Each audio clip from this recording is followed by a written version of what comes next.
Hi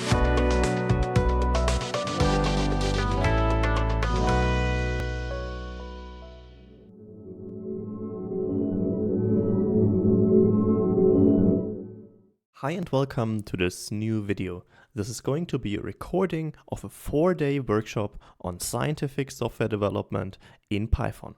We will start all the way in the beginning with learning to code in Python and then look at relevant libraries like NumPy and so on. My name is Felix. I have a YouTube channel that is called Machine Learning and Simulation, and I will be hosting you for the first 3 days of the workshop. Afterwards, Jan is going to take over with a 4th day on software development principles in Python. I hope you will enjoy this recording. Let's get started. So today we will be basically looking at some elementary aspects of Python. So first, where's my drawing tablet? Here it is. First, some overview of some really basic concepts in Python as a refresher, and then also some data structures, some essential stuff from a practical perspective, and the module system.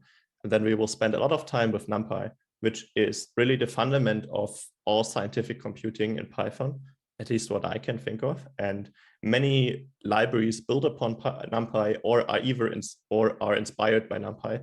So it is extremely helpful to learn that. And then hopefully by the end of the day, especially for those users who have ticked MATLAB as their favorite programming language, I'm pretty sure that we're then getting towards like a state where you feel kind of comfortable doing some basic operations in Python, especially with NumPy in comparison to MATLAB. So this is approximately day 1. And maybe we'll also do a little bit of the next chapter, depending on how fast we are.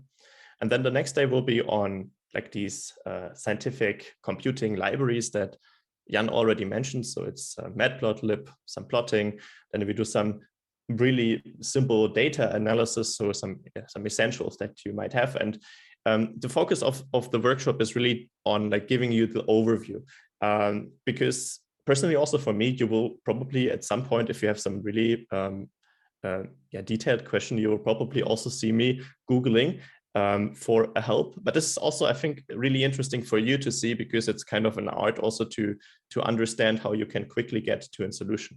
Especially for those who've heard of pandas before, it's a really a vast library for doing data-intensive tasks.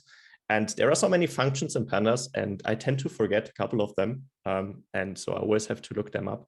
And I hope I can also bring across that message that this is not something bad. You don't have to be an expert. I mean, you don't have to be like someone who knows everything by heart, and rather be someone who's capable of looking the things up in the right moment when he needs it.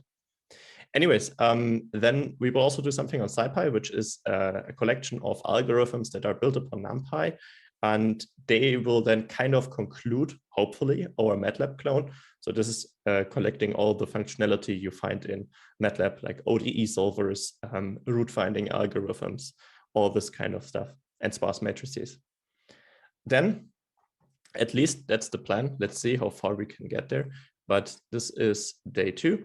And then we have day 3, which will be probably the more buzzwordy topics, but I hope I can still bring them over in like a really fundamental way. So we will do scikit-learn, which is an amazing library for machine learning, and I'm pretty sure you might have at least heard of it.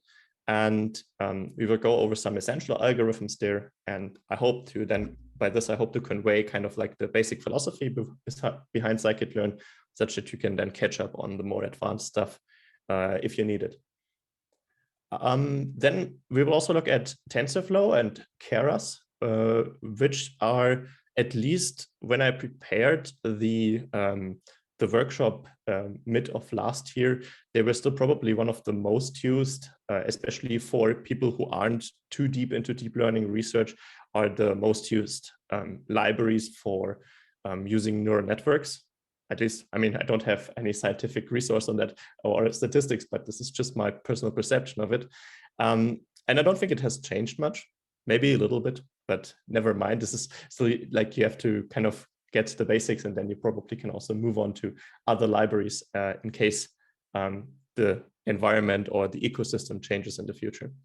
And we do some cool stuff, some essential stuff, and to get some understanding of neural networks and how to build them up. And also something that I think is super cool, to use some free GPU resources on Colab, which you might also be interested in doing after the course. And of course, I mean, Python is so huge, you can't do all those things in 3 days. And so we will also have some Outlook where I share some cool libraries, which might be a little bit niche, but depending on your particular needs, might be something you can look into. Okay, there I've said a lot of things. Let's again go back to Slido. I would like to hear from you which are the topics you are the most interested in. And again, we have the 5 options. I mean, and maybe I can do a 6, and I don't know. I think I shouldn't do that. It's kind of encourage you to do something that might not be too helpful. Okay, let's match the numbers. I would be really interested to see what you're thinking. Okay, we have a majority on 1. It's really interesting to see how that differs from the last workshops, because I think in the first 2 workshops we had them, I think, interestingly, mostly on 2 with pandas. But yeah, that's super cool. I think then we have some really nice content for you today for those in 1, because I think NumPy has some, I mean, there's some not philosophical, but different design decisions in NumPy compared to MATLAB.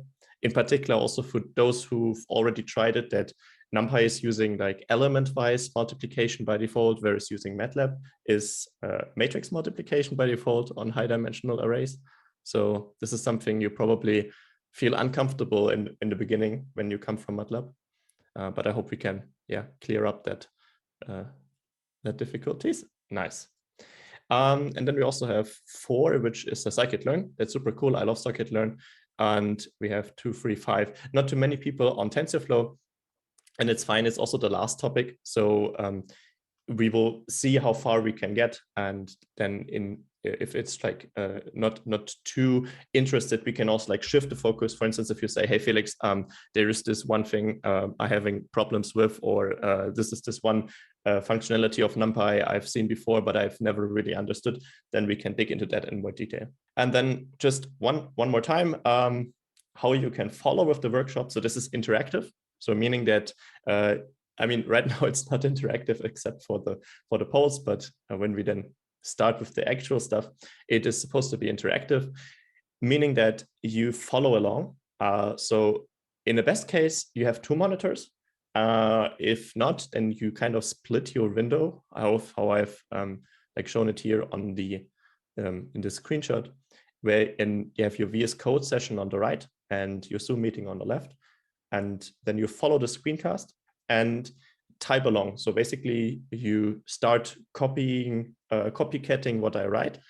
And I believe this is a really good way to learn it, because in that case, you have to actively do something, and you don't feel like bored. At least I hope you don't feel bored throughout the workshop.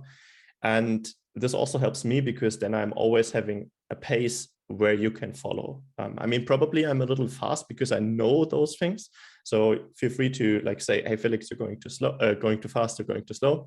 But I will also try to give you some breaks in order to like understand what you just wrote down. And for those who feel super comfortable, you could also experiment around. I will try to give you some hints at certain points where you can just modify it a bit and see how that changes the behavior. And yes, so I hope that that you are in with me on that. I mean, of course, it takes more energy than just following along, but I would absolutely encourage you to do it that way. I love that way of learning things, and I hope you can enjoy that too. Okay, next up is just some general tips for learning Python. I already mentioned that. I'm a big fan of, especially for learning those practical aspects of Python in kind of a top-down approach. We will also try to do this top-down approach as much as possible. And the main philosophy is you don't have to be an expert to write usable Python code. Kind of in the way that if you always, there's like a Chinese saying that that I really like a lot. It says something like, the best time to plant a tree is 20 years ago. And right now, so kind of in the way that if you start thinking about doing something and you overthink it and you try to become really good at it before actually doing something, it might just be a good idea to start doing it and learn on the way. And it's also absolutely fine to make mistakes. I mean, of course, it's might not be the best to make mistakes in production code, but I think this is kind of a gradual process. So I like this 4-step structure here. First, make it, then make it work, make it correct, and in the end, make it fast. And I hope I can kind of like portray the way how I would approach problems using Python. And then, of course, something, I mean, right now it's 2022, so it's not that issue anymore, but I think as a couple of years prior, this was kind of looked upon as something of, yeah, it's kind of shows like you're bad at something, but actually it's super helpful to rely on internet and rely on different sources. So for instance, I mean, you all know Stack Overflow, I'm pretty certain. It's like this question answering website, and make this kind of your friend and kind of develop a way on approaching how to take your value from Stack Overflow. And the great thing about Python is that it's such an amazingly large language, such that you can find almost all elementary errors being covered on Stack Overflow. And then to read from other learners like you, who are trying to document their learning journey. There are like some blogging platforms, it's called medium.com, towardsdatascience.com, or people posting something on Twitter. I mean, of course, you always have to take that with a grain of salt, as other people also make mistakes, but that's usually fine. Usually the things you can learn from those posts are way higher than the negative aspects that might come from like someone making a small mistake. And if you want to, this is always, of course, helpful to document your learning journey, especially for those who are still like novice to coding, to maybe write a blog and to also change and exchange and chat about what you are learning. I think this is an extremely crucial aspect about like the idea of reflecting when you want to become an expert at something.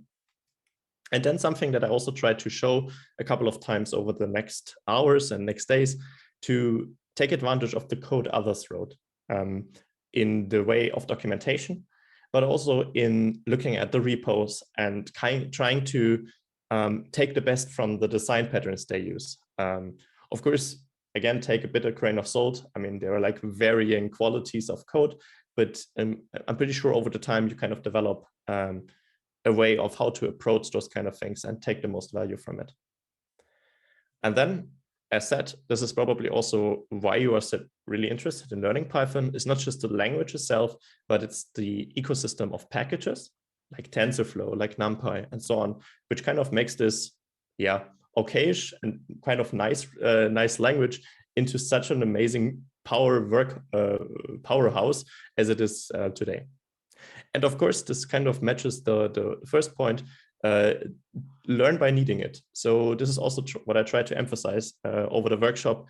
Try to have an overview. So try to understand where Python is good at, where Python is bad at, and what kind of tools you need in order to solve a certain problem. And then if you need a certain thing, then look it up. I already mentioned that with pandas. I mean, this is just my personal weakness. Maybe for you it's something else, but in the end, there's like, yeah, as said, so many pandas function, and you always have to look them up. Anyways, that's it for the introduction, or not the introduction, but the general stuff. We still don't start coding yet, but bear with me, it will come in a couple of minutes.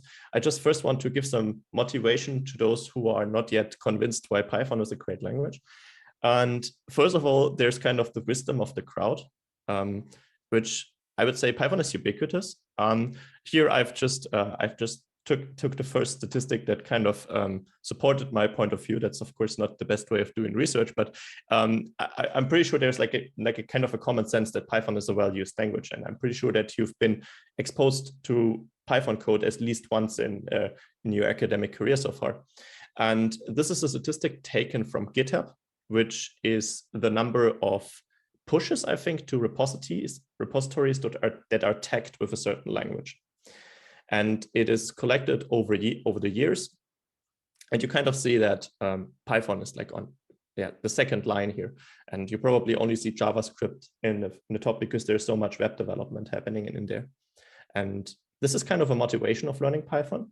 because this wisdom of the crowd is essential, as said, because you can then find a lot of a lot of resources and great packages on the internet. And what is Python used for? I mean, also quite obvious for those who have seen it before, but just to mention that.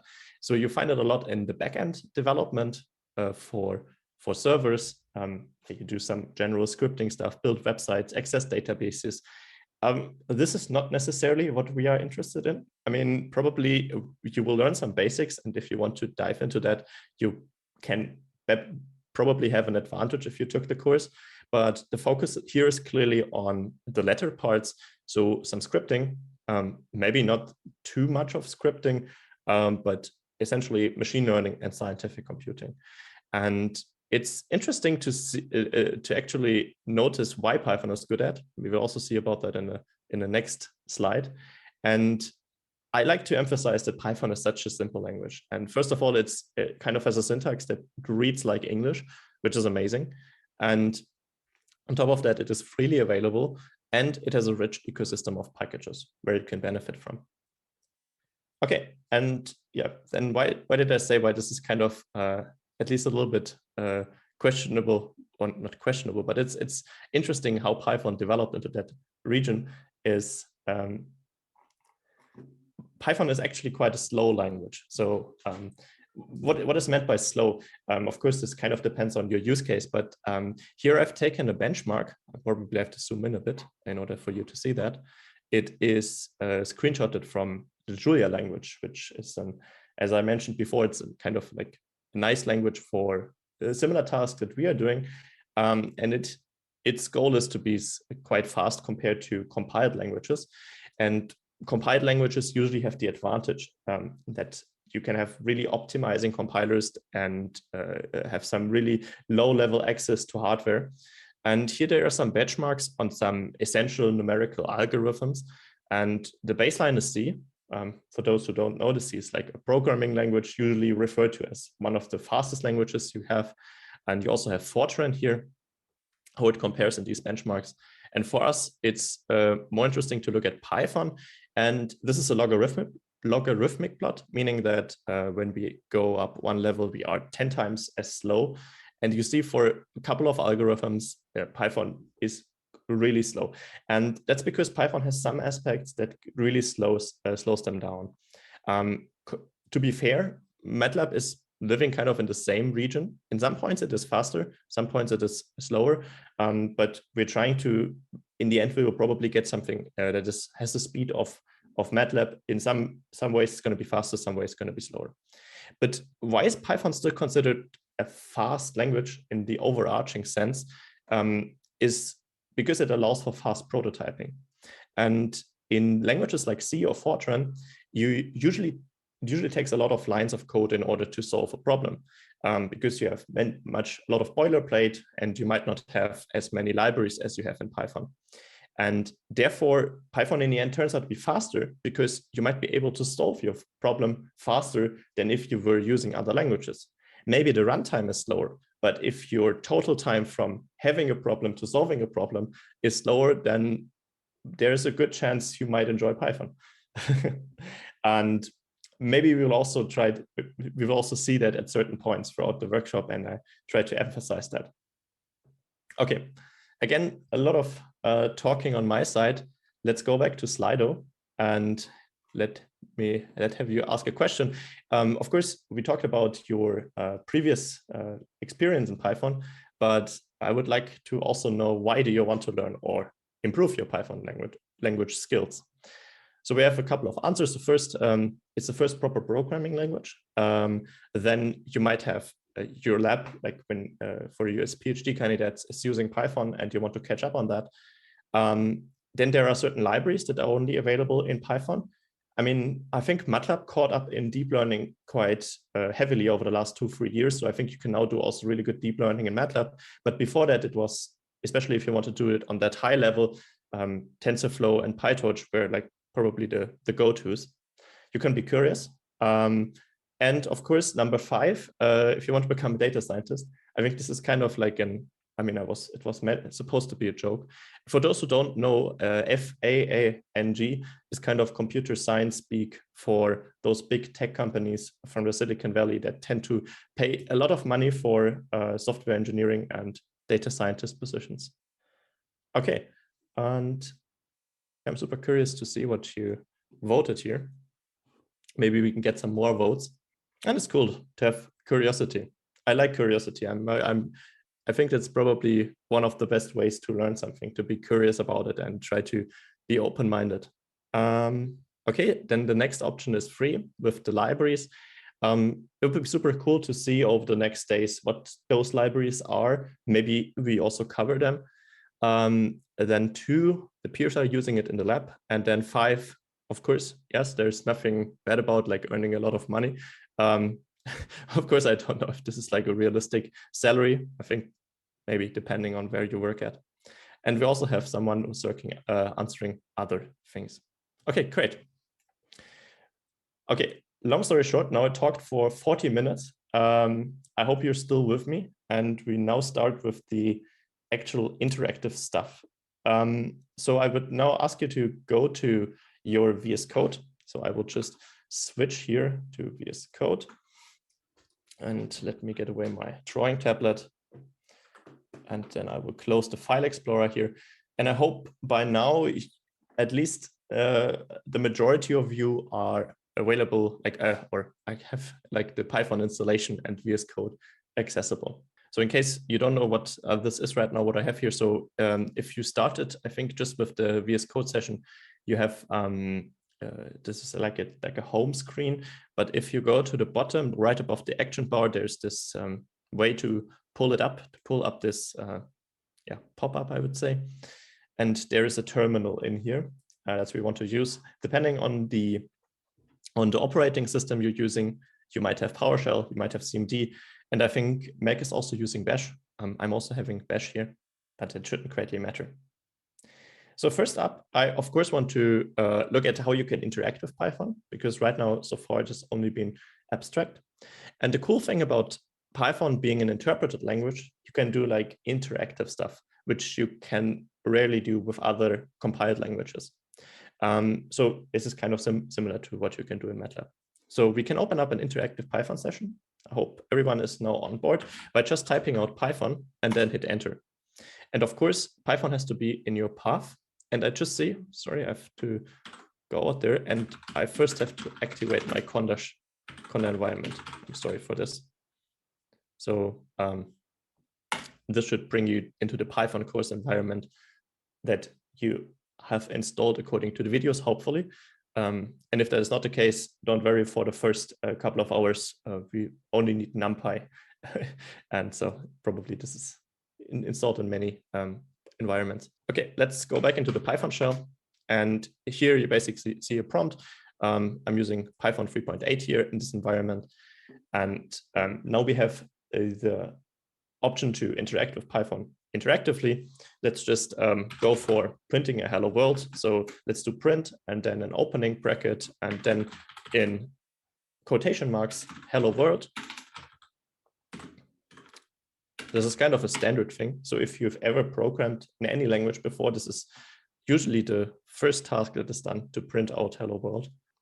And that's kind of the standard Python shell. It's not that fancy, but yeah, sometimes it can be helpful.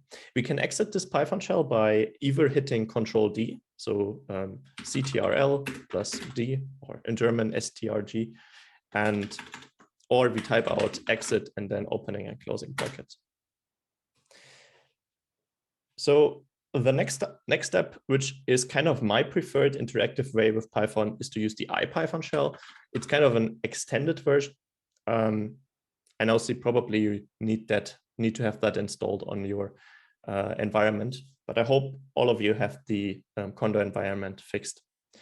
Okay, if you type out IPython and hit enter, in the first glance it looks similar, but it is a little bit more fancy because you have color syntax highlighting and you have an auto completion.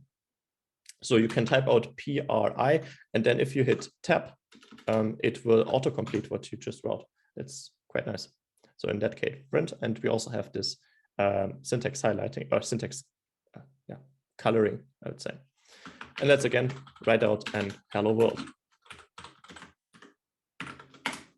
And it's super cool. This auto completion also works for file names. So here, probably if you are in an empty folder, you don't have any file names, but let's just, I would just want to show that to you. So if you have, for instance, a string and want to do that, it also gives you an auto completion on the files you have in that folder, which can be quite handy, and we will use it later on. Okay, let's exit that again. Now I'm using Control D, and he's asked, like this shell is asking us, do you really want to exit? And yn, and y is in angular brackets, meaning it's a default option. And yes, I really want to exit. So this is kind of like the second way of interacting with Python. If you are familiar with MATLAB, this is kind of also how you could use MATLAB. Then the next option is, of course, to write a script. I mean, it's a programming language, so you can collect your statements that you write in the script. So let's go to the left, to the Explorer in VS Code, and create a new file with this icon. It's called new file. Hit on it. And then maybe let's call it example script. And for VS Code, it's now crucial to give it the extension .py. Since VS Code is a general editor, it can edit many different programming languages, and it will determine the extension it is using based on the suffix that you use on the file name.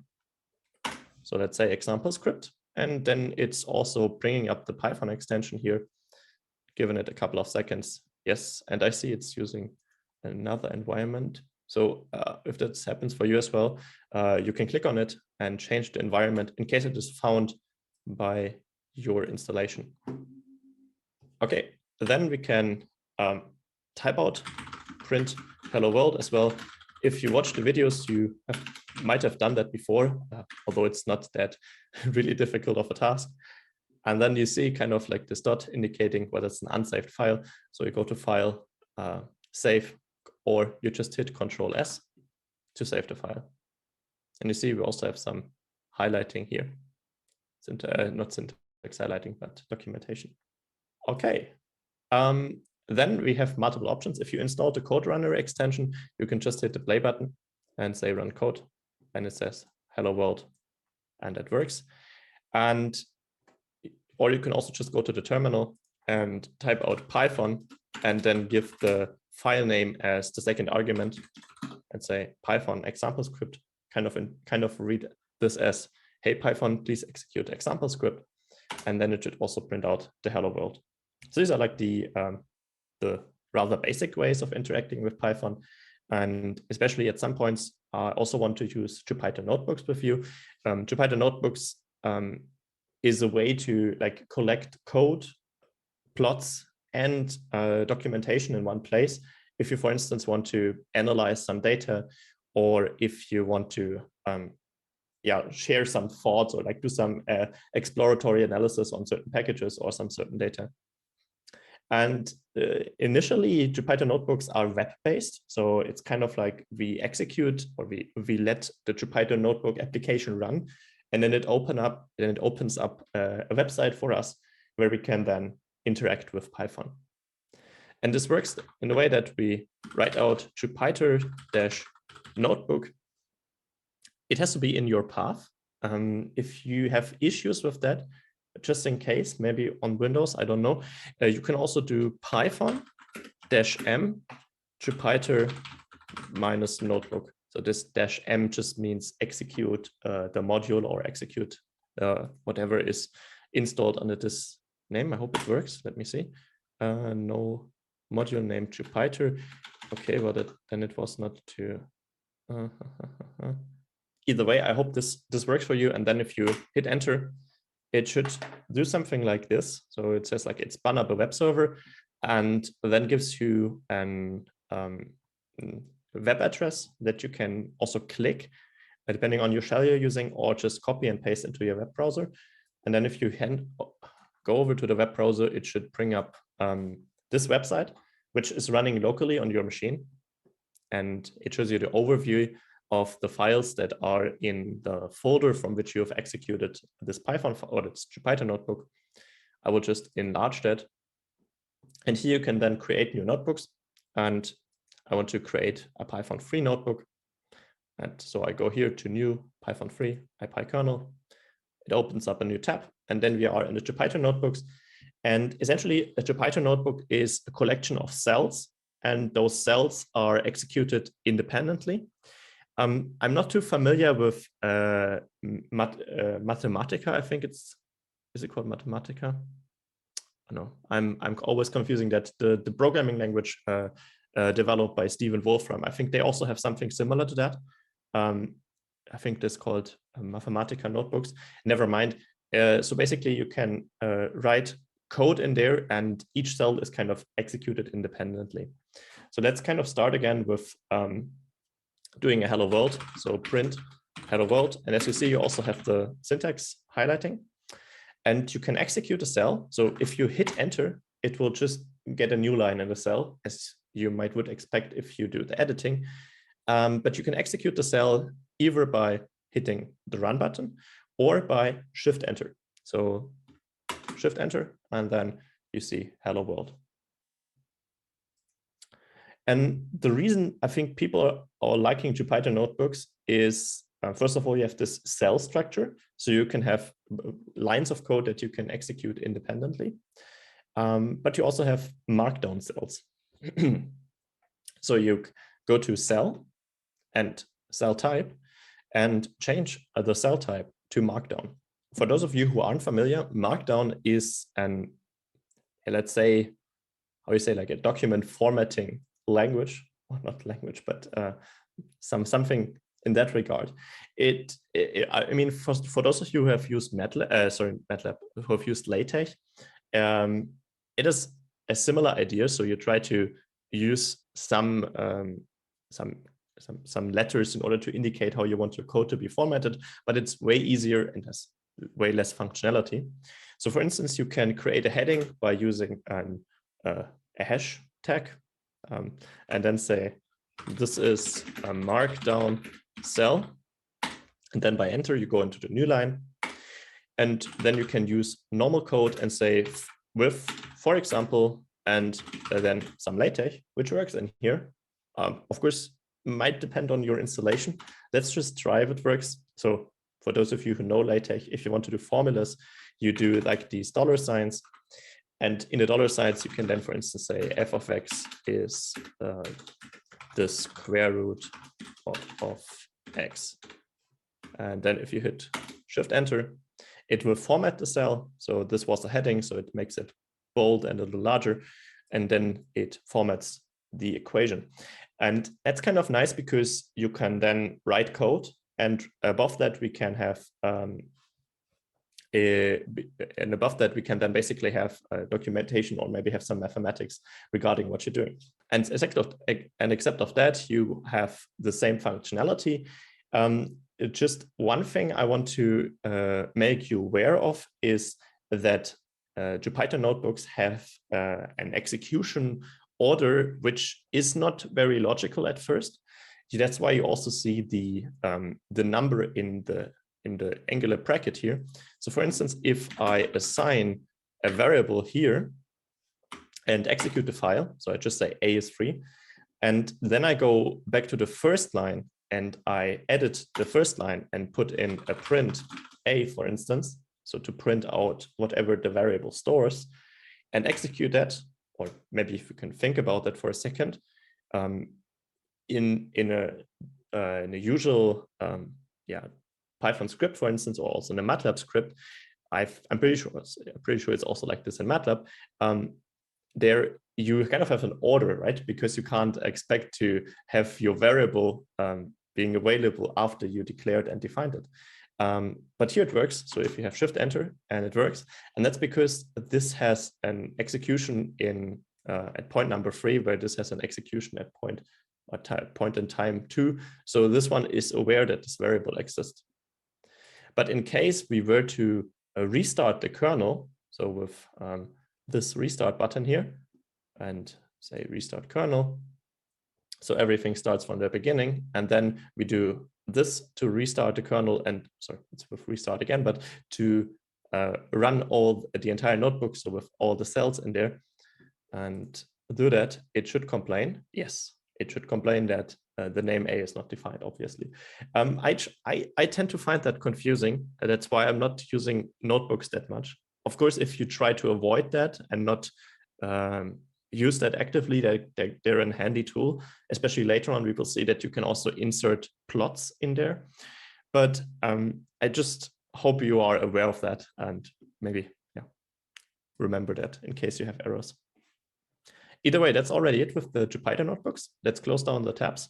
It says, oh yeah, do you want to save that? I mean, of course you could save it, save as, and then, well, example notebook,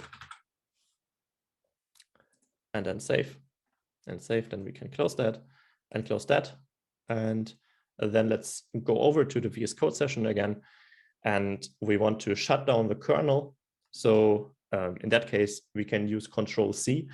In case you're not really familiar with text-based environments, this is just a typical command in order to stop the execution of something you ran in a terminal. Later on, we will also use it with Python together. And so Control-C, and then it asks, oh, shut down this notebook server. And here by default, it will say no. And since I wasn't quick enough, he will also resume operation. So I will Control-C, Y, enter to shut it down. I mean, Jupyter notebooks are great, but now I just want to show you like how you could also use them within VS Code, which I think is a better way to interact with them. And for this, you see in the left now in the folder, hopefully it works for you, you see the notebook that you created. And for me, here it was the example notebook.ipynb. And if you install the Jupyter extension according to the videos, then you could just click on that, and then it opens it up inside of VS Code without the need for you to use your web browser. This also means that it looks way nicer, and I can also have dark mode if you are into that. So I will close the file explorer. And then essentially it works like on the website, including the output that it has saved. You might have to select a kernel first. So let's select the Python course kernel and then execute run all. And then it connects and it will have the same error. So let's just remove the line and then it should run fine, save, run all. Great. And I hope that gave you like an intro to Jupyter notebooks, a super powerful tool. We will then use it later on for some data analysis, and that's probably also where I think it's best suited, but you might have some other use cases for it. I remember, for instance, that it was used a couple of times for some courses in uni, for instance, if you have to coding assignments and you want to if you have to insert certain functions, which is the task for your homework, for instance, then this can be done quite well in Jupyter notebooks because you can also like document what the student has to do. Okay, great. That's the first, very first coding that we've done together. Let's let's go back to the slides and see here. By the way, these slides are available online as Jan said. They might not be the most beautiful, but in case you want to access them later on in order to go over the more advanced examples once more, you will find them linked in this pad. So we looked at the classical Python shell. Let me get my drawing tablet here real quick. So this is really basic stuff. Then the IPython shell, we executed a script. We looked at Jupyter notebooks in the web browser, and then we looked at the Jupyter notebooks with VS Code. So just some other options I want to highlight here. There's, for instance, also Jupyter Lab. For those of you who ticked MATLAB as their favorite programming language, this might be something to look into. It's also web-based, but it's kind of a web-based interface where you can have multiple notebooks, you can have a terminal, and at least the last time I looked at it, it also looked like MATLAB, but also the last time I looked at it, it didn't have dark mode. So yeah. Anyways, then these Jupyter notebooks you also find on online platforms. Earlier, I mentioned that there are options to get free GPUs. So GPUs are graphics processing units, graphic cards, which are quite well used, which are, I mean, really well usable for deep learning, as we will see later. And there's, for instance, Google Colab and Kaggle that offer free notebooks where you can also access GPUs. We will do it in Google Colab on the third day. And they use these Jupyter notebooks, some kind of version of it. They have their own kind of flavor. Then there is Binder. Binder is a cool website where you can host Jupyter notebooks. So for instance, you have a GitHub repository with Jupyter notebooks, and they are like a book. So for instance, you document a numerical method, or you have some additional resources for a paper you publish. You can host that on Binder, for instance, for free, and make it accessible for helping others to reproduce the results you have in your research. You can also have that with Google Colab. I will show you on the third day. The interesting thing there is, so for instance, why I say that, for instance, the last time I really saw a good example of that is for those of you who are into like fluid mechanics, there is like Levesque. He's a really famous author of a book for finite volume method. And he has also recently written a book entirely in Jupyter notebooks. And that's kind of a clever way of using it, because he's doing math. And then at some point, he's just using Python in order to explain that on a practical perspective. You also have a notebook preview on GitHub, but in my experience, it's not the best. So you might better rely on Binder there. Then, of course, we also don't look into debugging. We might do it if we have some time, but in the end, essentially for some basic stuff, it's super easy to do that with VS Code. It's also, of course, a way to interact with Python. You can call Python from other languages, including Julia. And I've recently seen a couple of weeks ago that MATLAB also now has an interface to Python. I haven't looked into that, but for the majority of you who take MATLAB, this might be something that can be a game changer. So I think in this interface, they kind of make a lot of Python libraries accessible, but I'm not familiar with it. And of course, this is also something that people sometimes have a use case for, especially if you have some libraries and you have some code and you want to create like these one executable. So for instance, if you want to send over one .exe file in Windows to someone, who can just click on it and then he will instantly get the same thing that you were seeing on your machine. There's, I think, a library. It's called Binary Builder.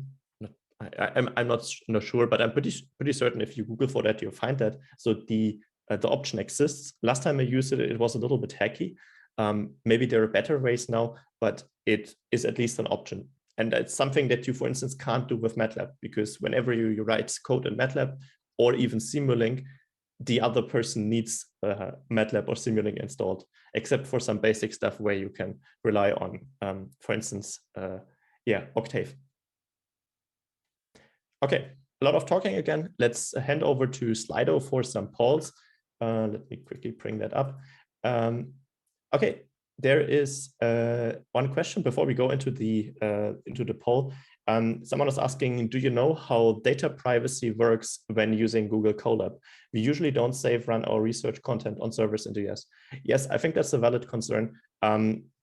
So of course you have to be cautious.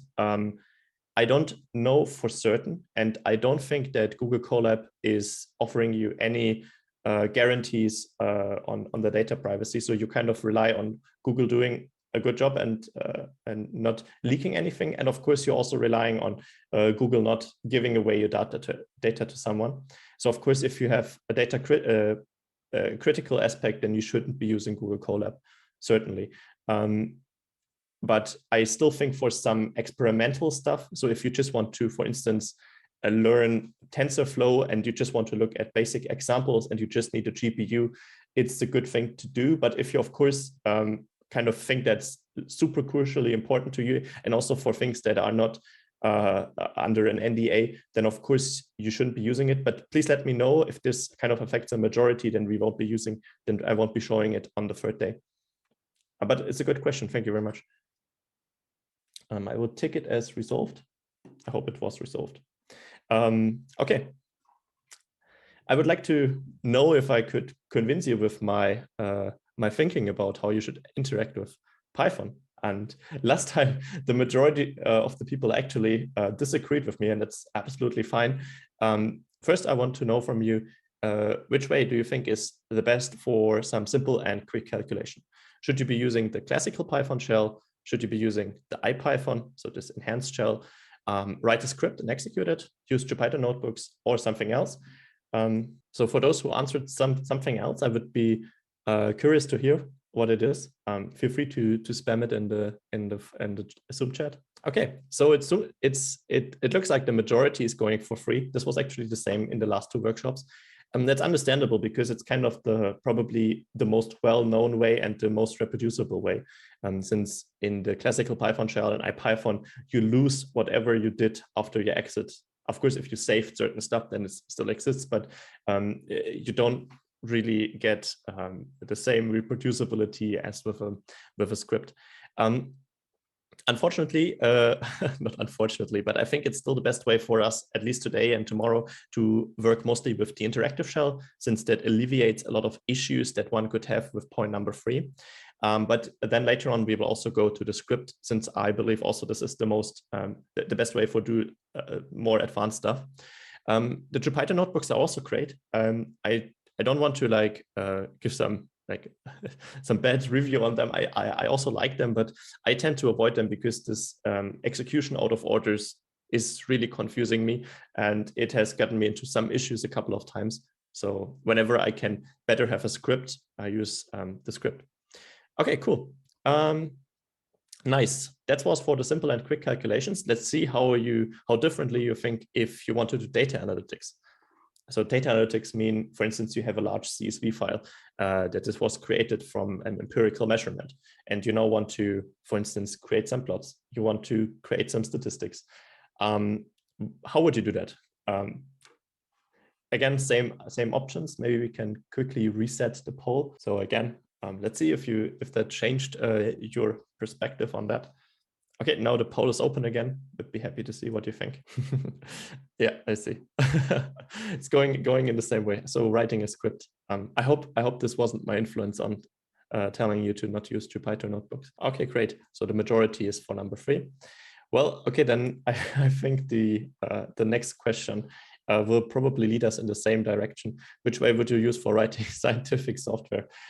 Which, for instance, is you write some numerical solver, or you access some advanced library, or you build deep learning architectures, or something in that regard. Great. So this is the first section of today. I would now go on for a 15-minute break until 10:35. And then we will start with the basics of Python in the interactive Python shell, despite you saying that you rather write scripts. And I hope you can use that time to rest a little bit before it then goes into detail. Thank you very much so far, and see you in 15 minutes. Okay, I think you should be slowly getting back now. I will start sharing my screen already.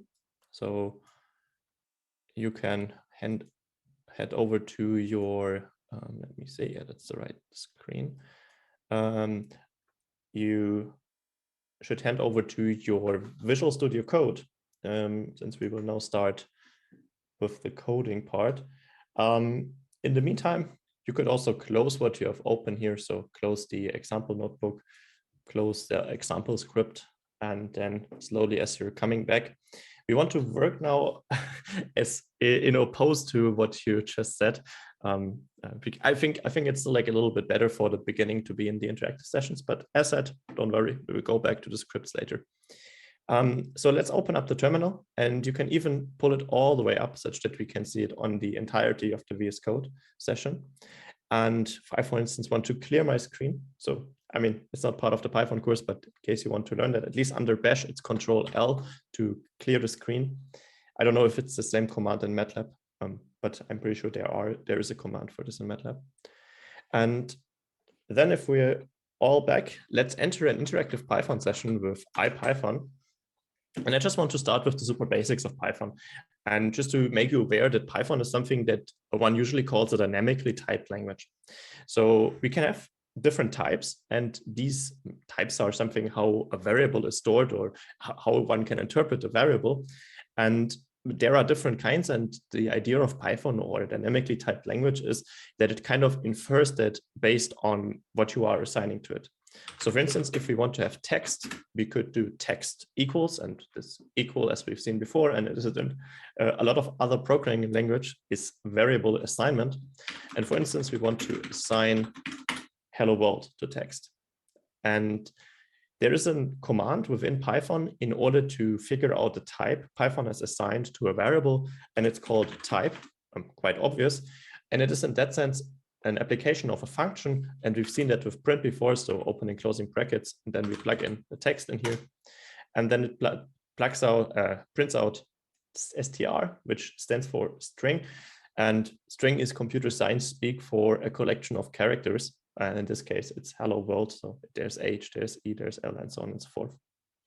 We can also have integer values, so I will just call this integer equals 2, and if we do a type of integer, it says int.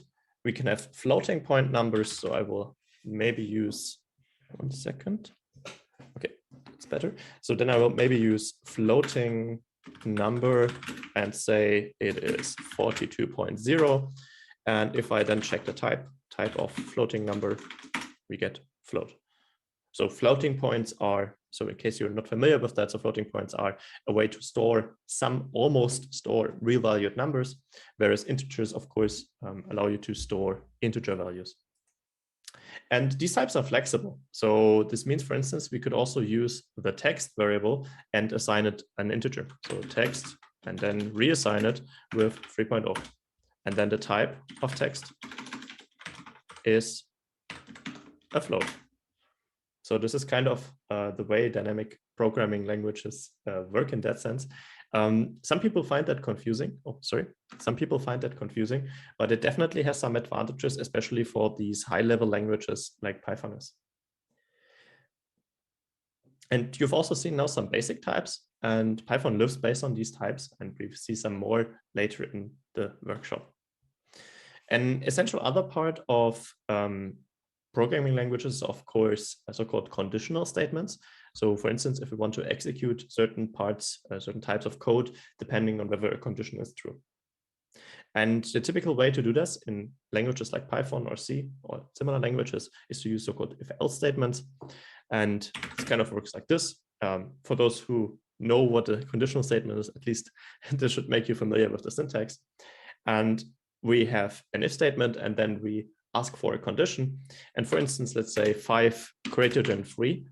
Well, let's think about that. Is 5 greater than 3? I mean, this should evaluate to false because it is not true. And then Python works like this. We have this conditional statement, and then based on whether the condition is true, we have one path of execution, or based on whether the condition is false, we have a path of execution. And we use a colon in order to indicate that we want to go to the path where it is true. And then if we hit enter, the IPython shell also automatically performs an indentation. So this means it moves the cursor a little bit to the right. And that is a crucial part of Python in comparison to other languages, since indentation is an essential part of the language. So it's not that you can indent flexibly, but indentation is relevant in order to use something called scoping that we will also look at in a second. And here in that sense, it indicates that this is the path we're taking if the condition is true. So well, let's just do something rather obvious and say print this is true. And now we also have the opposite path. And for this, I use the backspace key, I think, to go back and say else. So if this is true, then do this, else do this. And then again, a colon in order to indicate an ongoing scope or a starting scope. Hit enter, and IPython does the scoping for me. And then I do print, this is not true. And then if I hit enter, it doesn't immediately execute. So because I could add a little more line, but if I hit another enter, it will execute the entire block. And then it, of course, prints this is not true because the condition is not true. By the way, you can use the arrows, similar also to MATLAB and any other shell that you might have been using before, in order to access previously written code. And then you can use the arrow keys in order to move around here.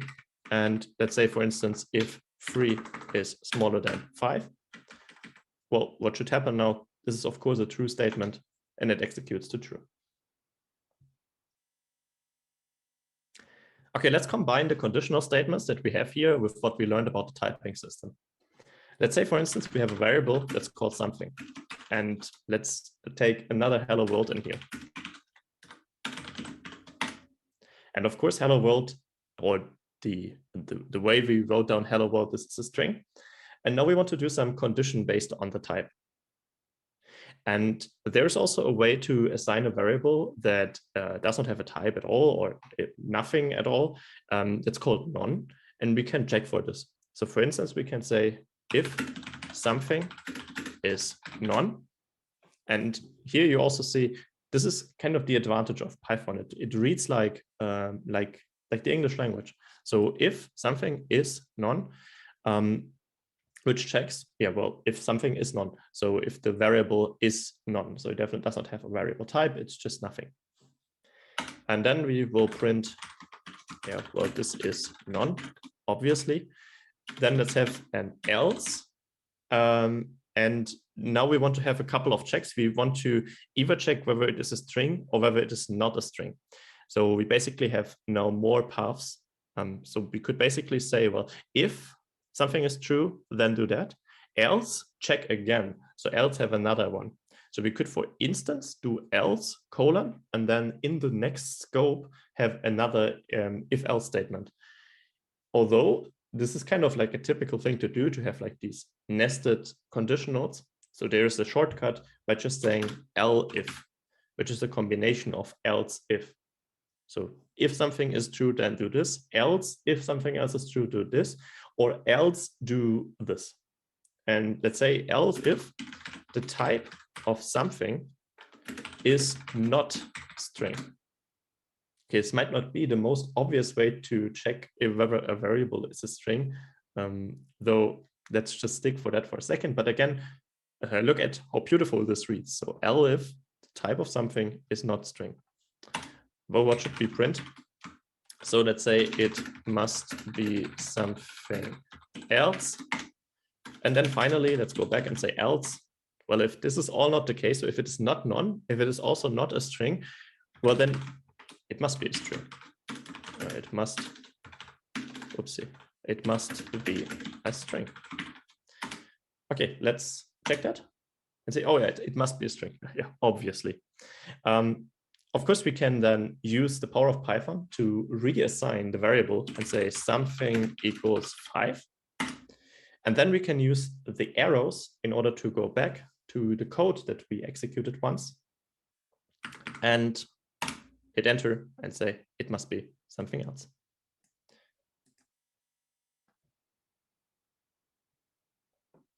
We'll give you a second to follow if you couldn't.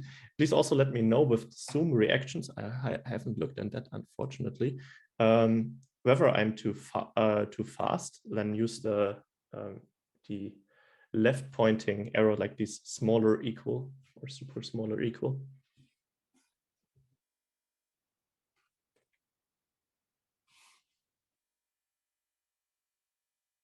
Okay, great. And of course, we can also say, well, something equals none, and then go back up with the arrows, re-execute, and say, this is none. So we have taken all the paths in our if-else statement.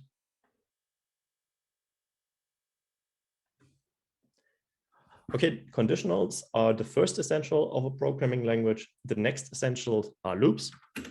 And maybe before we go into loops, let me show you how to do comments in Python. So this is just to have a hashtag. I'm pretty unsure if this is the proper English word for this, but hashtag, and say, what do we want? We want loops. And if you do that in an interactive shell, of course, it should not do anything, just as a section heading. Well, and loops are quite interesting in Python. We will see that later on when we look at data structures, that the way it's done in Python is actually advantageous in some regards. And the way is that we kind of define an iterator variable and say that it takes elements from an iteratable object. Okay, that sounds a little abstract. Let's just write it down. So let's say for, and that's a typical thing. So you usually have two kinds of loops. So for loops and while loops. You look at while loops in a second. And for loops are range-based loop. So you say for this range where I want to iterate over. Okay, let's make it clear by saying for I, and I is our iterator variable, and say for I in range of 5. So iterate for I in range of 5. And then again, as with the if else statements, we will enter a new scope when this loop is executed. So we will do a colon and then hit enter to go into the next line, and IPython does the automatic indentation for us. And then I just want to print hello world, because we haven't had enough hello worlds yet. And think about it for a second, what will happen. So the range 5 creates, well, basically an iteratable object over 5 entries. And in each of these, and so basically what this 4 is doing, I is taking the entries that are in this iteratable objects and is then executing the following line 5 times. So what we will be seeing is we will have 5 hello worlds if we haven't done any mistakes, but I think, no, it's fine. So we see 5 hello worlds. So we've just repeated the execution of hello world 5 times. Might not be too fancy. Let's do something that is a little more fancy, because we might be interested in saying which line of hello world it is in. So, I mean, of course, we could count this is hello world 1, hello world 2, hello world 3, hello world 4, and so on. But maybe you want to have that as a suffix behind. So let's do again for I in range of 5, and then colon, hit enter to go into the new line, and do print hello world. And then, okay, yeah, so how do we include the I into this string? How do we print it out? I mean, there are a couple of ways. There's one way that I think is probably the best way in modern Python to do it, is to use so-called formatted strings. It's, in the end, it's just some, programmers call it syntactic sugar. So it is not adding a lot of value to the language itself, but it's adding a lot of value to the convenience. So we can use the arrows in order to go back in what we wrote, and then have an F in front of the string. And this kind of turns it into a special string. So it's not just a string anymore, but now it is a formatted string. And by having a formatted string, we can do something that is called string interpolation. Okay, that's just fancy word of putting a variable inside the string. And we can do that by having opening and closing curly brackets. And then inside of these curly brackets, we will have the variable that we want to print out. And here I want to print out I. And let's imagine what will happen. So it will do hello world and then the value that I has at this particular iteration. Okay, let's hit enter. Oh, sorry, not this one. Not enter here. Of course, you have to go with the arrows towards the end of the line, and then hit enter and hit enter again. And we see hello world 0, 1, 2, 3, 4. And now I'm pretty sure that the MATLAB advocates, let's call the majority of the audience, that are probably a little bit confused, because range-based looping, or at least the iteration, is usually done a little differently in MATLAB. So I'm not too familiar with MATLAB yet that much, but I think in MATLAB it's always like for I in 1, 2, 5, for instance. So this would be equivalent to repeating the statement 5 times. And the way looping works in MATLAB is something that you do. You usually start at 1, so we have a 1-based indexing that we will also see later on, but you have it inclusive, the last element. So this will be something that goes 1, 2, 3, 4, 5. Whereas in Python and C-like languages, you always have looping that starts at 0 and is exclusive, the last element. And that's what you see here. So it starts at 0 and it does not include 5. It only goes to 4, but it still has 5 elements. And yeah, that can be a bit confusing from time to time. It's probably also something that people dislike when they change from one way to the other. And there are some really religious debates about what is better. I personally don't have an opinion on that, because it's really hard. You find advantages of one form in certain applications and advantages in other applications for the other format.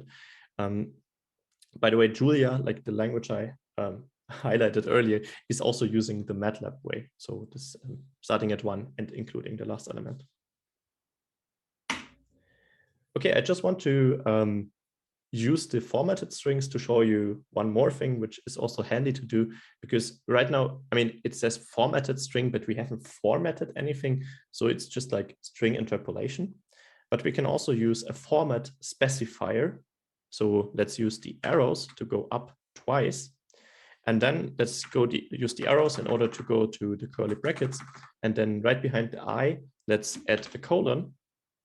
And then we want to use an how do I say, like a format modifier. And for instance, I want to use 05D. That's like a little bit of a magic here. But if you do that and hit enter, oh, again, not here, go all the way to the end, hit enter, you will get that as an integer printed out with 0 padding up front.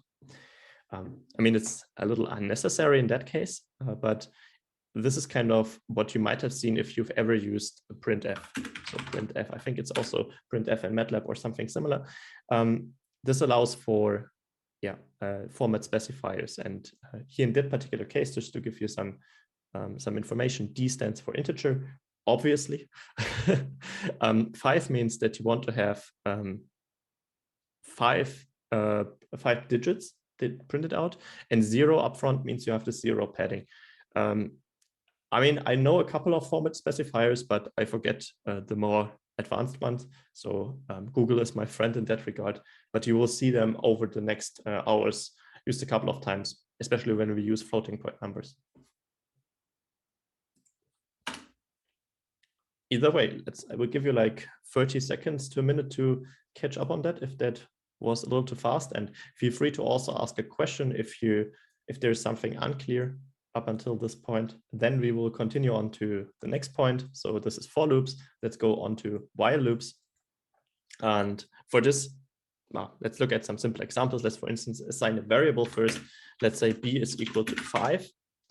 And then while loops, in contrast to for loops, work in that you have a condition and it checks this condition every time. And if this condition is still true, it continues looping. So this is in contrast of the for loop, which are over a certain fixed range, whereas the while loop can also potentially run forever. We'll see that in a second. And here I want to check while b is greater than 2. So b is 5, and it should loop while b is greater than 2. And then inside of the loop, I want to first print b, and then I want to subtract 1 from b. So b minus equal 1, and minus equal is just short for equals b minus 1. So minus equal, subtracted from the value, subtracted from the variable, and reassign the new value.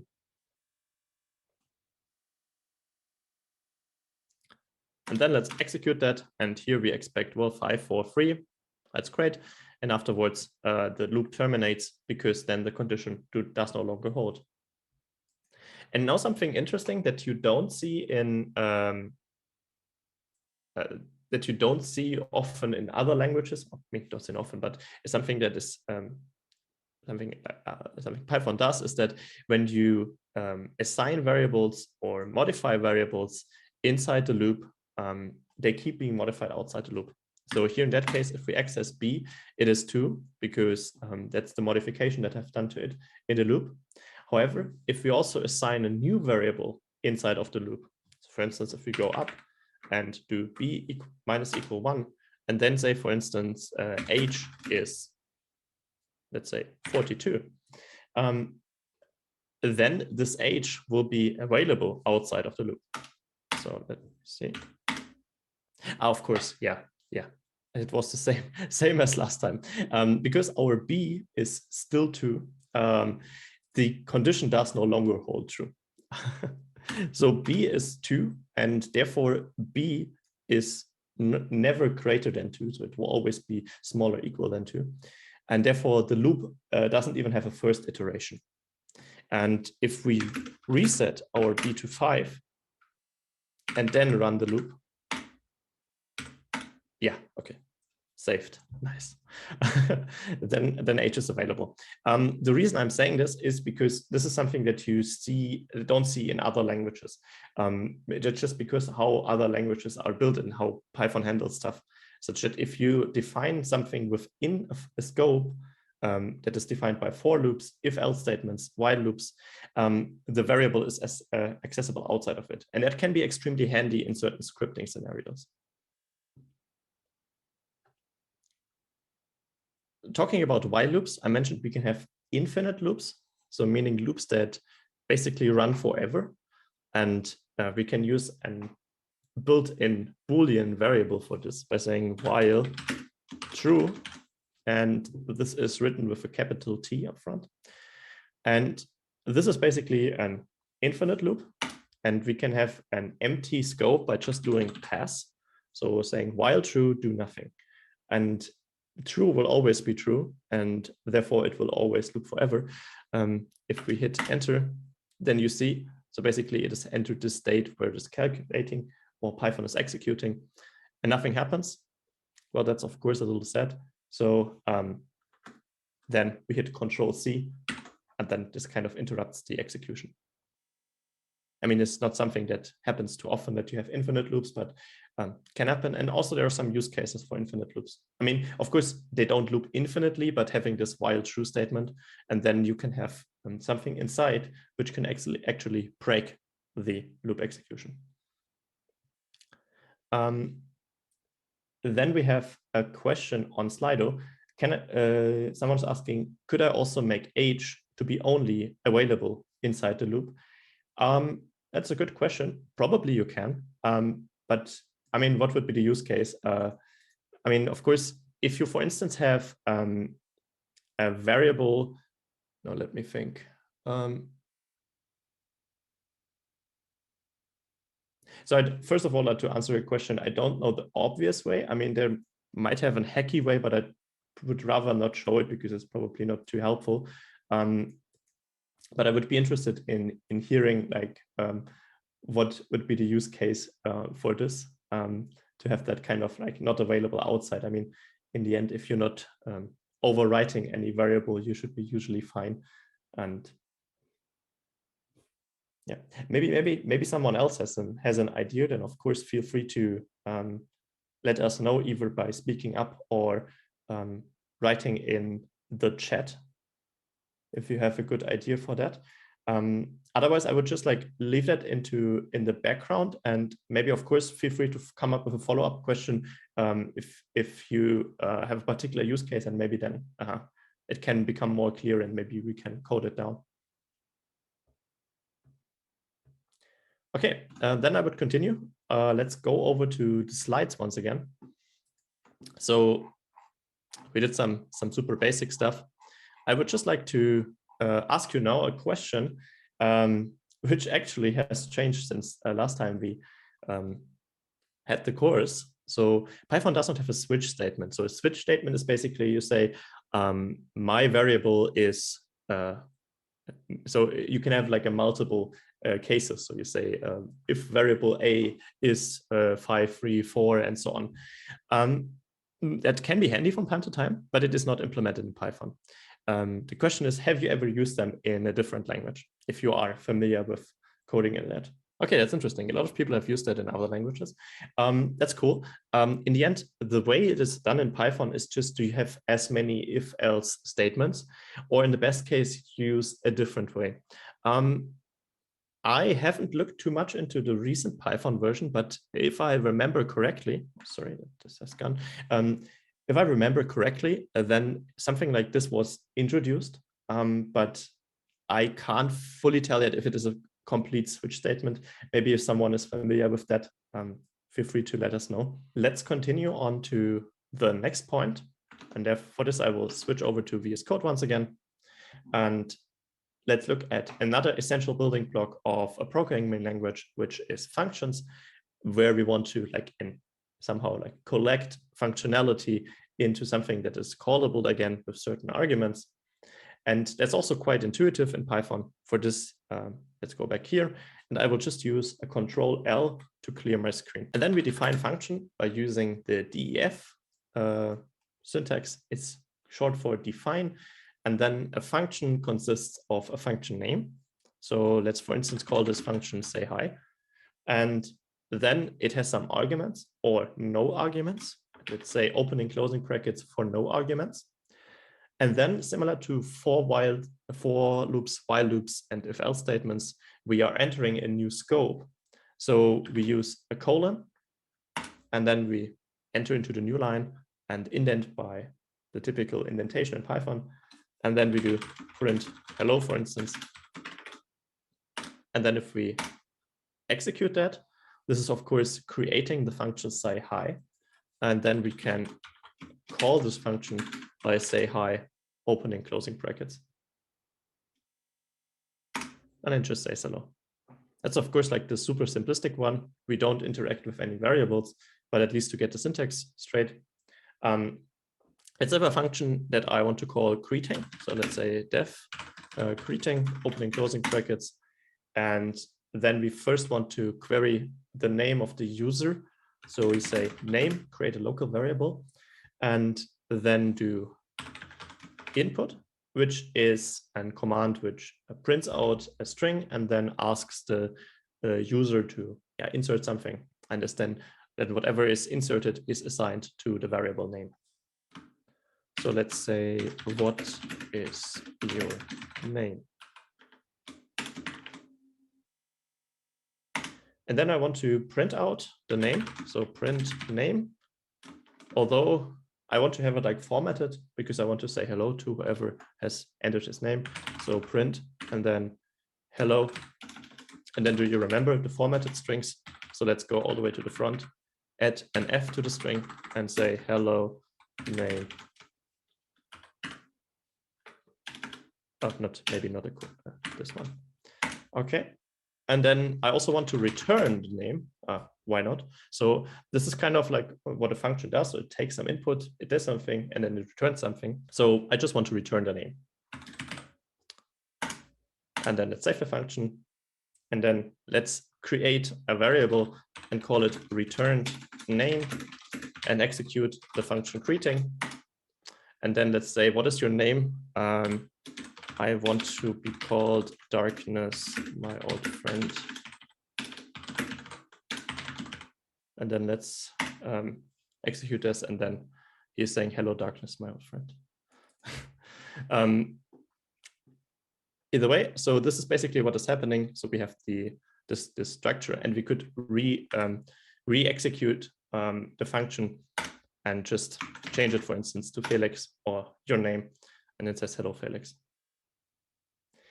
And this Felix is saved in the returned name because, of course, that's the variable the greeting function returned. So I can access returned name, and it says Felix.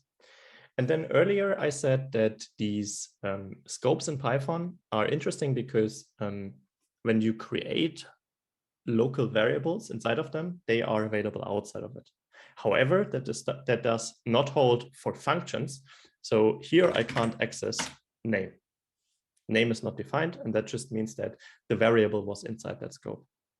And that, of course, makes sense because this is more kind of like, let's say, encapsulated somehow than what you would have in like an if-else statement or for while loop. Yes, that's exactly. So bottom line is variables that are declared inside of functions are not available outside of. Okay, so the greeting function was kind of basic because it did not take any arguments. So let's change that and create a function that takes an argument. So for instance, let's have a function I want to call add2. Quite simplistic. It takes a variable, and then this is basically I put the name inside the brackets that I want to use as the name for this scope. And here I want to do variable plus equal to, and then return a variable. So it takes a variable, adds 2, stores it in variable again, and then returns a variable. Okay, let's have another b, this time being 2. And I mean, of course, it has been quite obvious, but just in case, if you are in the interpreted environment, and if you just type out the variable name, it will print it. But as we will later see, when you do that in scripts, it does not automatically print. So this is in contrast to MATLAB, where you have to add the semicolon to not print, and otherwise it prints. But this is only a thing that happens in these interactive sessions. Okay, let's create a new variable and say b at 2, which is the function at 2 applied to b. And then b at 2, well, obvious, it will be 4. But question, what will b be? So will it be 2? Will it be 4? Will it be something else? Well, let's just check and see b is 2. That's interesting because we have this function and we have a variable and assign b to the variable. Yeah, we assign b to the variable and then modify the variable and then return the variable. And so the reason I'm bringing this up, this is actually something that will probably bring up some headaches for many of you who don't have too much experience with programming, which is called passing on by reference and passing by value. So when you have variables that are in higher scopes, so for instance, this b is in this global interpreter scope, and then you have a function which takes this as argument, this can either take whatever b stores or can take b itself. And here in Python, it is that if you have primitive variables, and primitive variables are integers, floats, those are copied. So these are passed by value. So the value is passed. Whereas later on, if we look at higher data structures, they are passed by reference. And that can be confusing. So I just wanted to make you aware of this. We will see that the pitfalls later on as well. Okay, there's a question in the Q&A. So someone is asking, is there a way to see all variables and their corresponding values that are stored within the memory? Certainly there is. I don't know it by heart since I'm rarely using it. But I don't think it's that easy as in MATLAB, right? Because there's this one function. I know, for instance, if you're using the Jupyter lab, this is kind of like MATLAB, where you have the variable overview at the side. And here you don't have it. I know there must be a way, but as I said, I don't know it by heart, unfortunately. Maybe if someone knows that, then it would be super cool to let us know and share that knowledge. Otherwise, of course, we could use this as an occasion to maybe quickly Google that to see like how one could access that.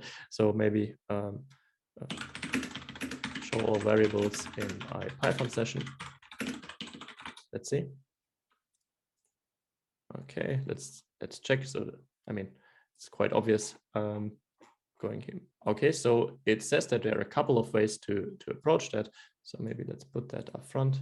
Can I do that? Unfortunately, I can't. Okay, so for instance, we could use that with dir. Okay.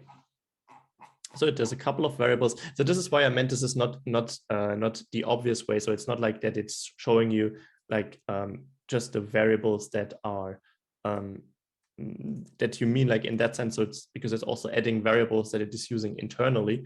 So I'm not sure maybe what it does with the globals. Let's see.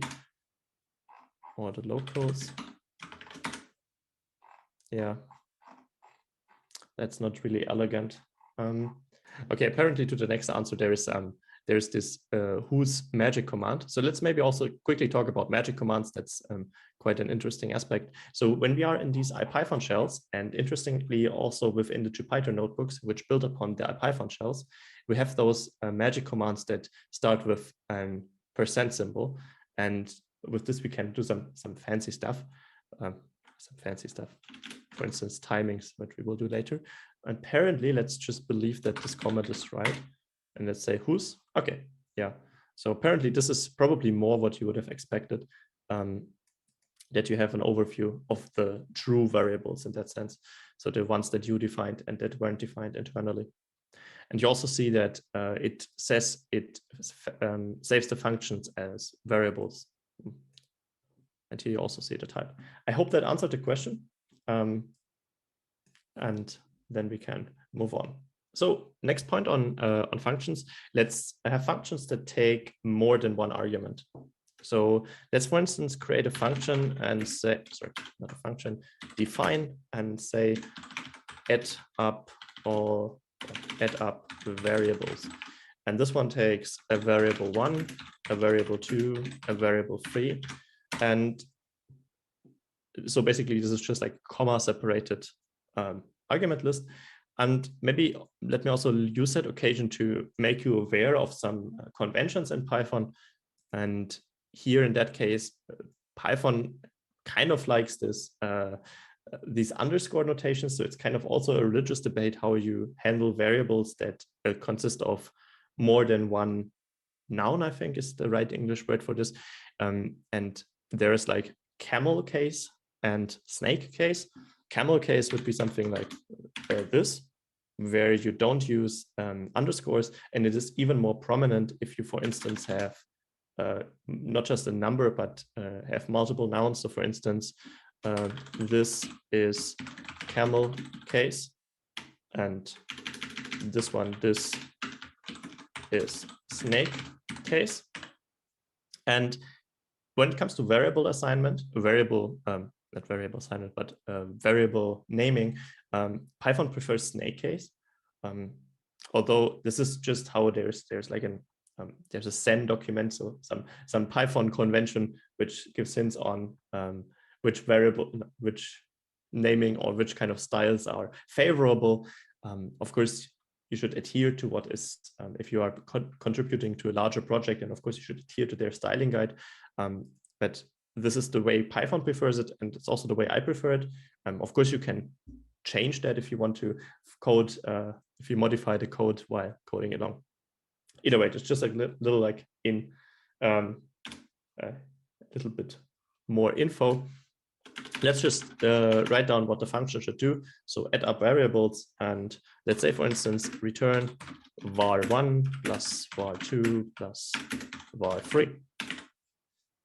And here we don't even have to create a local variable. We can just return this expression evaluated. And then let's just call add up variables with 1, 2, 3, and see this adds up to 6. This is quite some elementary aspects of functions. Let's look at something more advanced that you probably will also encounter when using Python. So first I want to create a function. It's called def print strings. And this one takes a string, which is called, or this takes 2 arguments. So like this is the dynamical typed aspect of Python as well. So because we don't have to declare the type of the arguments the function is taking, so it could potentially take anything. So here I want to have first, but later on I will only use it with strings, I promise. And I will have a first and I have a second.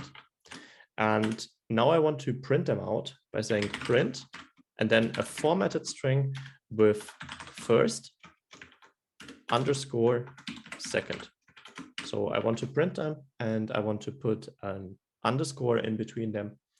And this is basically what this function is doing. Well, of course, what should we do? We should, of course, call this with hello world. So print strings hello world, bam, that's it. Hello underscore world.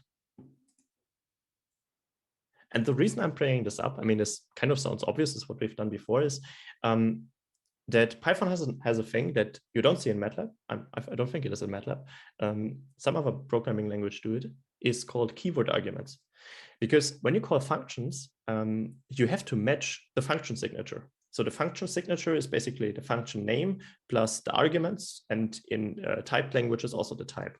And here the signature is that it takes 2 variables, and it would print out the first variable as the first one in this string. So in that case, you always have to match that.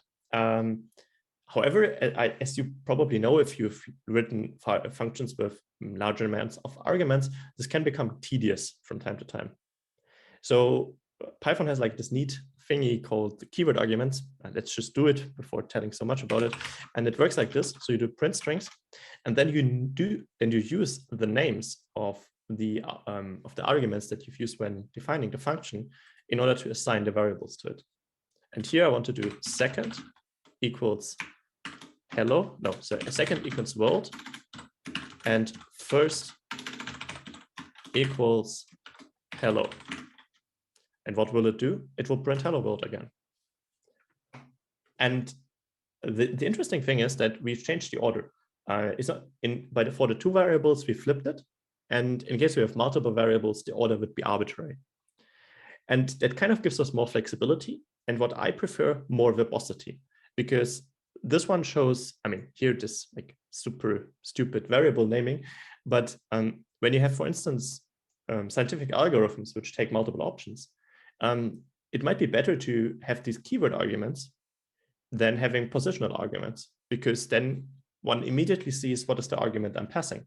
So for instance, if you're passing on tolerances to certain scientific algorithms and you do it by positional arguments, this can become a little bit cluttering. One point about keyword arguments is they always have to come after positional arguments. So for instance, we could mix them up. And so we could do print strings and do first the hello, and then do the second argument with a keyword argument by doing second is world. And then it works. However, we can't do it the other way around. So we can't do first equals hello, and then it says correctly positional argument follows keyword argument. So this is an error. Okay, nice. We have another question. Someone asked, could I have an unspecified amount of inputs for my functions, for example, to add up all variables, or would I have to use list arrays for this? Great question. This is actually the next point I wanted to bring up. So Python has this option to use an infinite amount of variables, infinite amount of arguments, and it's called an args structure. And actually, it also can take an infinite amount of keyword arguments. And this is something that you probably see in some codes that you are exposed to, and it might be a little bit confusing at first. So let's say, for instance, let's define a function that is print additional args. And this additional args takes a regular and then star args and double star quarks keyword arguments. And this is basically Python's syntax to say it takes one positional argument, and it is called args. It takes an infinitely large number, maybe not infinite, but a large number, an additional unspecified number of positional arguments. And it takes an unspecified number of keyword arguments. And I just want to print them out all. So print regular, print args, print quarks, keyword args. So, and now Python internally has many, not internally, but you can think of it that way, have many different ways this function can be called. So the function can be called without anything. No, cannot, because it has this regular, which is a mandatory argument.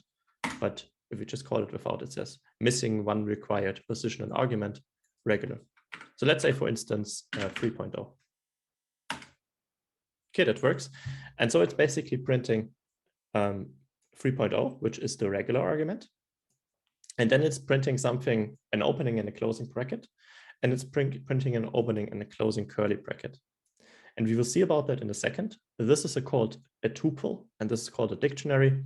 Doesn't matter right now, but this is just a way of Python for representing these additional arguments. So let's just try to give a lot of arguments. So let's say, for instance, print additional args. And let's say Python course.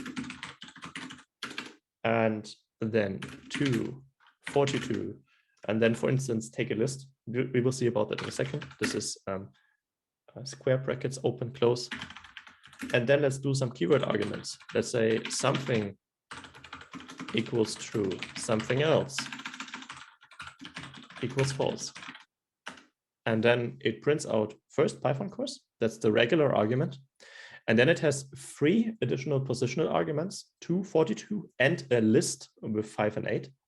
And then it has 2 more keyword arguments, which are consisting of something and something else. that was it about functions. I now want to look at something with you. I quickly have to open something that I have not. Let me see.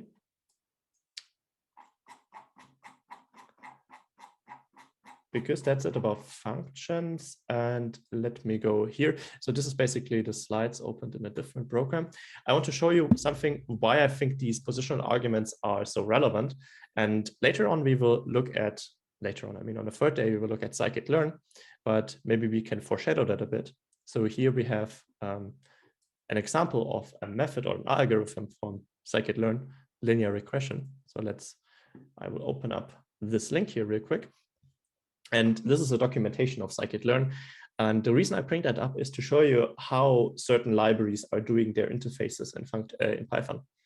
And here this linear regression. So this is a machine learning algorithm. And this machine learning algorithm has certain options or certain hyperparameters, they're called. And scikit-learn decided to have all these hyperparameters as keyword arguments. And they kind of used the trick within Python. So this is like why they use the star here. It's not super relevant, but in the end, this allowed them to have keyword arguments only. And the function will also raise an error if you use it without keyword arguments somehow. And this is kind of useful because then you have this verbosity that I mentioned earlier. The algorithms are clear. So the interface is way clearer for someone who reads it, which was handed over. So for instance, fit intercept, which is an option here, is set to true. And what you see here as well is that you kind of have arguments, and then in the function definition, they have an equal sign and then a value assigned. And this is a default value. So if you don't call the function with this argument, then it is somehow called, but with the default argument. And that is helpful also in these scientific algorithms because you can define sensible defaults values, which might also be helpful in this, let's say in these machine learning algorithms. Okay, that's it what I want to show you here with scikit-learn. Let me go here. Okay, let's have one more point with regard to functions. And for this, I want to go into a script real quick. So I will use the downward pointing arrow thingy here at the top right of the terminal in order to close that down a bit and to be in my editor plane and then open a new file. And I want to call this type hinting example. And Python is also a language that develops, so progresses in that sense. And it started off with a fully dynamic typing. So it uses something that is also called a duck typing approach, which means that you don't have to define the type of a variable. So it won't complain about anything with respect to the variable as long as it works. So if you are calling something on the function, on the variables that you tag in and it works, then it doesn't matter which type it has. And that's, for instance, helpful if you want to do something with floating point numbers and integers. That's a classical example, but it's also found in many other examples that we might see later. And either way, so this was kind of the original idea in Python.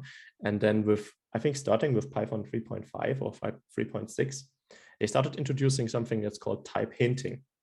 Because even though the idea of having flexible types is great, sometimes it's still helpful to know, or not to know, but to kind of guide someone which kind of variable a type has, which kind of type a variable has.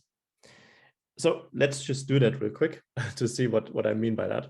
So in this Python function here, Python file, I want to define a function and say define and then type hinted function. And this type hinted function shall take an argument, and this argument should be called input string. Might not be the nicest name here. And the thing is now this input string, I mean, of course, it has the name string inside the variable name, which might not be the best way of naming variable. So it has a type as part of the name, which is not the best, might not be the best way to name variables. But it could technically be anything. And we can now outfit it with a type easily by doing a colon behind the variable name and say str. So basically, this tells Python, we expect this variable to be a string.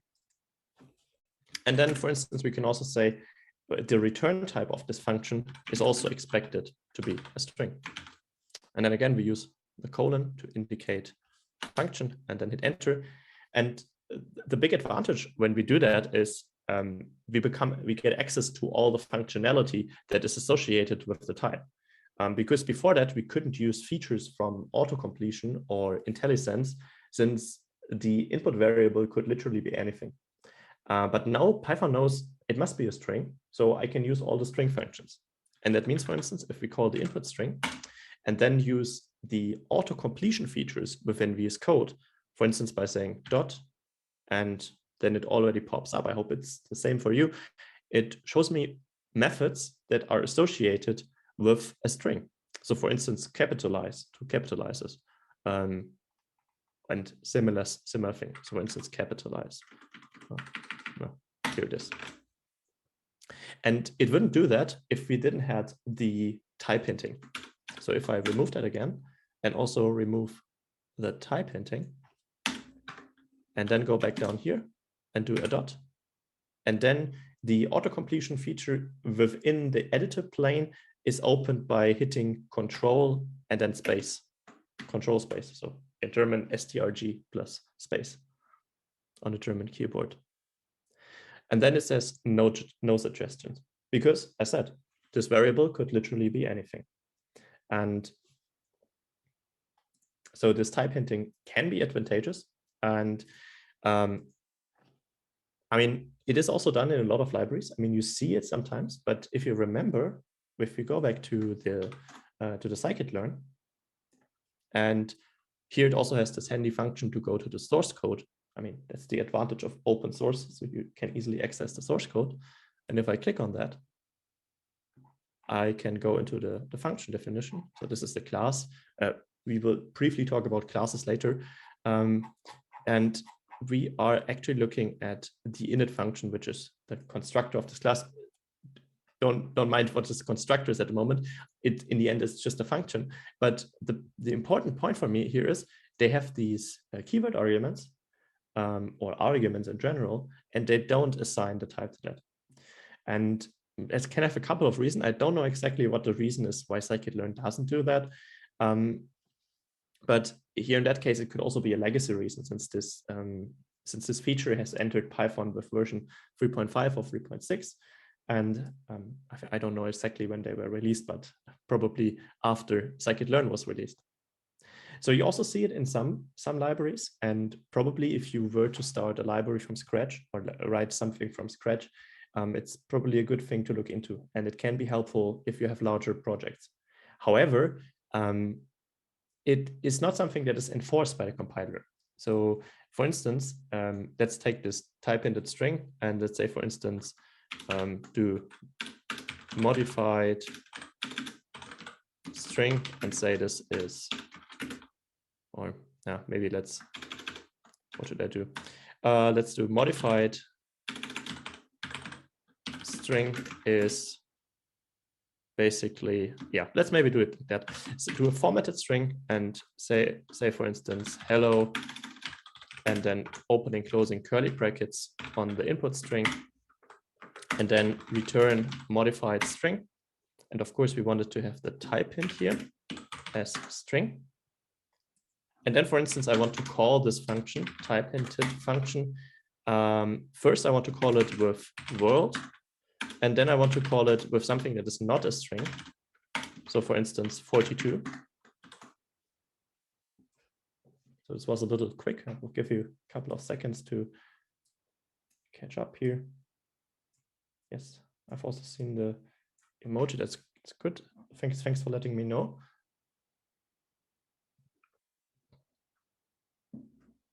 So maybe I just can quickly summarize what we see.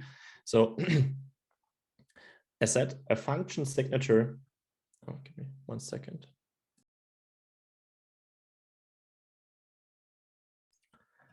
So as said, a function signature consists of the function name, the arguments, and the type of the arguments and the return type. And here in that case, we can use these type hintings and in order to kind of make this more verbose, although it's called type hinting and not, I don't know what is a better word, but at least it's a loose thing. So it's not strict. Either way, let's execute that. And for this, I want to open up a new term. Sorry for that. And for this, I want to open up a new terminal, and we can do that by the plus icon here. So basically what you then see here is the original Python and then the bash thingy in my case, maybe PowerShell under Windows. And here, for me, it automatically changed to the Python course environment. In case it did not do that for you, then you have to do conda activate Python course again. And we now want to execute that file. And before we do, let's think about that. Are we expecting troubles?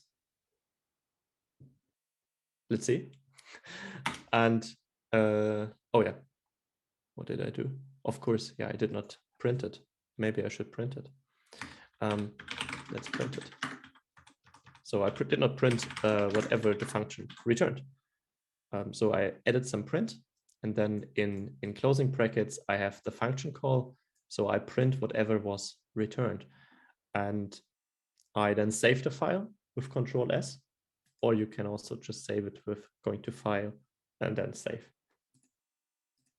And now if we re-execute that, we get what we kind of expected here. So we get hello world, that's nice, but you also get hello 42. Okay, it's kind of a contrived example to show that these time pins are helpful, but they're not enforced. So the Python compiler or the Python interpreter is not complaining. There are tools, for instance, linters, which can check your code quality, which will raise a warning, which say, hey, you used the type hinting, but then you called your function with something with a type that you didn't hint.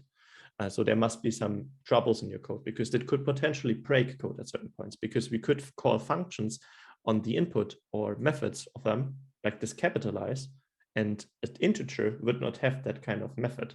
So that's where we have to be careful. But it's at least something, a new feature I wanted to show to you, which can be helpful. So we have someone asking, how does it know which arguments go to args and which to keyword args? Okay, that's a great point. Let's go back. So I will leave that open here, but I will change to the other terminal session back. And so I think you're referring to this one here. So, okay, so it first tries to match the regular positional arguments. So in that case, the Python course becomes the regular argument. And then every argument, which is not given in the way of A equals something, or so name equals something, will become a positional argument or an additional positional argument. So it enters the args. And the other stuff, which is given in the keyword style, enters the keyword args. I think that should answer the question. Then the next question was, is the 42 cast as string in this example? So when we call this here, is it cast into a string? Well, let's check. I mean, let's check and print type of input string and save it, and then go to the bash and execute it again. And here we see it says class int again. Let's ignore classes for a second, but it at least is type of integer. So it is not casted. I see sometimes, like for instance, if you have this in other languages, an implicit casting is happening. But here it is really just an hinting. So there's nothing done by the interpreter. Someone is asking, how do we check using linter? I don't know it by heart, actually. So probably we also don't have the linter installed. There's also some extensions which can give you also some annotations in the editor plane saying, hey, this is something where the linter kind of would raise a warning. I have to. I'm not. I don't know by heart, but there's like there's one really famous linter which follows the typical Python convention, but he is really picky. So he's also picky when, for instance, if you have white space, which shouldn't be there, and so on and so forth. I would skip that for now because it would be a little bit overkill, since it probably will give us some warnings for stuff that I might do wrong intentionally at the moment. Maybe we can leave that for later. I will just note that down for a second. Maybe we can do that after the lunch break when I've checked it up. Okay, then there is a question by someone, can one force a variable to have a type? Certainly you can. I mean, of course, what is the question, what you're using it for? I mean, of course, this flexible type system can be confusing in the beginning, especially if you come from a strongly typed language like C or Fortran. However, in the use cases for Python, I've rarely seen myself in the situation where I had to force a type.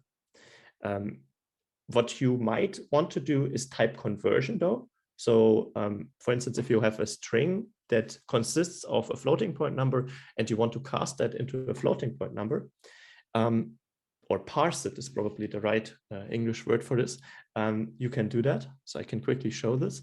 So let's go to the Python session. And say, for instance, we have a string. Let's do G is 4.56. And I hope this works. It's kind of improvised now. And then we should be able to call float upon G. Yes. So float is the intrinsic primitive data type for floating point numbers.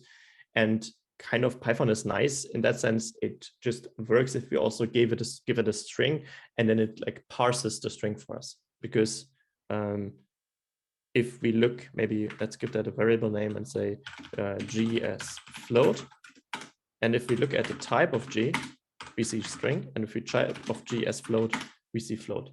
So I don't know, maybe your question was referring to this. How do we cast, for instance, strings into numbers? But except for that, I personally don't see a big use case for forcing variables, but I would be happy to hear if there is something that that is like a super important use case for you. So I would quickly, I hope the other questions are resolved. If not, then please let me know or write a follow-up question. I will just take them as resolved. There was a question in the Slido asking, could you please show an example of how to use that variable.something method? We will see that in a second. Don't worry. This is not something that I will not go over later. This will become quite relevant when we then look at NumPy and other libraries. But up until then, I would leave it like as is for a second. I would therefore take the question as answered. Okay, great. Let's go fully back to the interactive Python session. So close the Explorer and then use the arrow thingy to maximize the panel size. Control L to clear the screen. And let's do some quick math. For this, let's just do what you could also do with a calculator. So for instance, 2 + 2 - 1, for instance, and that's of course equal 3. You can do math with integers. I mean, it's quite obvious, but you could also do division that results in floating point numbers. So for instance, here, this is like by default in Python. Other languages, I don't know about MATLAB, but I think MATLAB also does that. For instance, C or so would do an integer division, which would yield a different value, but you can do the integer division by a double /. So this integer division is how much does the denominator fit into the numerator, how often. And this one is here, the floating point division, which I think is, of course, a little bit more reasonable when we do scientific computing. Then we also have support for powers by default. So with a double asterisk, we're getting a power. So 5 to the power of 3, 125. And then we have an essential math library. So from math, this is a math library, and we want to import something. So I haven't done this before, but we will go into this a little bit more detail in a second. But I just want to take the square root function from math. So from math, import square root. This kind of gives me the functionality of a square root, which is not in the default scope for Python, since Python is more of a general purpose language in comparison to MATLAB. But then we can take the square root of 25, and it's of course 5. But we could also done the square root with, of course, a fraction in the exponent. So for instance, 25 to the power of 0.5, and that would also yield 5. And then, super nice, Python has default support for complex numbers. So for instance, if we have 5 plus 3j times 2.5, it correctly does complex number operations if you have a need for that. And yeah, that's quite handy. But I won't go into that much detail for the math here, because later on when we then look at NumPy, we won't be using the default math library from Python anymore, but it exists in case you have a use case for that. Let's now go to a more relevant aspect, which is data structures, because we've already seen that with the keyword and the additional arguments, that there are certain structures which can hold multiple variables.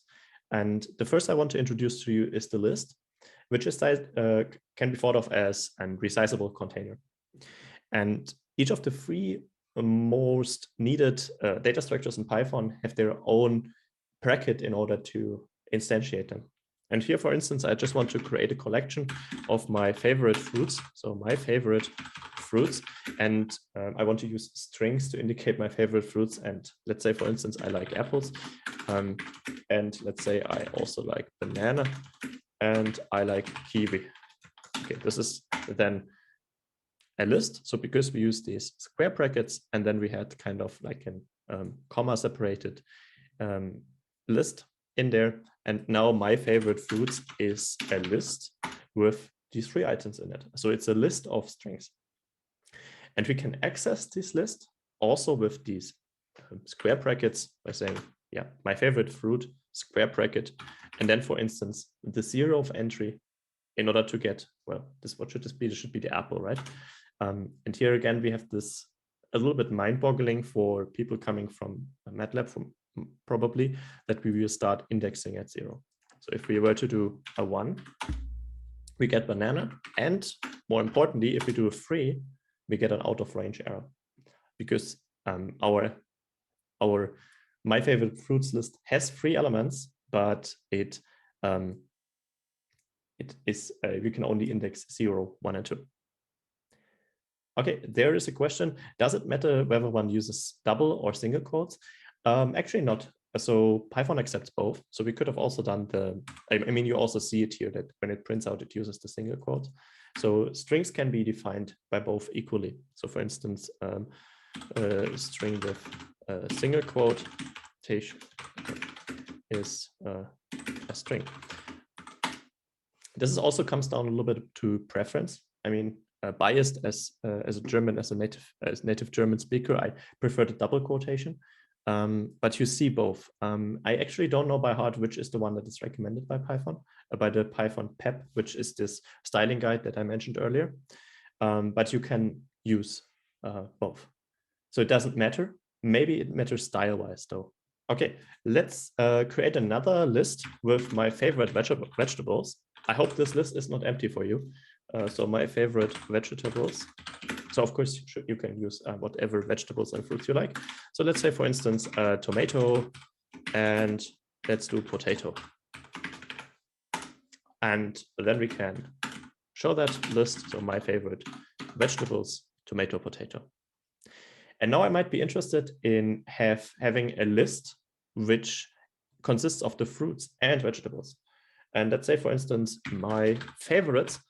And now there's kind of like this power of these high-level languages, although it's not necessarily an intricacy of Python, is we can concatenate these 2 lists by just adding them, by saying my favorites are my favorite fruits plus my favorite vegetables. And then we have my favorites as an array, sorry, as a list, which consists of apple, banana, kiwi, tomato, potato. And we can use, for instance, the len command, which is short for length, in order to access how many elements are in there. So len of my favorites. Let's think about that. How long should it be? 0, 1, 2, 3, 4 zero-based indexing. 4, of course, it should be 5, but yeah, it can be tricky, and sometimes it's really unintuitive, the zero-based indexing. I will come to the question with the different variable types in a second. But now we might also be interested in adding more. So for instance, you change your diet, not you change your diet, you extended your diet, especially with regard to the vegetables. You might want to add your favorite vegetable. Let's say, for instance, you started liking cucumber. So we do my favorite vegetables. And here, this is also then answering, going a little bit towards the question with the dot methods. So we have my favorite vegetables, which is an instantiated object in Python, and it is a list. And this list has certain methods. And one method we have, so method, what is a method? A method is kind of a function, but a function associated to a certain object. So this is what we have with the dot structure here. Since MATLAB, I think MATLAB has, I mean, I'm always talking about MATLAB, but the majority of you coded MATLAB as their favorite programming language. But I think MATLAB also has support for object-oriented programming. So object-oriented programming is usually referred to classes, and this also then includes methods. However, I don't think it's that prominent. And this method is kind of a way that is associated to this particular object, which can augment its state. It's kind of complicated. Let's just make an example and say my favorite vegetables dot append and say cucumber, for instance, cucumber or whatever you like. And this one, append function, then augmented the state, and we're now expecting my favorite vegetables to have cucumber in it. So it's now extended by one element. And there are a bunch of methods associated with lists, for instance, and we can look at them. So for instance, say my favorite vegetables, and then dot, and then we can use the tab for an auto-completion. And since we are in this IPython shell, we get a nice overview. We can use the arrow keys to move around. And it has a couple of methods. I don't want to go into all of them in great detail, but probably you can, yeah, kind of guess what they do based on their name. So they're kind of verbose in that regard. And sometimes the difference between a method and a function that is applied on a list is a little bit blurry, and that also depends on what kind of style of programming you follow. I will try to, since there was a little bit of a question with that regard, I will try to highlight that later on when we look at the library, since you sometimes see different ways of doing things. I mean, that's just usually how things unfortunately end up in programming, since people have different beliefs and therefore have different styles of writing libraries. But again, this is just like just a quick primer to the methods that we have here. Okay, so let's forget variables. Let's forget vegetables and fruits for a second, and let's just talk about material objects. Let's say, for instance, some variables I like. Well, super material here, but you also see I'm using this snake case. I don't know if you followed me on that or if you stayed kind of strict with the camel case. If you prefer that, sure. That's it's of course you feel to do whatever you prefer on that.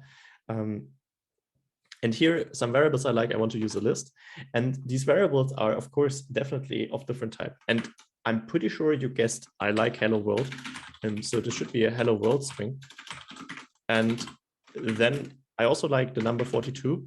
And who doesn't like pi, or at least an approximation of it? I also like nothing, and I like if things are true.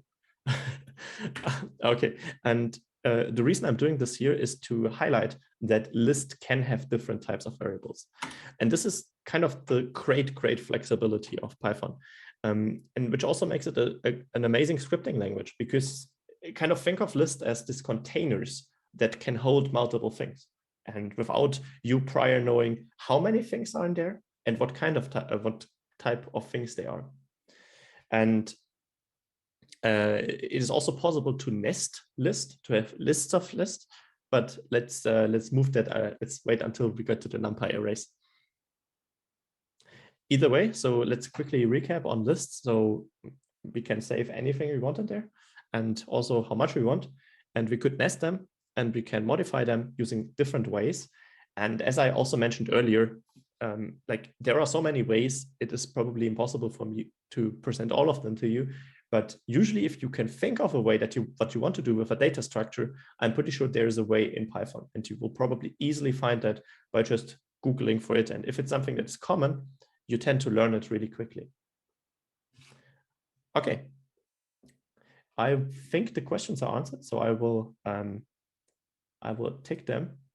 I'm not sure if that is the case on the participant side, but I think if your question is answered, you can also remove it yourself if you want to, of course.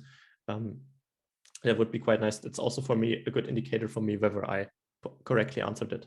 Okay, so the list is a cool thing, but when we want to access elements, especially when they have different types, and we want to access them, we have to access them by location. So for instance, let's say I want to have the variable at the second position. So that's count 0, 1, 2. That should be the pi approximation. I kind of have to know what is at position pi. Oftentimes it might be interesting to have some sort of like an associative mapping. Something like a dictionary, because in a dictionary, it's not that if you use a dictionary, it's not that you have to know prior where the English word for some German word is, but you look based on the German word to find the English word. So we have to kind of this mapping from German word to English word. I hope that makes sense. Let's just write down a dictionary, and then we will see how this works in Python. So I want to call this dictionary opinions on fruits. And here I'm using a curly brace. So notice the difference here. It was a square brace, and then we have a curly brace.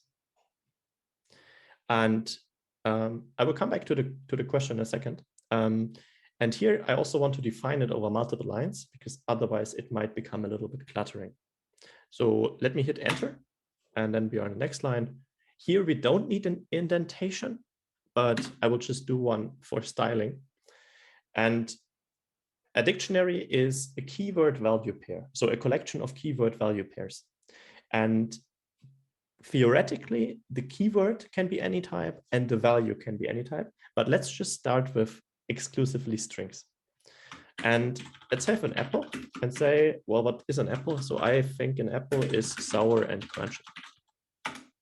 Let's have a banana, which we can think of as sweet and yellow. What a nice property. And then we might have the kiwi. Of course, feel free to use your own fruits. And there it might be intense and sweet. And then let's have a closing curly brace. And then we have our dictionary. Again, if we are printing it out, we see these key value pairs. So apple is associated with sour and crunchy. Banana is associated with sweet and yellow. Kiwi is associated with intense and sweet. And how do we now query these values? We query them by the keys. So like if you look in a dictionary, you query the dictionary. So if it's like a German to English dictionary, you query the dictionary by the German word, not by the English word you're looking for. But probably you even don't know it because you want to have the translation for it. So let's say opinions on fruits. And then let's ask, what is the opinion on banana? Sweet and yellow. So basically, this is how you access that here. But let's be rather general. So as said, the dictionary, similar to the list, can have arbitrary types inside of it. So for instance, okay, there's a new question. I think this is something that I would address right away. Good question. So someone is asking, is the comma after sweet necessary? It's a good question. And it's probably also, I mean, I don't think it's too religious. It is not necessary. So we can also define it. So let's go up and modify the comma or remove it and then hit enter. And it also works.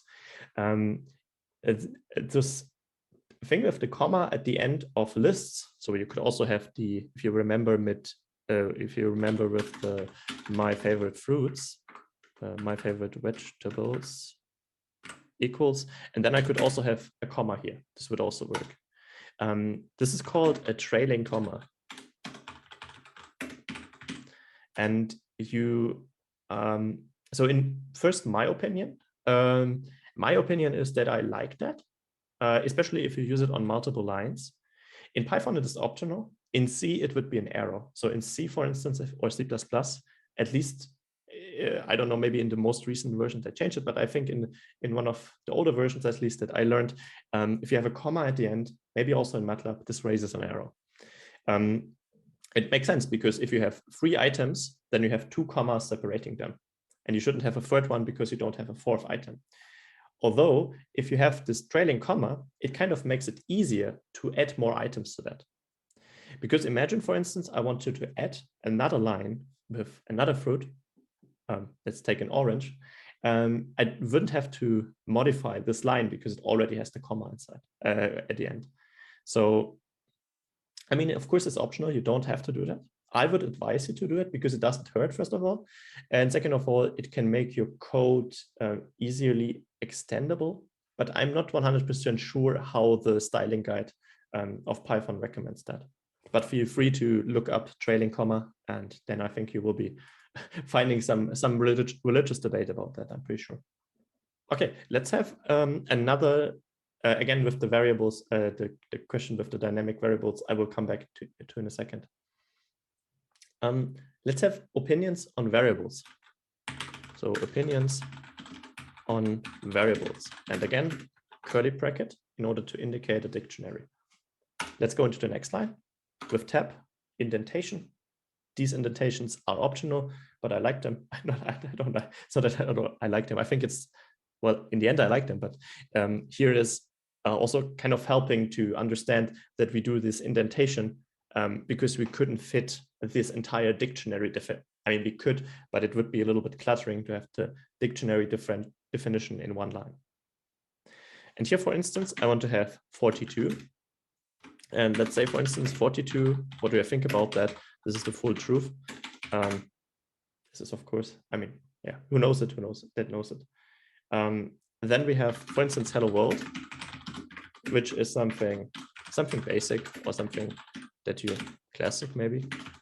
And I can also have true, which is a Boolean expression. Boolean refers to Boolean logic. Boolean logic is it's a way to express like logic with true and false and their combinations. And then let's have a closing trailing comma, closing curly bracket. And usually, if you were to type that in a script, I would prefer it if this trailing comma is on the same indentation level as the variable definition. So I didn't have it here, but I would like that way. But as said, don't take this too religiously. And this one works fine because, as said, key and value can have arbitrary types. So here in that case, the values, so this is the one that is after the colon, they are all strings, whereas the ones before the colon are different types. So here we have an integer, a string, and a Boolean. And we can query this dictionary similar to the other ones. So for instance, what is our opinion on 42? It is the full truth. And so basically the key here is, I just wanted to give some background information, why this works, why we can have arbitrary types. So actually, I mean, it's not technically that they can be arbitrary.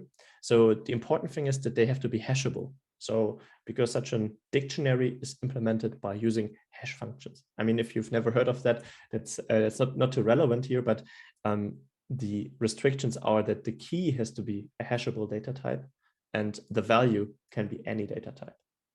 But for the sake of simplicity, at least for the context we're looking at here, let's say this proof can be arbitrary. There's a question asking, would the result be the same if you type square index 0? Does it can confuse between index and variable? I think you are referring to the dictionaries. and you can't access the dictionaries as you can access the lists. So I couldn't access a 0 in here. This would give me a key arrow. So a key arrow means that in our case here, this key does not exist. I don't know if this is what you were referring to, but if that is, then maybe try to tick the question that it's resolved.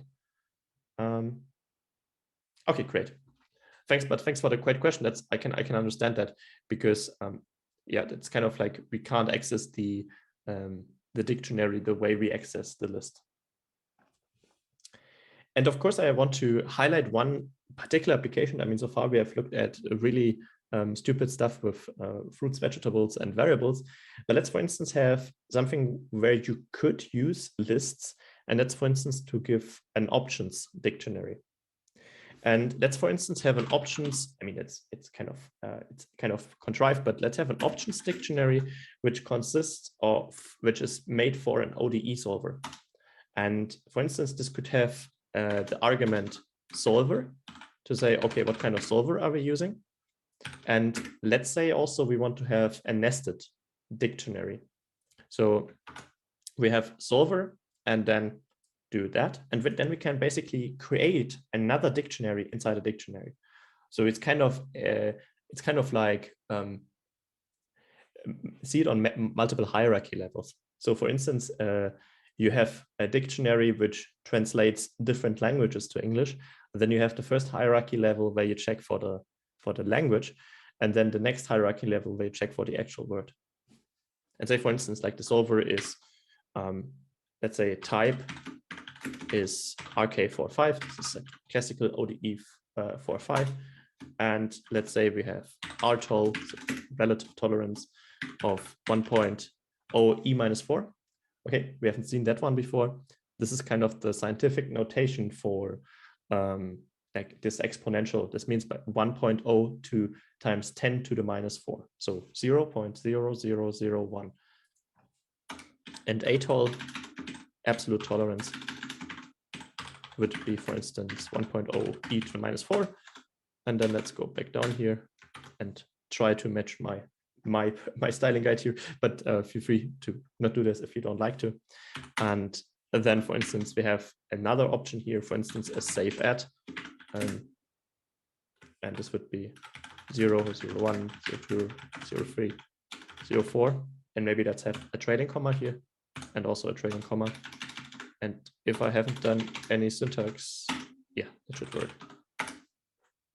So we basically now have this nested dictionary. So we have a dictionary, an outer dictionary, and for the solver, we have another dictionary. There's a question asking, so I can't append to a dictionary like a list either. Oh, yes, you can. Good point.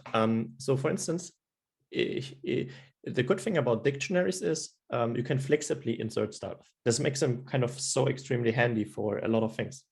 So for instance, say you created this dictionary options, and you want to add another option at the highest hierarchy level. For instance, say, I don't know, what is a good option? Oh yeah, that's a good point. What? I mean, we can do something arbitrary. Let's say, for instance,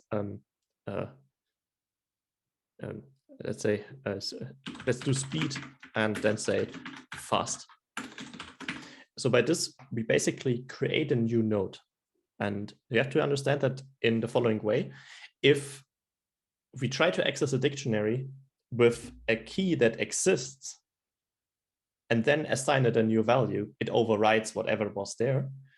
If we access a dictionary at a key that does not exist, it would add that key value pair to your dictionary. So this would be options, and now you see speed, fast. And let's say, for instance, let's change the solver to, let's say, I mean, Euler, maybe, and then this changed the entire dictionary. So follow-up question: are the methods for lists also valid for dictionaries? Are there exceptions? So the methods of course differ between the two, and you can check that by, for instance, going into the my favorite vegetables and doing dot, and then the syntax auto-completion with tab. And then you see these methods. Whereas if you go for options and do dot, you see different ones. And so there are some, of course, which are identical, but some which differ.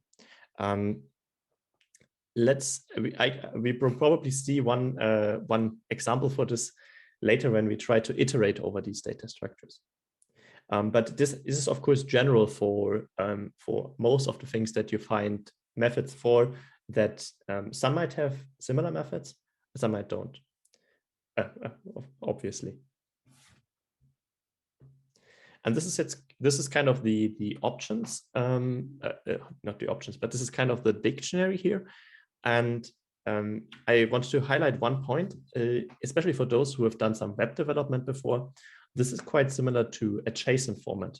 So it's spelled like this, which is a really common format to interchange data between websites and servers. And it's kind of this intentionally, because you can easily parse JSON into dictionaries or write out dictionaries as JSON files. Yeah, good point. Someone is asking, how do I access options solver type? Good point. Let's try that. I will first want to redefine this. So I moved with a couple of times upwards with the arrow to override the dictionary. And now it is of the previous type. And for instance, you now want to query RK45. So you would do options and then solver. And based on that, you can access the nested dictionary. And then you open another another square bracket, and then type. So similar to these nesting strategies, if you have a dictionary, a real world dictionary with German and English, let's say German and Italian, then you might have first here you plug in Italian, and then you plug in the word you want to have translated. Great questions. Of course, feel free to ask follow-up questions and further questions. I think that's super helpful for most of the audience. How do you access the items if you don't know their names in advance? Yeah, well, that's a good point. I mean, of course, especially when you have super complicated JSON structs, there needs to be some sort of like an interface design. This is, of course, not something, you could, of course, print out all the key names and then decide. But in most applications where you would use dictionaries, you kind of thought about a structure. And this structure is then kind of fixed, and you might have written it down somewhere or just defined in the documentation. And that's usually how it turns out. So for instance, with this options dictionary, there might be like a library. We can also look at that when we look at SciPy, where they say, oh, this function also takes an optional dictionary with these entries. And then, of course, you have to match their interface. And they might then raise an error if you don't match that. Sometimes they do not. Sometimes they don't raise that error. But in general, this is then kind of down to the design level. How you want to design how you want to structure your code. Okay, let's look at the last elementary data type or data structure in Python. And for this, I want to introduce the tuples. So we've seen the tuples earlier when we had the additional positional arguments. And for this, let me first create a list and say a list, and remember the list was the square brackets. And let's say the list contains 1, 2, and 3. Or maybe the trailing comma, if you like. I don't know, maybe if we just have it as a one-line definition, I don't add it, but yeah, let's have it in there. And then a tuple, and the tuple is instantiated with a regular bracket. And let's say 1, 2, 3, and so on, this one. And we can also look at the data types and say, this is a list. Oh, sorry, this is a list. And it prints it with square brackets, and then we have a tuple, and it prints it with regular brackets. How does these two differ? Why are tuples in there? Because right now you could ask yourself, okay, what the hell? Why do we need tuples? and tuples are fixed sized array. So remember, like with the list, we could append stuff. We could probably also remove stuff. We have done that, but it's quite straightforward. But okay, but a tuple can't do that. Let's try that and say a list dot append 4, and then look at the list 1, 2, 3, 4. Whereas if we try a tuple append 4, it says it has no attribute or no method that is called append. I mean, of course, this is maybe clear if it has a different interface design, but here is actually the case that the tuple can't be extended by an integer 4. The thing is, like, the lines might be blurry here. So for many things, you can use tuples and lists interchangeably. And you will also see that in later packages. Kind of sometimes you see the former, sometimes you see the other, especially if you are strictly on a computer science perspective. Whenever you have fixed size array, you should refer to a tuple, but I don't think the world is ending if you use a list there. So I just wanted to highlight this in that regard. Go back to the slides for a second. And get my tablet here. So we looked at functions quite in detail. I would just skip over that. I would just want to, as with all sections so far, I will always try to highlight what we did not cover, which might be relevant, but is a little bit edgy. But of course, you can always like look that up. There are also so-called sets in Python, which kind of relate to the mathematical definition of a set. They are kind of like lists, but with curly brackets. Sometimes you see them. I only rarely saw them in my usage of Python so far. Then you also have ordered ticks and ordered sets. That kind of refers to if there's an additional order in that, because if you use this hashing function, that kind of destroys the order. But there are also data structures that can retain that. But I think that's going a little bit too deep into data structures and algorithms. We have different types of strings. I mean, we have already seen the format string, which I think is super handy. I mean, I prefer it over other ways of formatting.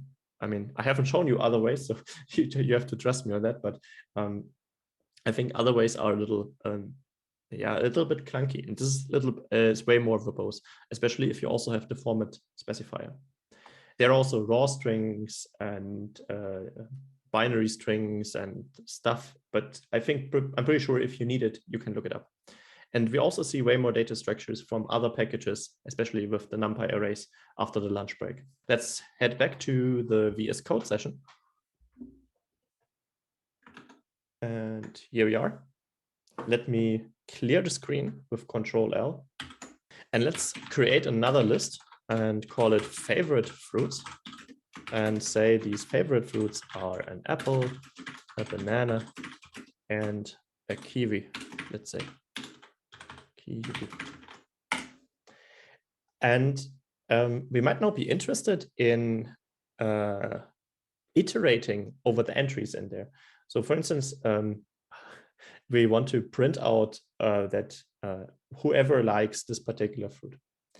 And this is now the strength of how looping is in Python by default. If you remember earlier when we had the for loop, so this for I in range of 5, I told you that the range command is creating an iterable object. And then we have an iterator, or like an iterator variable, which is going to represent all the elements in this iterable range that we have here. So in other words, we can also think of lists as these iterable data structures. So because we could potentially iterate over all the entries in here. And it is super intuitive. So by just saying for fruit in favorite fruits.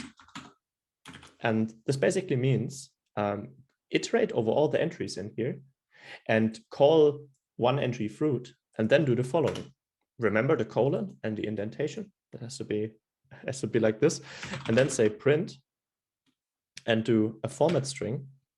Oh, well, maybe we can do a format string, but I just want to at least mention other ways of formatting and say Felix likes and then we do this, open closing curly bracket, and then say dot format, and then fruit.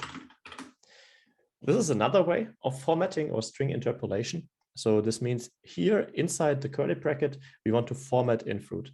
And for this, we are calling a method that is associated with a string. That's why the dot structure. Although here, of course, it's a little bit, I think it's a little bit clunky. I really prefer the way when it is done inside the string, but maybe this appeals to you and you want to prefer that. That's, of course, absolutely fine. Either way, let's run that and see. Oh yeah, Felix likes apple, Felix likes banana, Felix likes kiwi. Hopefully it doesn't say Felix likes also on your machine. And that's quite nice. So in other words, and this is really the crucial takeaway, in Python, you iterate over data structures. And this C-style looping, where you, so if you've ever written C code, and I'm pretty sure it's similar in MATLAB, where you say you have an iterator, and this is the index, and then you index an indexable array. This is kind of not as verbose as Python wants to be. So this is kind of like a range-based looping over iterators. I mean, you can also do this in C++ now. This has been introduced with C++, I think 11, as it got really well at least. But I think it's something that definitely speaks in advantage of Python.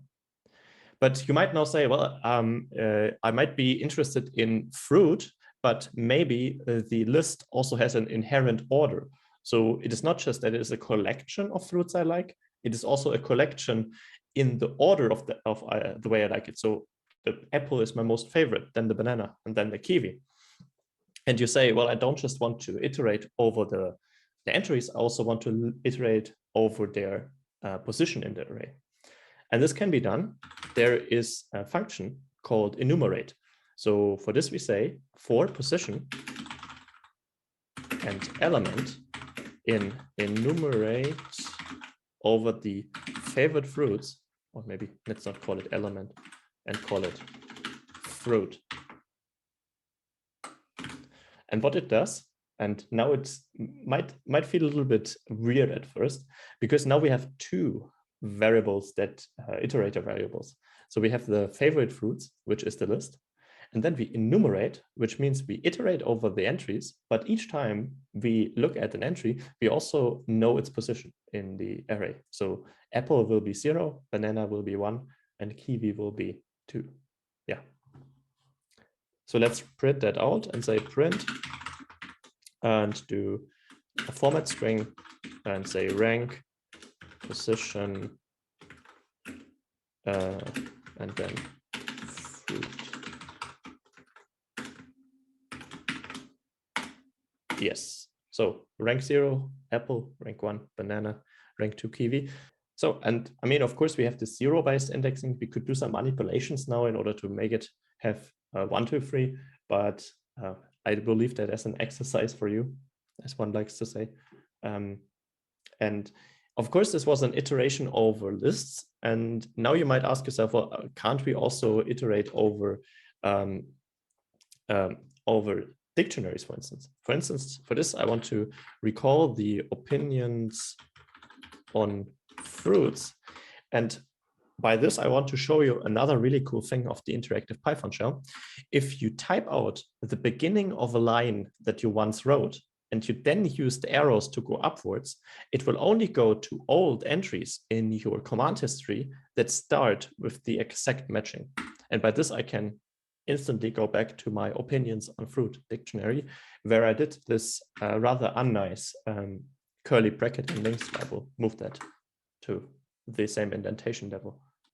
And now we want to iterate over that. And what we want to iterate is we want to say, hey, this is the fruit XY, and the opinion is Z. And for this, we do for key value in opinions on fruits. Although it is kind of, now it's kind of, it's not unique how to iterate.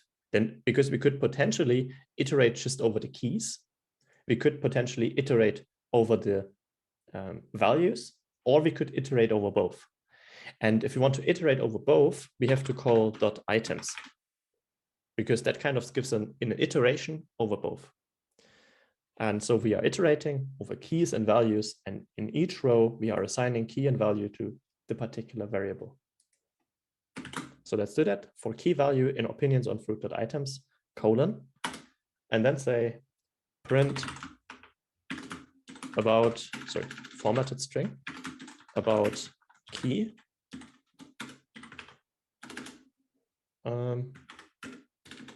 Someone thinks value. And then let's have that run and say about apple, someone thinks sour and crunchy. Well, it's maybe not fully grammatically correct, but I think you get the point.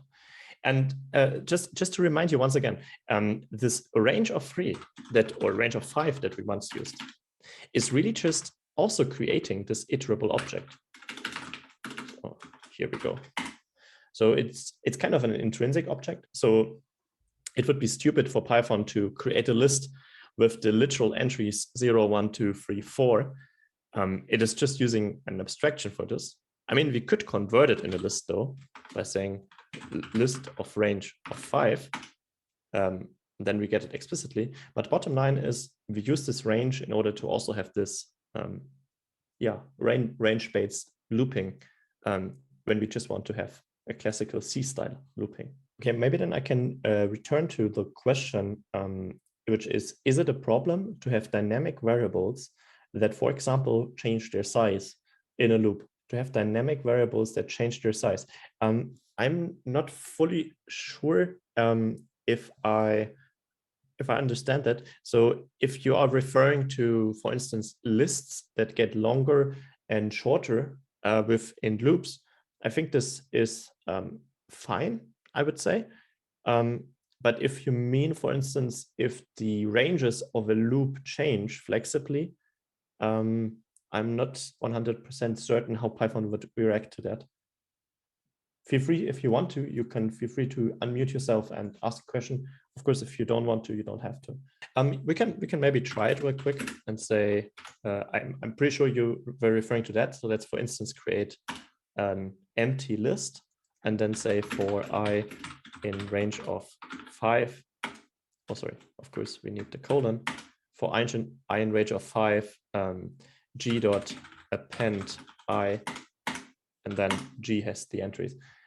It's actually quite something that you see super common because as a typical scripting activity, say for instance, you have, I mean, this is of course a little bit too specific, but at least from my experience, I can say this is something that I do quite often. Maybe from an efficiency perspective, though, it might not be the smartest, because internally what Python is doing, it has to kind of provide the memory for this. And if it changes like flexibly, it sometimes has something to do with like reallocation. Might be a little bit difficult to understand, but in the bottom line is it can have an impact on a performance-wise side, though I think depending on, of course, if you suffer from performance bottlenecks, then you might have to look into that. But up until that, I would just rather write stupid but understandable code than elegant but cloak, kind of like not understandable code. Yeah. One last point before the break, I want to introduce you to so-called lambda function. This is probably from the level of difficulty, this will probably now be a little bit a step upwards, but I think it's something super relevant that you should at least have heard of. Because, I mean, it's not that crazily difficult because I think MATLAB has a similar concept, but just something how you see it in Python. So the idea is that oftentimes when you want to use functions, you do not necessarily want to create them with the define structure. Partly also because you do not necessarily have to give them a name. And I mean, I will now do the opposite. I will give it a name, but theoretically, there's a lot of things that you could do with just an anonymous function, so a function that does not have a name. So for instance, let's create a function like this and assign it to f. So this is, again, it is then not anonymous, but let's just do it that way. And for this, let's use lambda. So it's called lambda. This is just a typical name for this in computer science language. I don't know 100% why it is called lambda, though. I accepted the name. And the lambda function and the lambda signature works like this. So you have the keyword lambda, and afterwards you have a space, and then you have your list of arguments. So for instance, x, and then you have a colon, and then you have the function body. And usually this function body should only consist of like a small statement. So for instance, x squared. And by this, we have defined a function that is f is given as x squared somehow. So I think in MATLAB, there is a way, I think it's called at f of x, something like this. It has been some times, but I think there's a way in MATLAB to do that. Kind of think of it like this. Although you not just do it for mathematical functions, but also for something else. We will see that in a second. Of course, then you can call this function as usual, since we have it like yeah, kind of de-anonymized. If we apply it to 2, it will be 4. If we apply it to 6.0, it will be 36.0. And one particular application, although in the last workshops, I learned that this is kind of the deprecated way of doing it. So I will first show you the wrong way, not the wrong way, but the deprecated way, but which includes lambdas. And afterwards, I will show you the way it is recommended now, which also is a super neat concept of Python. And for this, let us create an array, not an array, a list of 2 strings which have wrong capitalization. So let's say wrong capitalization, and there, for instance, is a banana. So that's misspelled, and an apple. Let's see, this is a list. So basically, we now want to to fix this capitalization.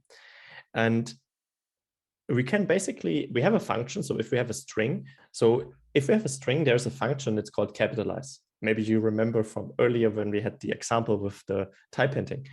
However, it of course only works with a string and not with a list of strings. So there is a functionality in Python, it's called mapping. And mapping is a way to apply a function to each of the elements in a list. So it maps out the function application to all of it.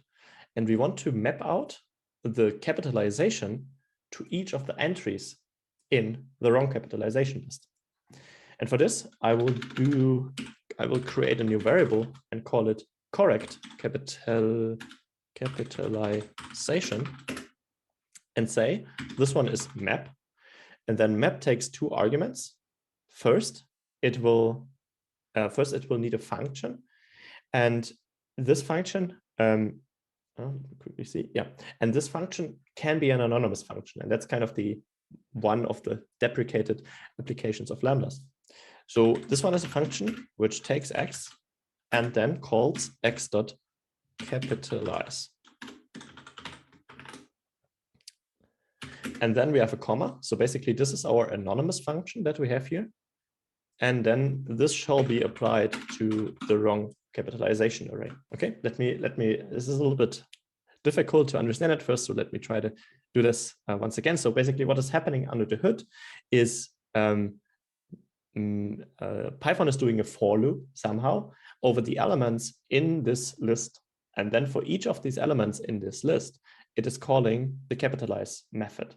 And then the resulting list with the strings capitalized is saved in the list called correct capitalization. And of course, this should already work, although Python is doing some sort of a lazy thing here. So we kind of have to explicitly cast that into a list by saying list and then in brackets this mapping routine, apply it, and then our correct capitalization is consisting of what the correct capitalization.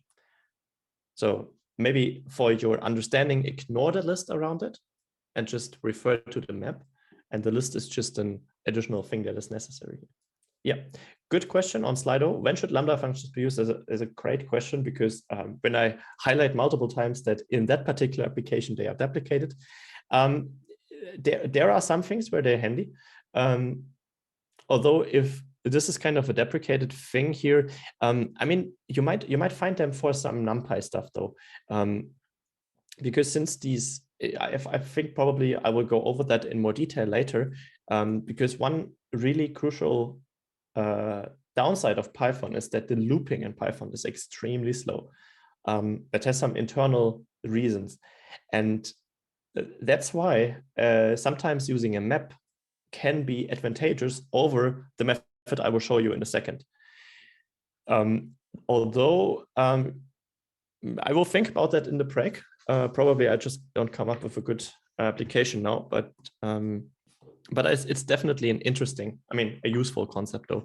And you see it in some code, and it might be helpful to have seen it before. Let's now look at finally the correct way to do that. So let's say maybe recommended way to do this is a so-called list comprehension. And I will first write that down, and it will look a little bit cryptically. So let me call capitalization and 2, because we have great variable naming here in that course. Correct capitalization 2 is equal to, and then opening, closing square brackets. And then we have in the square brackets a so-called list comprehension. It works like this. So x.capitalize for x in wrong capitalization. And I will execute that. Okay, yeah. Capitalize. Okay, I had a typo there. And if we look at the result, it should be identical. But it looks a little bit abstract, I must admit. But what is happening here? So a list comprehension is, in that case, the recommended way, because it is more verbose. So basically what we're doing is we are creating a new list with each of these entries being x.capitalize for x in the wrong capitalization. So there's this kind of like a short form of writing a list. And I don't know if there's any performance advantage of using an explicit for loop, but there's definitely a style advantage and a verbosity advantage. So in that case, we just applied the capitalize method individually. And these list comprehensions are, as said, this is something that you see quite often in Python, since there's allow to do things that you would usually need 2 or 3 lines for in 1 line. And I mean, subjectively speaking, it doesn't necessarily hurt the understandability of the line of code. Okay, I will give you like 1 or 2 more minutes to catch up on that, and then I think we are good before the break. Please feel free to ask a question. You can also ask a question during the break if you maybe reflect, and then something comes up that might seem unintuitive, and then we can capture that after the break. We have 2 more smaller sections before we end the basics of Python, and then we dive into NumPy, and that's going to be super cool because we then do some actual scientific computations. I hope you are excited. So let me feel free to write a question. I will be here for 1 or 2 more minutes, and except for that, I would say we then have a lunch break until 2 p.m. And then I hope you can rest a bit, and I hope you enjoyed that so far. So I hope everyone is back. Then let's please switch over to Visual Studio Code again, and let's go over the last steps in the Essentials to Python chapter, basically. And here I want to write a script. So for this, let's lower the panel size of this terminal down here. And then I will also clear the screen with a Control L. And what I want to do is So far, maybe as a little summary, so we looked at some elementary aspects of Python, and we looked at data structures. So far, we've looked at most of the stuff that you might see later on, just based on a syntax perspective. But there are some other aspects that come to, like when using Python, or general when you use kind of any programming language. And that is that you might use code from different files, maybe different files that you write yourself, or, as it is often the case in Python, to use code from libraries that you installed prior. And this is what we will be looking at next. And for this, let's go to the File Explorer and create a new file and call it to be imported. And don't forget the .py at the end in order to indicate to VS Code that it's like a Python file. And inside this file, we're going to create a function. For instance, let's call it the crazy function. And this crazy function will just print hello world. So the bottom line here is that we just have a function that is defined within this imported or this file that we want to import.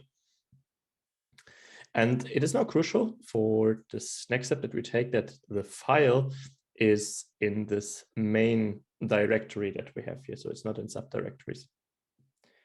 And then we can basically go to our interactive session and try to get the functionality of the crazy function into the scope of our interactive Python interpreter. And we can do this by saying from to be imported. And if we use a tab, we also get an auto completion here. From to be imported, import. And then what can it import? So, well, we can import the crazy function.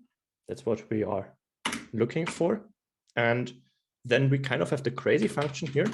So if we just look at it, it's a function. It comes from the module, talk about the module soon, to be imported, and we can execute it. And then we basically brought the functionality from the script into our interactive Python session. But this is not the only way we can import it. So here we made some specific imports.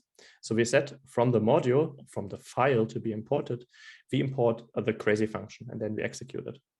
However, we can also import the entire file by saying import to be imported. And then it is also available to us, but is available in sort of like a different hierarchy or in a different level. So we can access it by saying to be imported dot crazy function.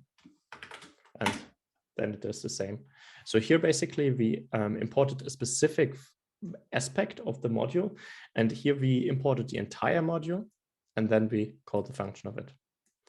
And something that is also done often is to import something, but then not keep the original module name. So because it is rather lengthy, and imagine you always, whenever you want to call a functionality from this to be imported file / module, then you have to like pre-type it. Only if, of course, not if you directly import it, but talk about that also in a second.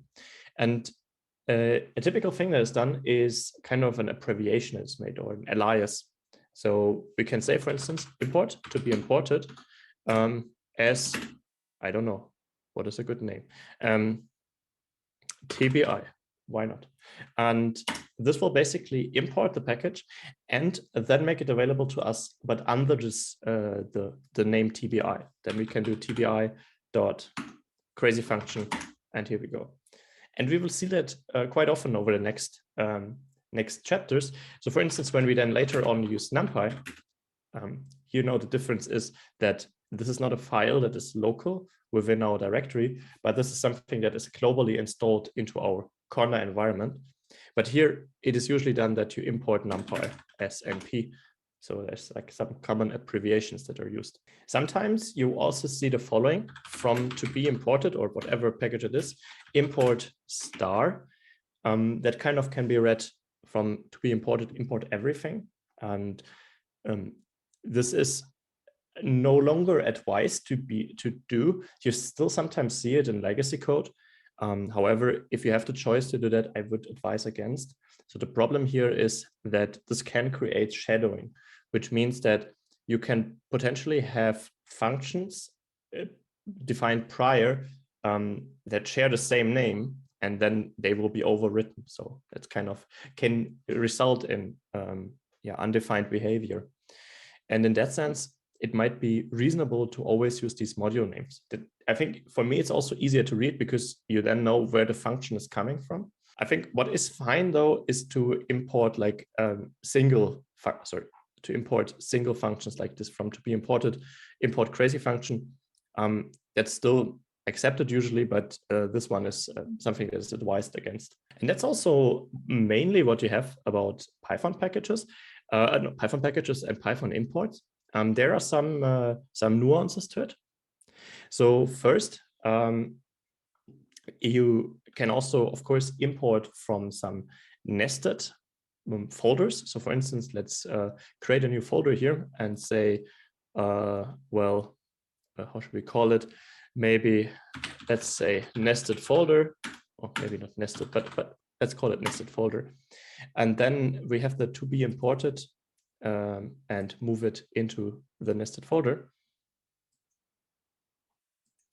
And then, of course, I have to switch to a clean Python IPython shell because here we already have everything imported. So let's go to the second shell that we had here, the bash. And let me quickly clear it with Control L and then enter another IPython shell. Let's import from this folder. And the cool thing about Python now is that the file hierarchy that you have on your system is also like represented in the module hierarchy. So we could do, for instance, from nested folder dot to be imported, import crazy function. And then we would get the crazy function again in our global scope, or we could also do import nested folder dot to be imported, import this as TBI. That's what we did before. We do that. There are some more nuances also with respect to paths. I already see the question there. But usually this is like probably 60–70% of what you're doing with the imports in your local repository. You have to be a little bit careful. One thing that is that happens from time to time. I mean, it shouldn't happen, but one tends to forget. You should not name Python files the same as some modules that you, not modules, but packages that you installed with pip, for instance. So don't call a file numpy.py, because then it's kind of arbitrary from which Python shall be importing. And I think it has the order that it first looks at the locals files before it looks at the globally installed in the environment, but I could be wrong about that. Either way, it's probably not an advised solution. Okay, then we have a couple of questions. First of all, we have the question, is it better to write different functions in different files or all in one? I mean, of course, having everything in one file is probably not the best way to do it. It kind of comes down to some guidelines that you set for your project, I think. Since we don't cover the object-oriented part of Python that much, which you would probably want to do if you had bigger projects to write it in an object-oriented design. Although in general, I think probably the best is to just have some logical discussions about what is a good way to have it. So especially that you have some kind of separated aspects of your repository. I mean, it's hard to say what is the best way to do it, but maybe you can get inspired by some repositories or by some projects that you like. So for instance, I personally think that scikit-learn has a really good structure of the repository, maybe except for the fact that they're not using the type hinting. But this is something that one can get inspired by. And I'm pretty sure there's also some guidelines by the PEP 8, so this styling guide of Python. Probably is not the answer you hoped for, but I don't think that there's like the ultimate truth to organizing that. In the end, it usually comes down to what either already is there or what you agree upon. The next question is, would from to be imported import crazy function also shadow an existing function? Yeah, we can try. So let's define crazy function and say print defined inside, maybe something like this, and say crazy function, and then from nested folder to be imported, import crazy function, and then call the crazy function. Yeah, so it's this overrides that. I hope that answers your question. So therefore, you should be careful, and this is also probably another advantage of doing this way of importing, so that you import on the module level. Of course, then you shouldn't have any variables that are called like the module, but usually this shouldn't be the case. And then you are on the safe side. Additionally, I also like the edit verbosity. The next question is, are there preferences between relative and absolute paths? I mean, it's not easy, I would say. There are some difficulties that one can run into with paths. Generally, I think that if you import locally, yeah, it's hard to say. I've also had some troubles with getting this right, so I don't have really good advice here. I mean, for these smaller stuff that we're doing here, I think relative imports are fine. I mean, by absolute imports, probably you refer to like from the absolute root of your file system. I don't have a good answer. I'm sorry. I mean, generally, I probably would recommend to, if you really want to use, I mean, probably absolute paths in general are not the way you should be doing it, but rather to add your local repository to the Python path. I can quickly show that. So if we open up a new terminal to get a new bash shell, there is a variable that is called a Python path. Of course, make sure that you are in this Python course environment.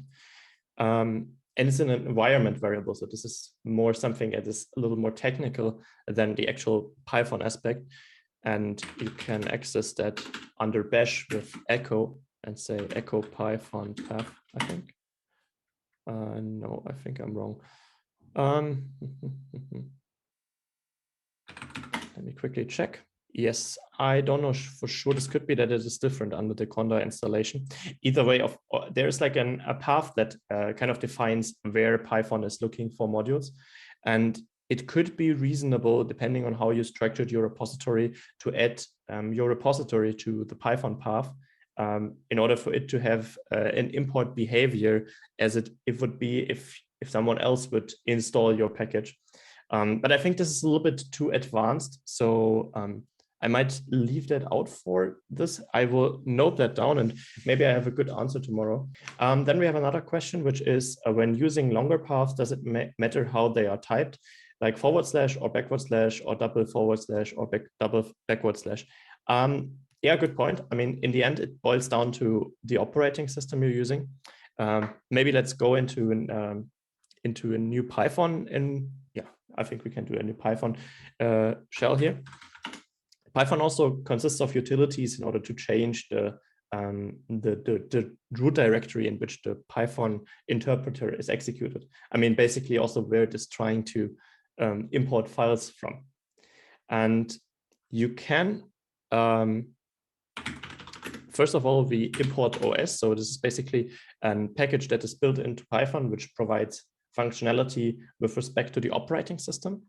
And with the operating system package, we can get our current working directory. So get cvd. And this is basically the path I'm currently in. So at least under Linux, it looks like this.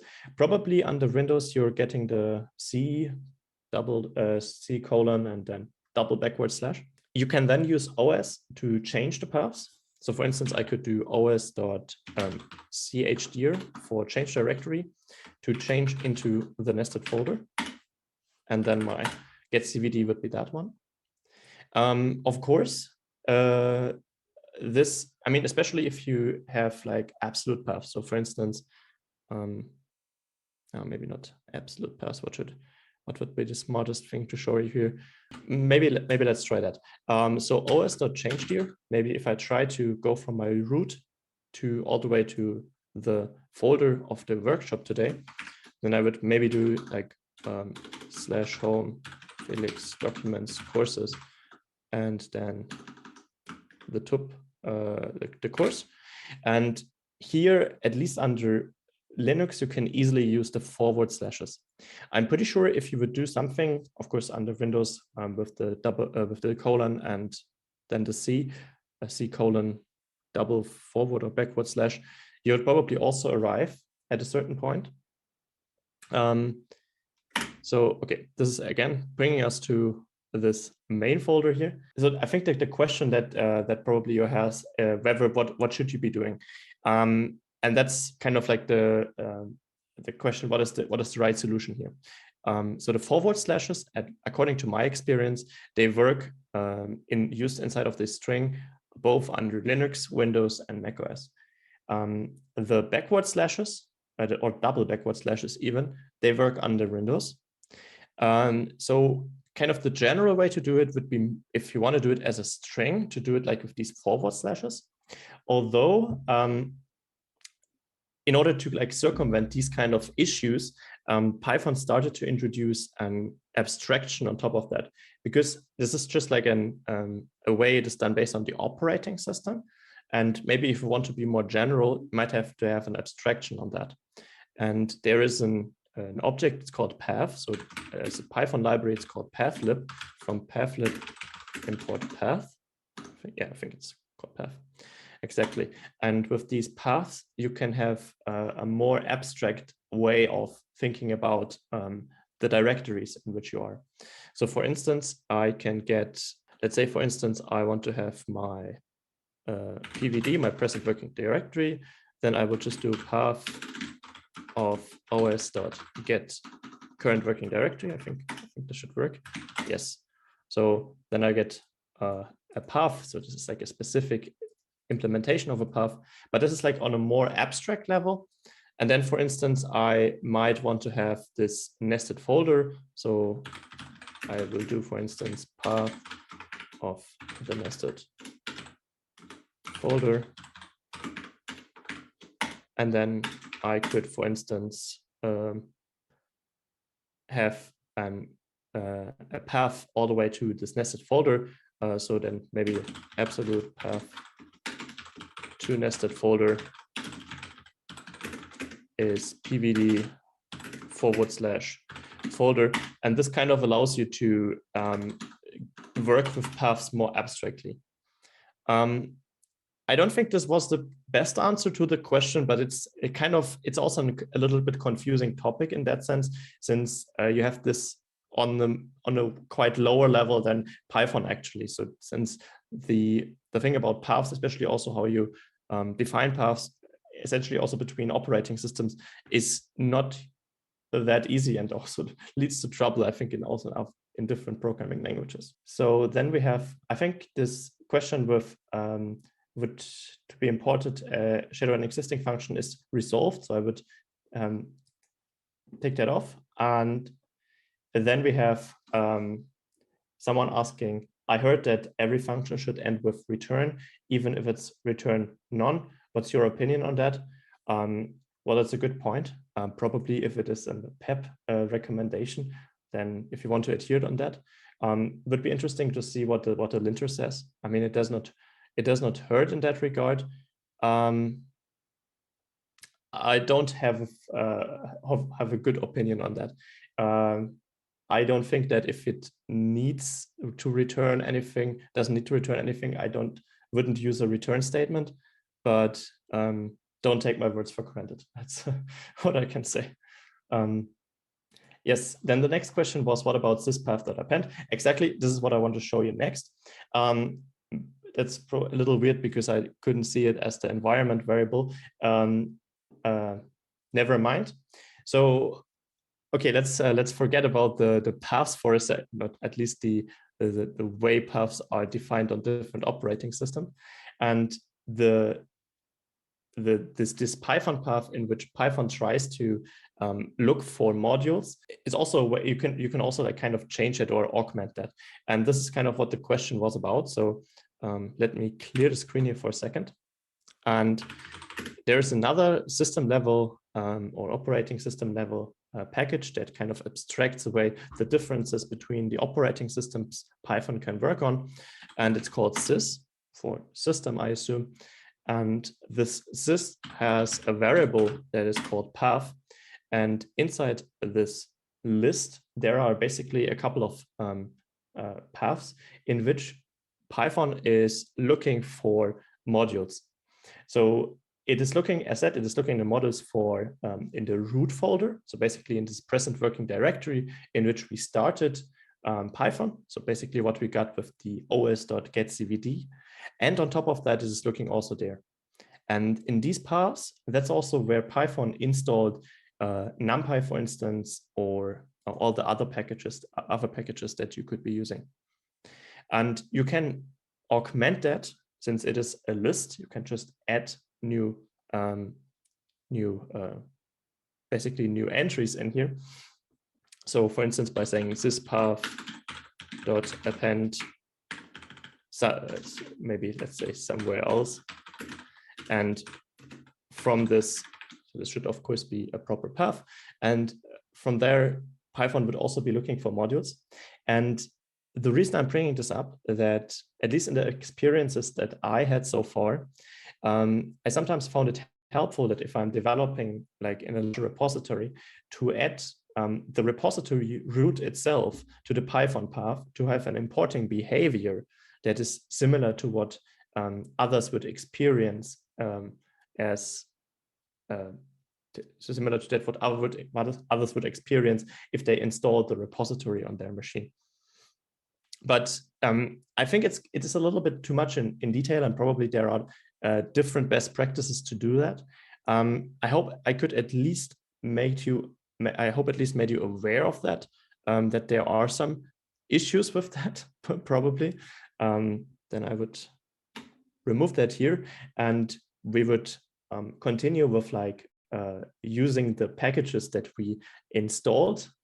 So basically use the packages that we installed with the preparation videos, like with NumPy and TensorFlow. And just to follow up on that, what I already had in the other shells. So these imports that are on the system level. And what I want to have you like as a takeaway here is to import the modules with their abbreviation. So for instance, import NumPy SMP as we will be using, and also later on TensorFlow, which is usually abbreviated STF. And depending on the module, the import might also take a little longer. I hope it was not too confusing. I'm super sorry for this was a little weird. Either way, let's wrap up the session on the basics of Python. And also let me give you some hints on what we did not cover. Okay, so what should you remember? Of course, first of all, that Python is a dynamically typed language. So we started with looking at some types like strings, numbers, and so on and so forth. Then we looked at some at for loops, so classical for loops that you might have also seen in other languages.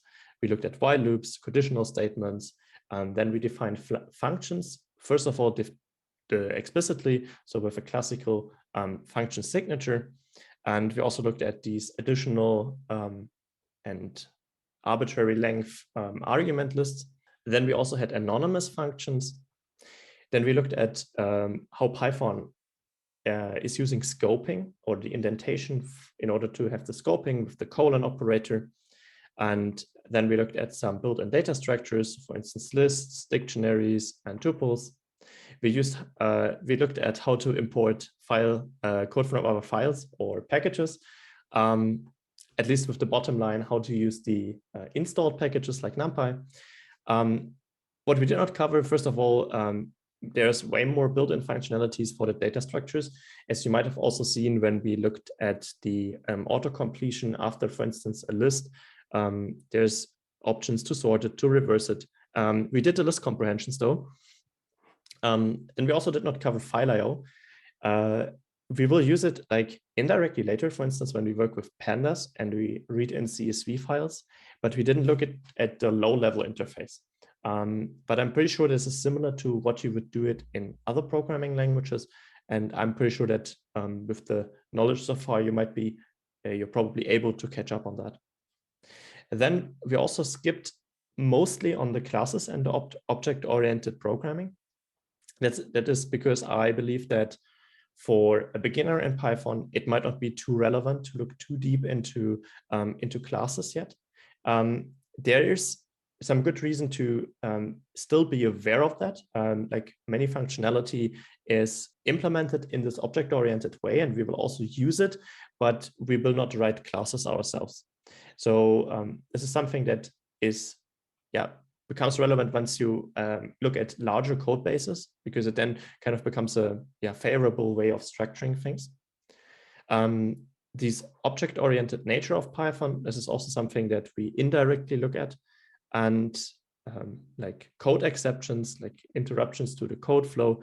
I mean, we've seen a couple of errors, so for instance, a key error in the dictionary, but this is not something we looked too deep into. Then there's also like a lot to say about Python's relation to C, C++, and Fortran, especially if you want to call functions from these other programming languages. But I've seen there has been like a presentation by the Moose and Semprom on how to use, for instance, Cython to take advantage of C code. So if you are looking into that, especially if you might have some legacy libraries in C, this is also something that one can do a lot of. However, we will exploit that fact quite heavily when we then look at NumPy in a couple of seconds. Okay, great. Let me see. Okay, there's no more question. Then let's continue to the mentioned NumPy. And first of all, I mean, the essential aspect of NumPy is kind of to make Python as a true language for scientific computing. And the essential aspect of what NumPy introduces is so-called NumPy arrays.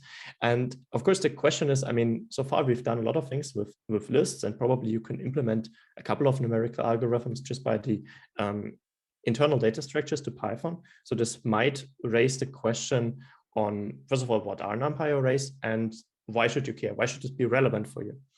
And as said, Python has the option to call code from other programming languages. And NumPy arrays are essentially software components that are mostly written in C, so in a compiled language. And their idea is that they are similar to the arrays that you find in C or Fortran, mostly C in that case, in that they can contain only elements of one data type. And the advantage there is that this allows for many efficient methods to be applied on them. We will later on see ideas like broadcasting and vectorization. And on top of that, they bind many useful libraries. So for instance, if you've ever done any linear algebra or fast Fourier transformation in C or C++, chances are good that you might have used a library for that. And so NumPy is kind of like a suite of routines that have been made available to be used in Python. And why should you do that in the first place? Earlier, I said that for loops are one of the weaknesses in Python, and it's not necessarily just for loops. In general, it is that many software aspects of Python are slow by the design, or by the inherent design of Python. And these NumPy arrays try to take the advantage of Python as being in a high-level language, that's super dynamic, super easy to learn, and still provide it with a decent performance, maybe not a perfect performance, but with a decent performance to do some reasonable scientific computing or machine learning. And this is some rough figure. I mean, it of course depends on the concrete use case, but in general, those appear to be orders of magnitude faster than if you work with Python lists. And as I also mentioned earlier, those are the cornerstone of all scientific computing in Python, because once you have efficient array computing implemented, many algorithms and many ideas of scientific computing can build upon. And then maybe also the question, why should you care? I mean, of course, if you want to have something that works like MATLAB, then NumPy arrays are of course crucial. But also, if you want to go deeper into the Python world and, for instance, build upon TensorFlow, PyTorch, or Theano, they tend to be greatly inspired by NumPy in the way their API is designed. And so once you kind of understand NumPy, you understand a lot of parts for these really fundamental libraries, and you can do really efficient things and take the advantage of the fast prototyping aspects of Python. So kind of get a speed that is comparable to lower languages, to lower level languages like C in that case, but obtain the flexibility and the fast prototyping aspects of Python. And it makes Python kind of like a clue language. So it takes the best of many roles of many existing libraries and makes it accessible in order to interface with each other. Okay, that's a lot of things said about NumPy arrays. Let's try to look at them in concrete detail. For this, let's head over to Visual Studio Code again. And there we want to create our first NumPy array. And we will again primarily work in the interactive Python shell. So I will close the Explorer and extend or maximize this panel size here. You can choose whatever interactive Python shell you want. I'm just taking the last one that we opened here, since we already imported NumPy. Maybe we can just do it once more, just that you have it down. So import NumPy as NP. And then creating a NumPy array is relatively straightforward. I want to call it first array. And for this, we do numpy.array. And then this array is created. So let me just repeat that once again. So NumPy is basically just, or NP is the abbreviation for NumPy. And here we are accessing a function, in that case, a constructor of a class, in order to create a new array. And we say numpy.array, and then we feed it a list. So 1, 2, 3, 4, for instance. And this will turn this list into a NumPy array. We can look at it and see it is an array consisting of these elements. And then, as I mentioned, arrays have this property that they only contain elements of one data type.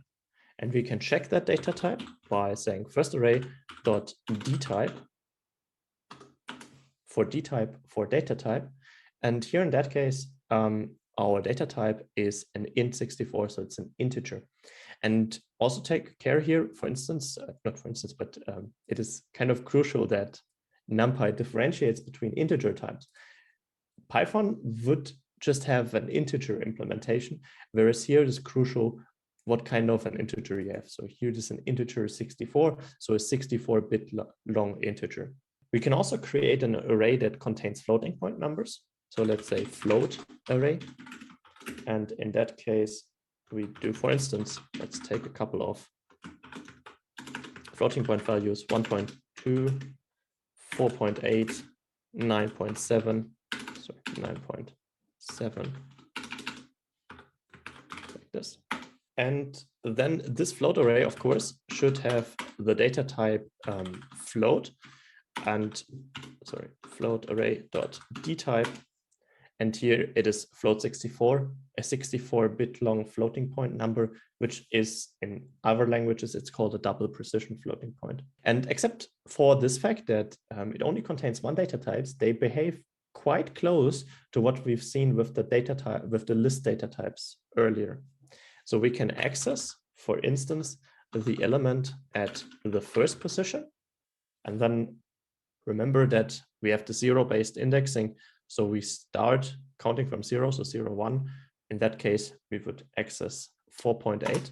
And then, of course, we can access the array at a certain point and modify its entry by saying, for instance, float array at the second position, so which translates to the third in one-based indexing, is equal to maybe 42. And then we can take a look at the float array. And then it's essentially a modified 42 in the 1, 2, 3, 2, third or second position. The essential part of these NumPy arrays is that they greatly resemble the arrays or the vectors slash matrices that you find in MATLAB. And consequentially, we also find a lot of creation routines that are similar to MATLAB. So for instance, we have the linspace command. So linspace for linearly spaced arrays, for instance, from 0 to 1 with 20 entries. And with this one, we get an array with 20 entries linearly spaced between 0 and 1. Similarly, we also have the NumPy ones in order to create an array that is filled with ones. And here we have to provide how long the array should be. And here in that case, for instance, let it be 4 elements in order to get a 4-element long array. Okay, let's look into more detail on one intricacy of these NumPy arrays. For this, I want to change to the slides again and take a look at an aspect of NumPy arrays that is called the shape. And you also have a similar idea in MATLAB, if I'm sure, that you can have these high-dimensional objects. And so far, we only looked at one-dimensional arrays, which have a shape which is given in terms of how many elements are within this one particular axis. However, we can also have two-dimensional arrays with 2 axes and 3-dimensional arrays with 3 axes, and so on and so forth. And these shapes that we will find attached to the arrays correspond to the number of entries per axis. So we have a 0 of axis with 4, then we have 0 of axis here with 2, and then with 1 element. And of course, the data type stays the same over all axes, so it's the entire array is associated with the data type. But of course, with this, we can express linear algebra objects like vectors, matrices, but also higher dimensional tensors. And these axes can have multiple interpretations. Later on, we will see that they can either be interpreted in this linear algebra way, or they can also be thought of as a batch axis, which refers to like a collection of sample entries.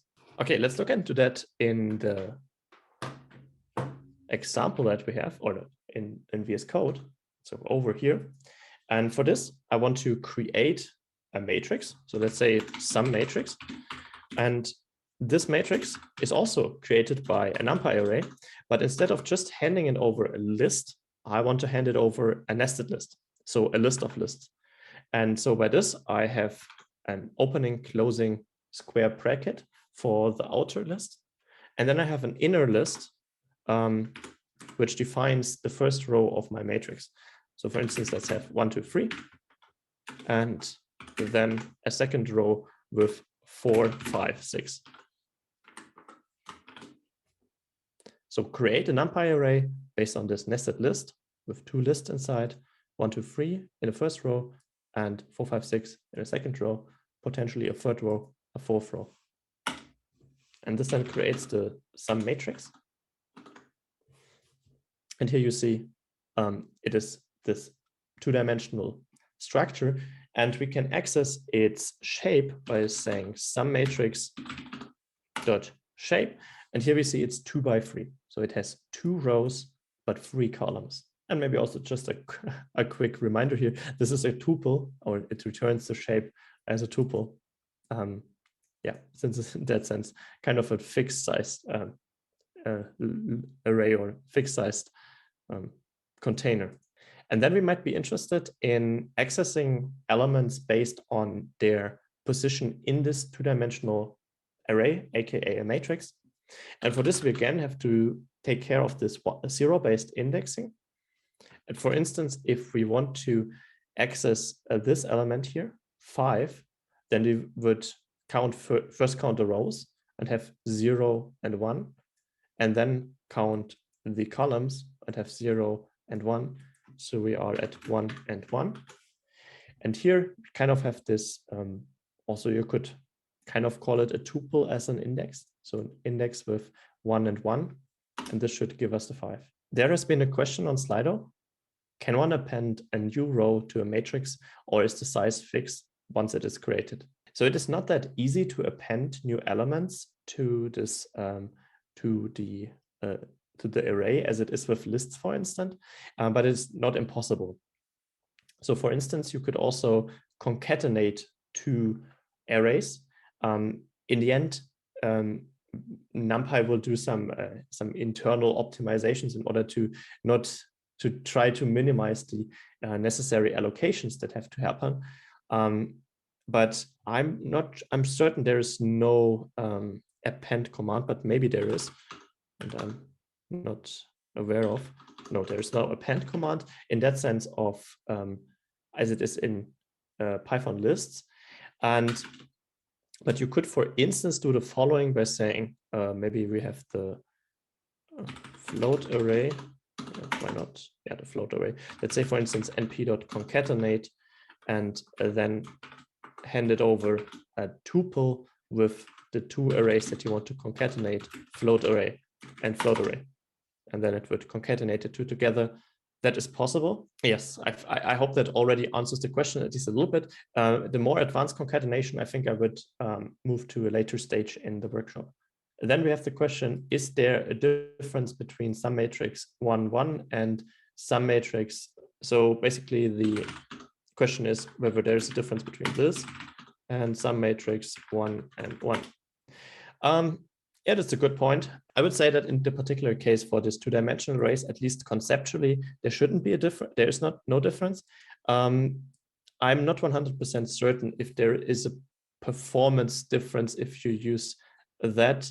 Probably if you have a higher dimensional array, I would advise you to rather use the this tuple indexing instead of the multiple square brackets. Then there is the question, can one leave out the commas or the last element here too or not, for example, for the list? Here, of course, you can leave it out, don't worry. In the end, this trailing comma is a general concept when you have iterable structures in Python. So it's not necessarily related to particular implementations, for instance, in NumPy. So I think you could also use a comma here. Yeah, I think you could also use a comma here. So whenever you have something that is a collection, you are free to use this trailing comma. And therefore, you could also, of course, leave it out. Is there a keyword? Yes, there is. We will look at that in a second. Of course, keep asking the questions. I think some of them will become clear in a bit. I first want to ask a poll for you based on these shapes here. And for this, I would like to go to Slido and look at the following question. So imagine you have an image which consists of a 500 by 500 pixel RGBA. Yeah, it's a 500 by 500 RGBA image. What would be the shape if you were to load it as an array into NumPy? Okay, let me bring over the results. I'm pretty sure you see them yourself as well. So the majority of you so far has answered option number 1, which would be 500 by 500. Then we have some more votes for 2 and 3, and I think 1 or 2 votes for 4.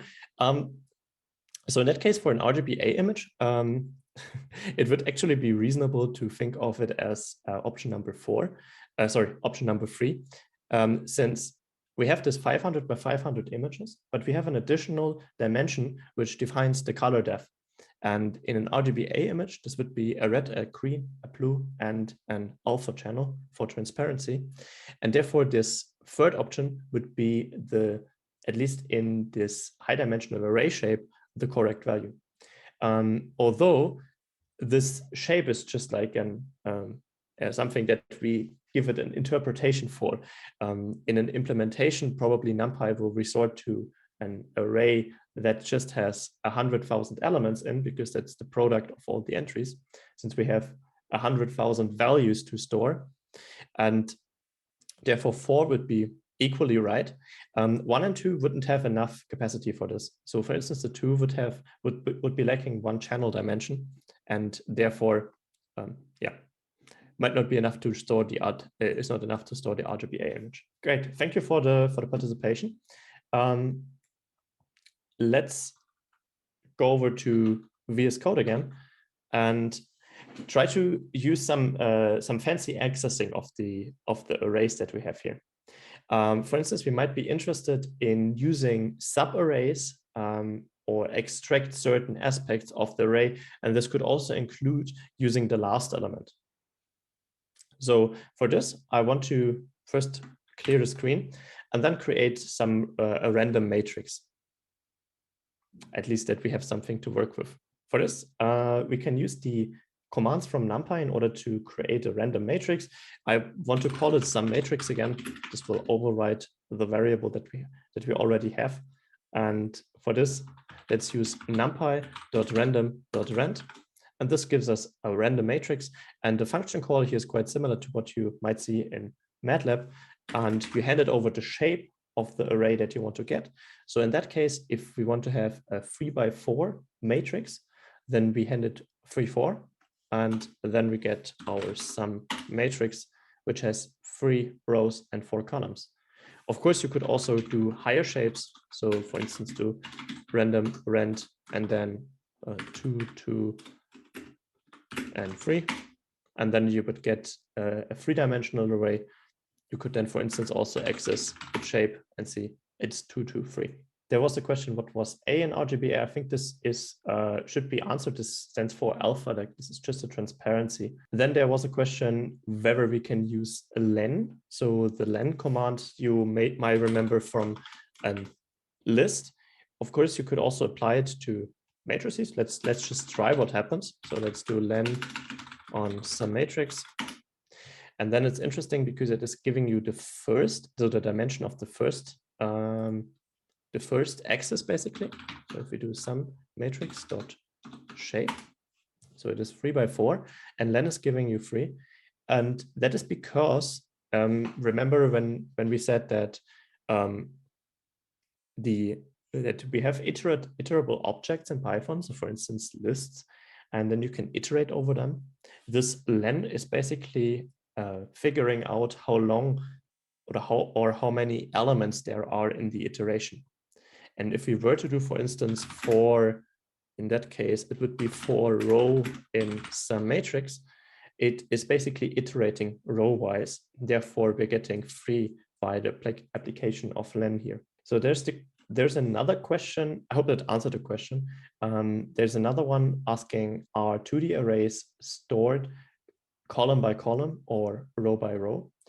I think this refers to something that is actually might also be a little bit confusing, especially also when you come from MATLAB, is that Python or NumPy by default is using a so-called row major ordering, whereas MATLAB is using something that's called a column major ordering, although in NumPy you kind of have the flexibility to choose between the two if you like. I think it makes more sense if we look at in this question in more detail when we are at the section on reshaping arrays, because then it becomes a little bit more relevant how the arrays are reshaped. Okay, there's one more question. How does one access specific elements?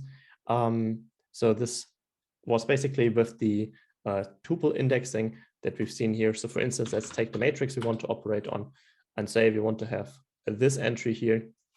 Then we go 0 and first on the row, and then 1, 0, 1, 2, 3 on the column, and basically have some matrix 1, 2, and then we get the entry that is this one here. Basically, with this sum matrix, I want to practice with you how we can access the certain subparts of the array, of these arrays, and this is called slicing, and which allows us to extract subparts of the matrices, which is extremely relevant. And for instance, assume we wanted to get this inner part here, which is basically, in the first row, 0-based indexing, and then first to second column in that sense. And for this, we will use the slicing operator. And so we can do some matrix and say we are in the first row, so this row, and then comma, and here we are 1 and 2, from 1 to 2, and it will probably not work, but let's just execute it either way, and it will just return one element. And you ask yourself, what is happening here? So it's just returning this particular element, and that is because if you remember that if you define ranges in Python, they are excluding the last element. So this means if we do 1 to 2, this basically refers to 1 and then up to 2, but not including 2. So it's actually just from 1 to 1. And if we wanted to include the next element, we would have to do 1 to 3. So this would then basically give us this inner part here. Yeah, this might seem a little bit confusing at first. And let's try that on some more parts of this matrix here.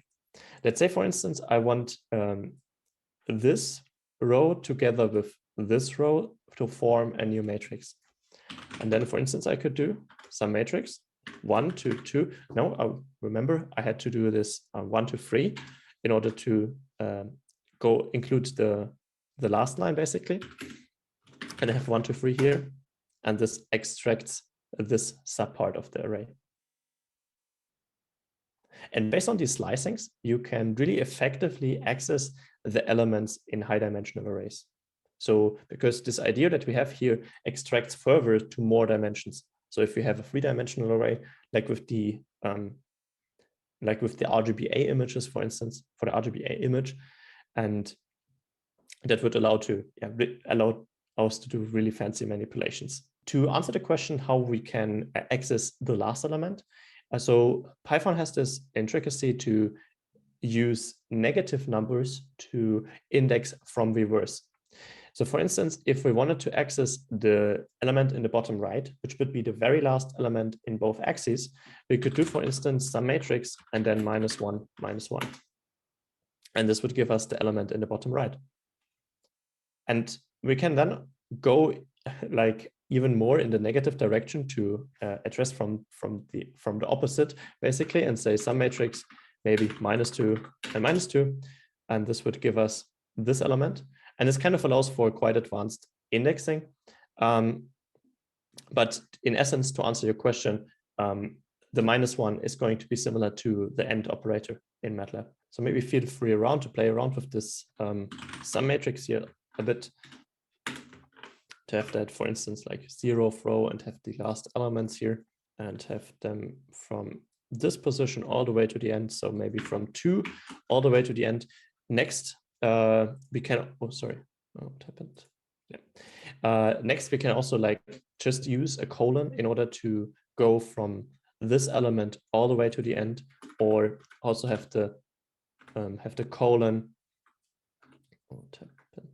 Oh yeah, to have the colon, to have nothing and then the colon until 2, which would be from the beginning all the way to this element. So of course, if we use a 2, it is excluding the 2. Certainly, you can also use just the colon in order to get the entire row. That's of course a valid way. I think this is similar to what you would do in other languages. And overall, in essence, I mean, you can access the elements that you want quite easily with these slicings. So far about arrays. Now let's finally use them for something relevant. And the idea of these arrays is that they allow for really efficient operations in some regard. So let's clear the screen and let us use a creation routine to create a range of numbers. So let's say, for instance, a range of numbers, and I want to use the NumPy command that's called arrange. And this allows us to arrange certain from a beginning to the end with a certain spacing in between them. So for instance, I want to go from 0 to 10 with one spacing in between. And this should give us an array with 0, 1, 2, 3, 4, and so on. And the idea of NumPy arrays now is that if we perform, for instance, multiplications with scalars, the operations are kind of broadcasted over the entire entries of this NumPy array.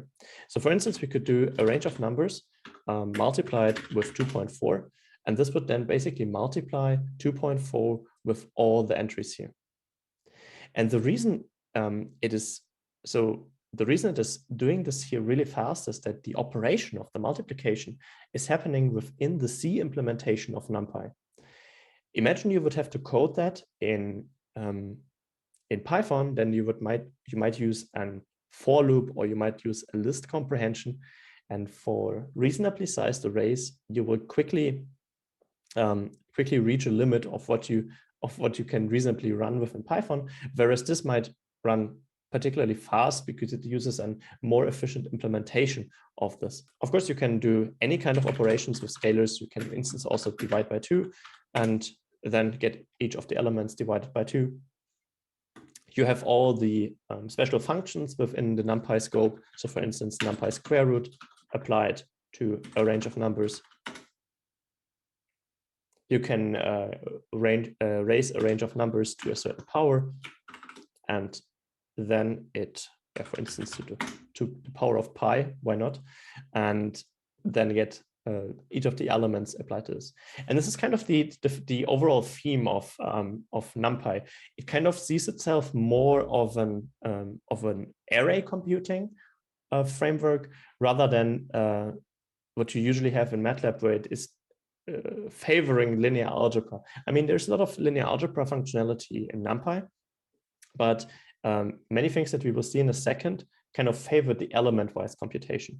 Then there is the question on Slido asking, does one always have to use the float form, or is it okay to use, for example, an integer? I'm not sure what you mean by a float form. Maybe if you refer to the array containing floating point numbers, I mean, the d-types, the data types of NumPy are flexible in that regard. So you can have arrays with integers. And if you then perform certain operations on the integers, then of course, NumPy does not perform floating point operations if they're not necessary, since often integer operations are faster on computers than floating point operations. It will probably try to stay in the integer regime as far as possible. Of course, if you either multiply with float or divide by something which cannot be casted into integers, then this will result in floating point arrays. So for instance, if we take this range of numbers and multiply it with 2, we keep the d-type, and in that regard also most certainly keep a faster computation. And as said, we kind of can use these array dimensions in order to represent vectors and matrices, and then of course have to do the typical matrix product. That might be some interesting application here that you can do with NumPy. And for this, let us create a matrix and the vector and just try to figure out how this matrix multiplication might work. So let's create a matrix and say, well, this matrix is a NumPy array. And for instance, let it have the elements 1 and 2. Or, of course, we need a nested list. So 1 and 2, and then 3 and 4. And then we have our matrix.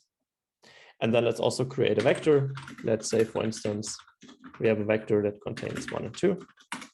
And then we have a vector here. And then, of course, we might be interested in a matrix vector product. And so the idea in NumPy as that is that we have element-wise operations by default. So you can't just do matrix times vector. We will look at that in a second.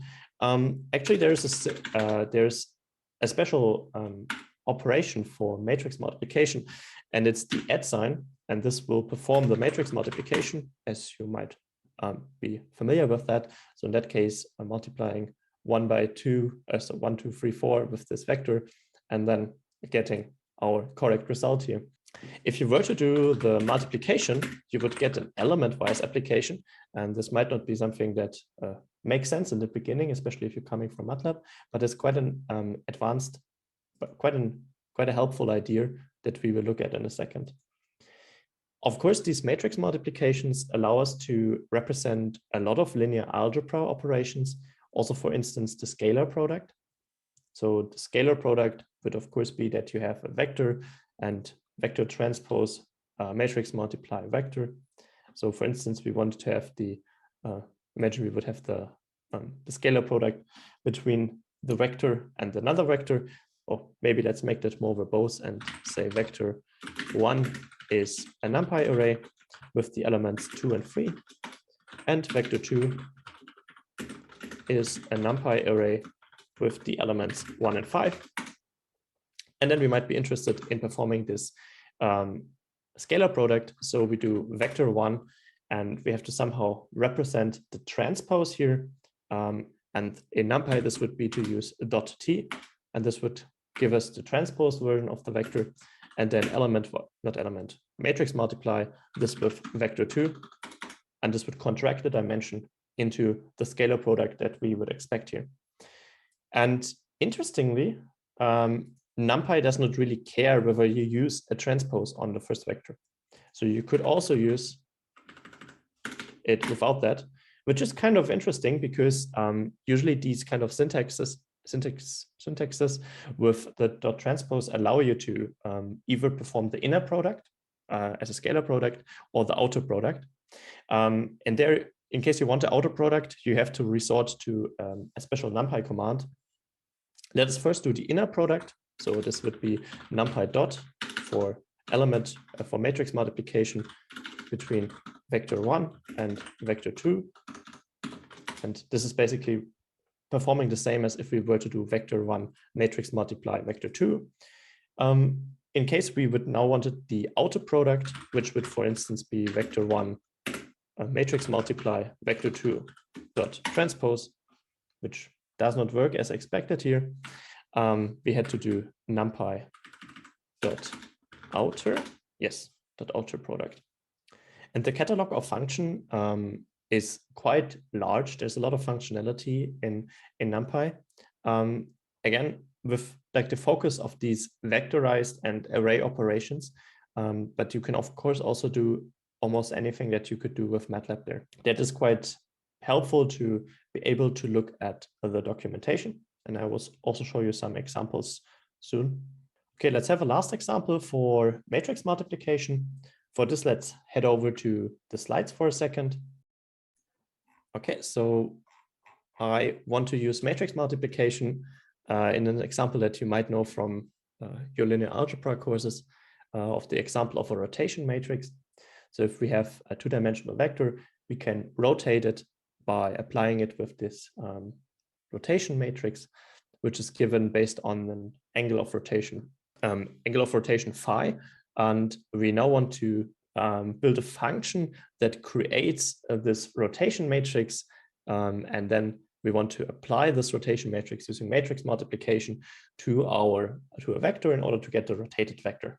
Okay, let's head over to VS Code once again, and I will just quickly clear the screen with Control L, and then let's define a function that builds our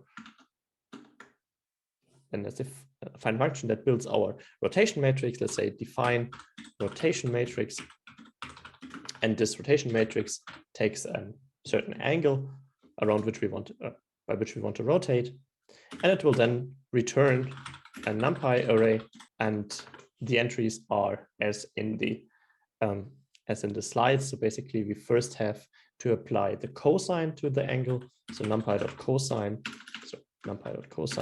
applied to the angle, then minus NumPy.sine applied to it. This will be the entries of the first row. And then we have NumPy.sine applied to it and NumPy.cosine. Yeah. So given an angle, this will create our rotation matrix. And let's say, for instance, we want to rotate by 45 degrees. That's, of course, pi over 4. So we have to build our rotation matrix because the cosine and sine are working with radians by default.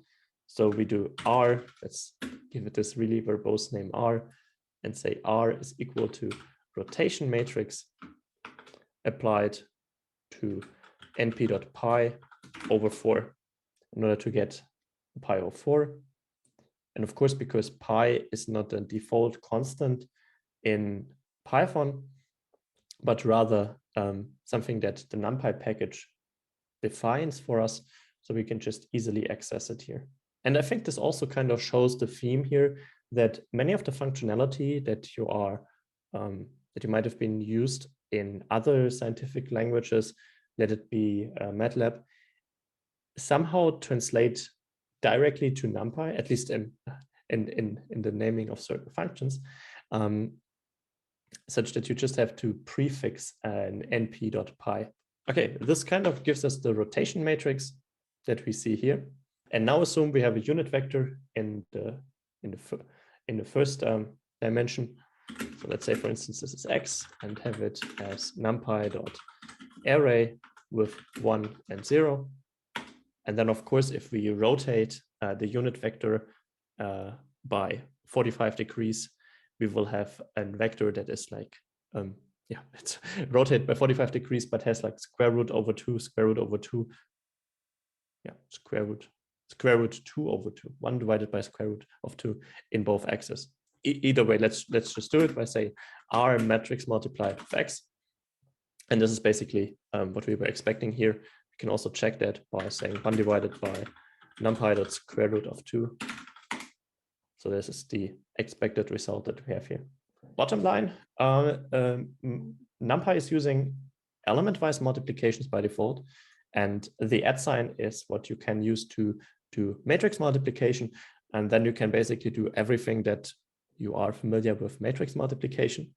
A couple of the creation routines, though, I think probably differ from MATLAB.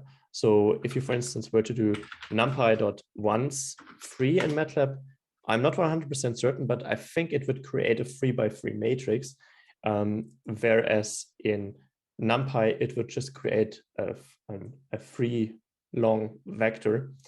So be careful about that.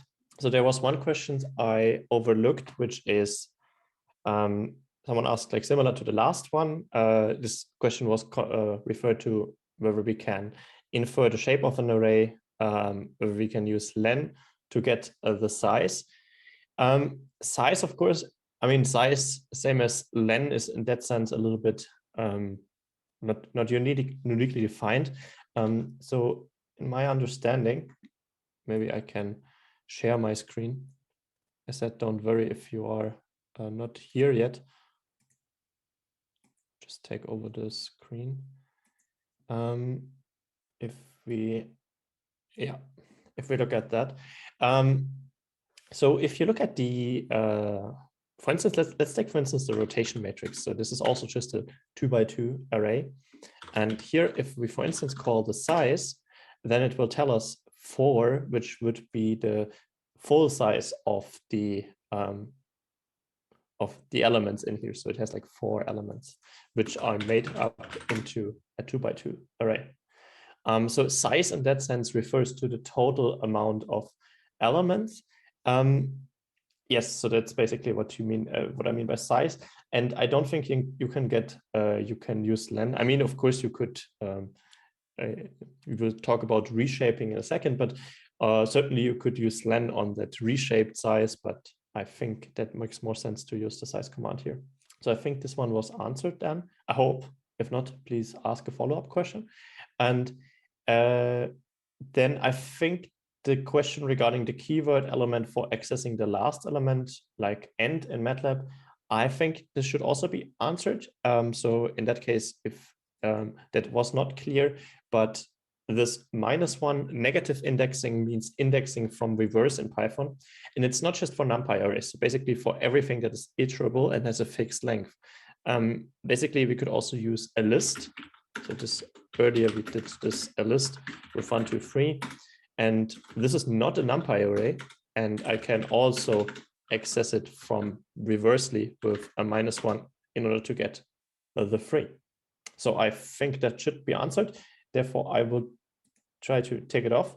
And this one with the column by column or row by row standard, we will talk about that in a second. Before we move on to the more interesting topics for NumPy, where it really shines, I want to talk about one more thing, because when we looked at the type hinting earlier with the function, we kind of used some really general types. So we used string. I think we only used string in that example. And you could also use type hinting with NumPy arrays. So in that case, you could, for instance, maybe let me show that to you in the slides. I think there it gets more clear. What is commonly done in that regard is to say, well, I have a function which takes as an argument a NumPy array. And here you have to be careful. The typing class for NumPy arrays is called ND array, which stands for n-dimensional array, because they can have arbitrary number of dimensions. And the return type is also an ND array. But that still leaves a lot of room for flexibility, because that doesn't define how many axes it has. And it also doesn't define how many dimensions it has per axis. And usually you find more information in a docstring. Usually, I think that's just good practice to put it like that, especially when those axes have a certain interpretation. So for instance, here I took the example from scikit-learn, which has a function that's called fit. I mean, it does not matter what it does. It says fit linear model. But what we see here in this so-called docstring, which is a string that is at a special position in the file, or in a position with respect to the function, they are trying to describe the parameters that this function takes. And they say it takes x and y. So these are this x and this y. And it's basically both are NP arrays. But of course, as said earlier, scikit-learn is not using using any typing there. But they say it's an array-like. I mean, they also take a sparse matrix, but let's say an array-like, and it has a shape n samples by n features. So they expect an array with an axis of 2, so 2 axes, and the first axis is interpreted as the number of samples. And so if we have 100 samples, then this should be 100 dimensions. And the second axis shall be interpreted as the number of features. We will talk at in the third day, when we talk about machine learning, we'll talk about what features are. But in a sense, this can also be higher dimensional. And then the number of features are basically in the column when you view it as a matrix. And there's the same interpretation for the y here. And then basically we have to resort to using documentation in order to type hint or give more information to the user on how NumPy arrays are going to be handled. Okay, that's it for type hinting. Let's look at the more advanced concepts of NumPy. For this, let me clear the screen real quick. And I want to create an array, my array, which contains the elements 1, 2, 3, 4, 5. Bring up the questions, nice. And this shall be NumPy array 1, 2, 3, 4. And I mean, we could have also created it with the arrange command, but here we just made it explicitly. And I want to now apply the sign function to each of these entries. So basically what I want to do is I want to say that my array dot 0, so the 0th entry, is given as NumPy dot sign on my array, the 0th entry. And this I want to do for all of my entries. And that kind of seems like a task for looping, right? So a task where I go over all the entries, say, for instance, for I in range of 4, go over all the entries, apply the sign to it and save it at the same position again. Well, let's try to implement it that way and say my array is going to be, oh, sorry, not my array. We need the for loop. So for I in range, but well, okay, we know the range, the length of the my array is 4, but let's just make it more verbose and say for range in len of my array. So for I start in a range that is going from 0 to the length of my array. And so it, of course, it excludes the length of array since it's the zero-based indexing. But in essence, this allows us to access all the entries here. And then we could, for instance, do my array at position I is numpy.sin of my array.I. Right, so it goes over all the elements, applies the sign to it, and then stores it in the same position. I mean, it's definitely a valid way to do it like this. And then if we look at my array, we see, let me quickly check. Oh yeah, okay, sorry. Yes, so we can't use an integer array here. Apparently this glitches with the design application. Never mind. So I created a floating point array by just having one element in the array being a floating point number. And then of course the best way then to store all the entries is them to be floating point numbers. And that's why now the sign application works. I mean, it's not what I want to show here essentially. So the point is that we have this loop with 4 entries, and it still runs reasonably fast. I mean, it's just a loop with 4 entries. But it turns out that this particular way of doing it is rather slow in Python, and I would argue it's the same for MATLAB. So first of all, it's also ugly because I mean you have this range len. This sounds rather not that nice. And on the other hand, it's also slow. We will also measure that in a second, what I mean by slow.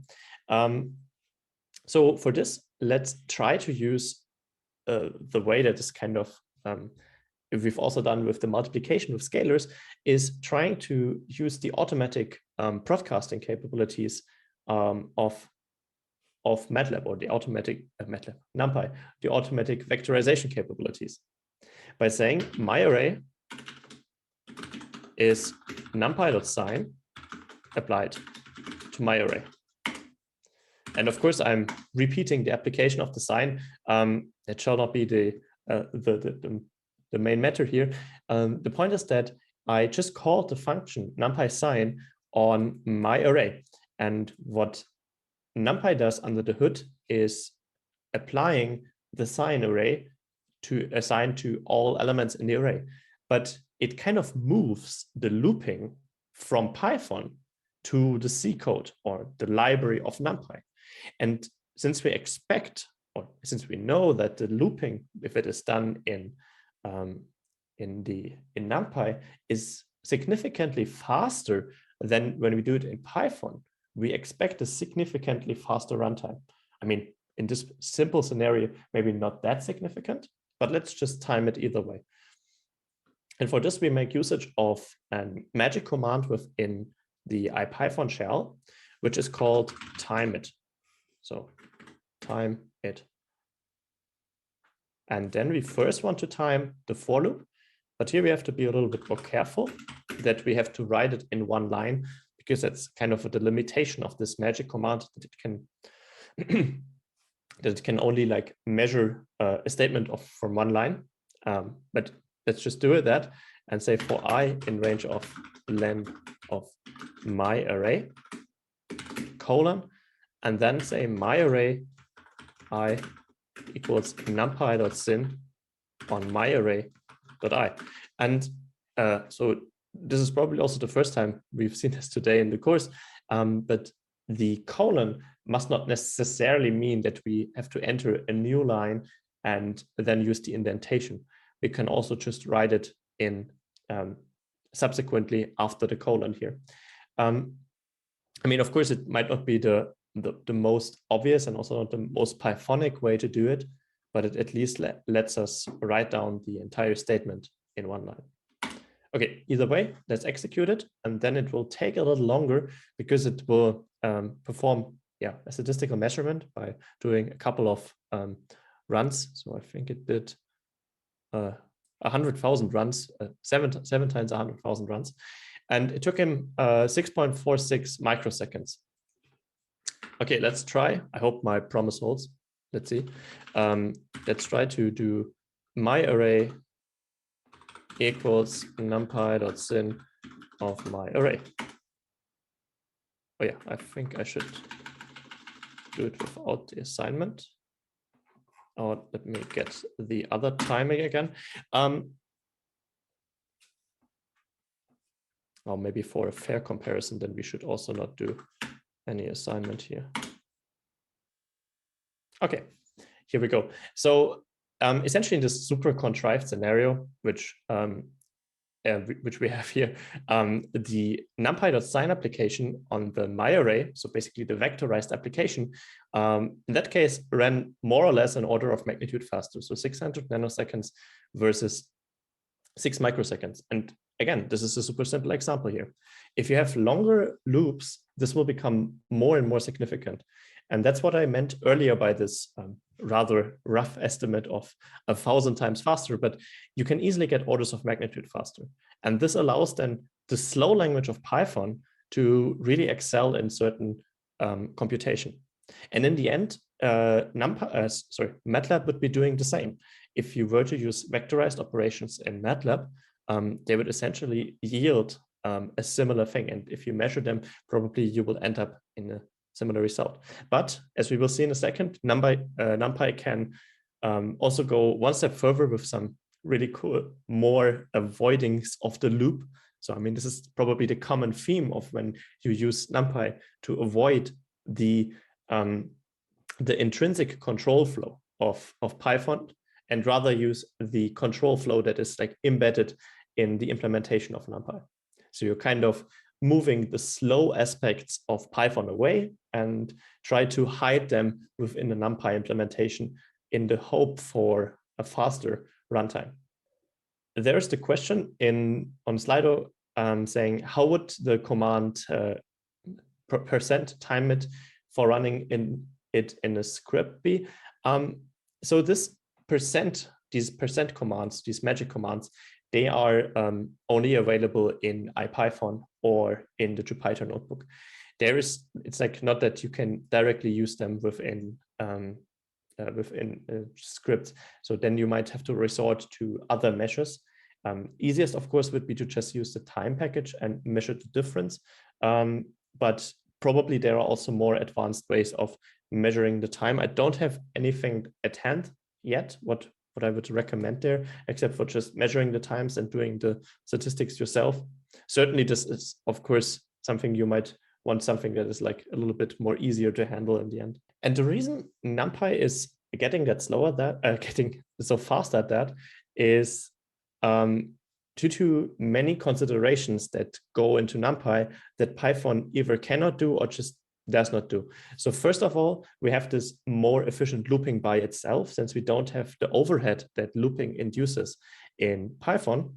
And on top of that, NumPy can also exploit modern computer architecture even better. In Python, there's something that's called the global interpreter lock. And that's essentially fancy for saying that you can't have native multi-threaded code in Python. Multi-threading refers to a way to exploit your multi-core setup even more efficiently, since certainly you will have a CPU that has more than one core. And that's kind of disadvantageous because in nowadays time, you get the big speedups from your modern hardware by using your parallel architecture efficiently. And this parallelism appears on multiple levels. I just want to go over to the slides for a second and have that here. So on a really rough level, you can think of maybe 3 levels of parallelism in a computer. So you have a process level parallelism. Process refers to having multiple instances of a Python interpreter running. That works, since that would not violate the global interpreter lock. And you can also do that. So for instance, in Python, there is the package, it's called multi-processing, and it allows you to spawn multiple Python instances that can then communicate with each other. It's somehow similar to what you would do with MPI, if you have heard of that. A thread level parallelism is kind of like a smaller process. It's more lightweight. And the advantage of using a thread level parallelism is that you can have some really nice advantages in linear algebra operations.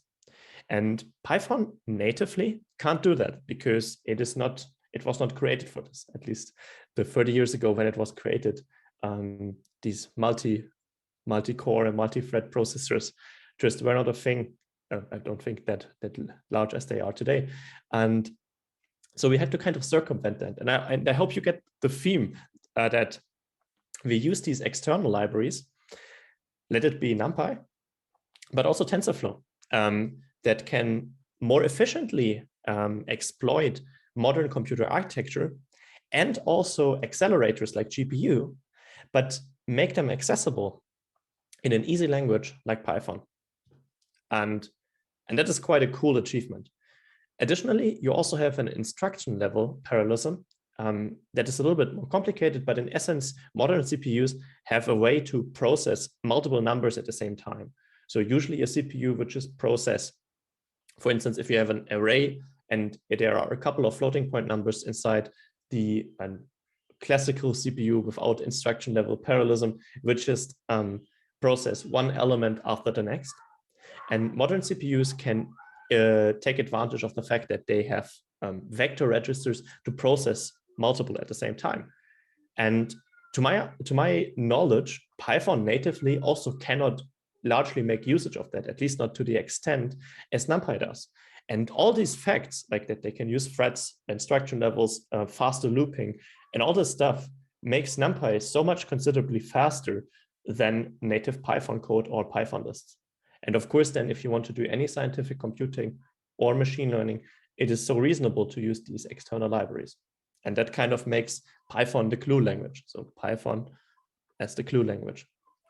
And in the end, if you think about MATLAB again, in the end, MATLAB is nothing else. I mean, a lot of the functionalities that you find in there, also with respect to linear algebra, are not implemented in MATLAB itself, but rather in a lower level language like C or Fortran.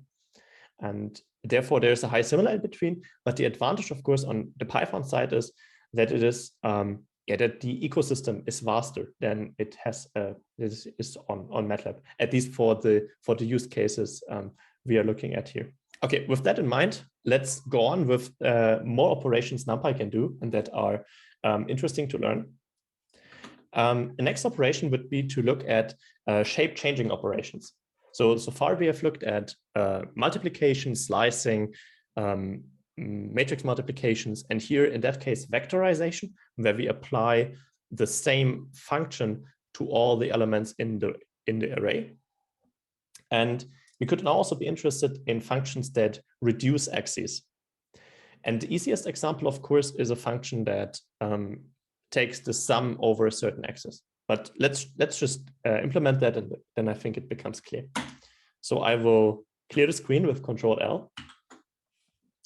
And then let us first create a 2D array. And well, let's give it a really verbose name, a 2D array. And for this, let's use NumPy array. So NumPy array. And in the first row, it is 1, 2, 3. So let's have it super simple. And then 4, 5, 6. And let's look at it. And then we have our NumPy array here. And then we might be interested. So then we might be interested in, for instance, taking the mean of all the elements. And then we have multiple options to do that. I mean, we can here use a method that is attached to this array by saying a 2D array dot mean. And this will compute the mean over all the elements. So 1 plus 2 plus 3 is 6. 4 plus 5 plus 6 must be 15. And 16 divided by 4, no, 16 divided by 6. Well, no, it's still wrong. Whatever. I mean, you get the point. It should be the mean of the array. And if we just call mean, it will apply it to the entire array. But often we might not be interested in applying it to the full array, but just over a certain axis.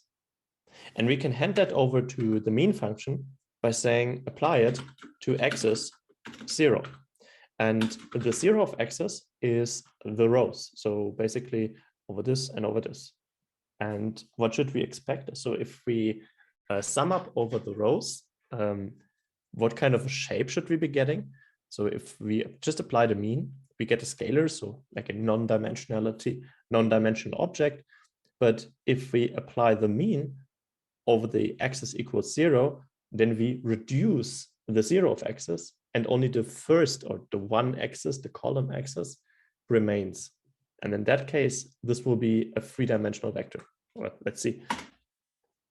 And it basically computed the mean over each column. So we have 1 and 4 is 5 divided by 2 is 2.5. And we could also, of course, apply it to axis 1, and then it will be operating column-wise. And if we had a higher dimensional array, we could have it applied to, you mean, for instance, axis 2 or axis 3. And this axis equal can also be a tuple. So we can also just say, well, apply it to 0 and 1. And this is an essentially the same as just calling the mean, which applies it to all axes at the same time. And now I want to introduce you to a concept that might be a bit confusing at first because it seems redundant, but it will become extremely handy. And for this, we have another option in this mean, which allows us to retain the axes. Okay, I will show you what I mean. For this, let's take a 2D array dot mean on axis 0 and add the flag keep dims. Sorry, keep dims. Yeah, keep dims equals true. And then what happened? So, I mean, at first glance, it looks similar, but on a second look, there is another square bracket here. So if we compare the result of the array, I mean, the entries are identical, but it still seems different. So if we do this and then add the shape, we get a shape of 3 comma, yeah, as we would expect. If we make a mean over the row axis, we retain the column axis, which was 3, so it will just be a 3-dimensional vector. And then if we do it with the keep dims and say shape, we obtain an array that is 1 by 3. Okay, that's weird. We now have a vector which is 3, and then we have a matrix which is 1 by 3. So the question is, what does it mean? What is this 1 here? And the 1 is something that is sometimes called a proxy axis. Because semantically, I mean, of course, if you have this MATLAB way where you have a transposed vector as a row vector, or transposed column vector as a row vector, then of course there is a semantic difference. But just from the perspective of storing numbers, there is not a difference between having a 3-dimensional vector, having a 1 by 3-dimensional matrix, or a 3 by 1-dimensional matrix.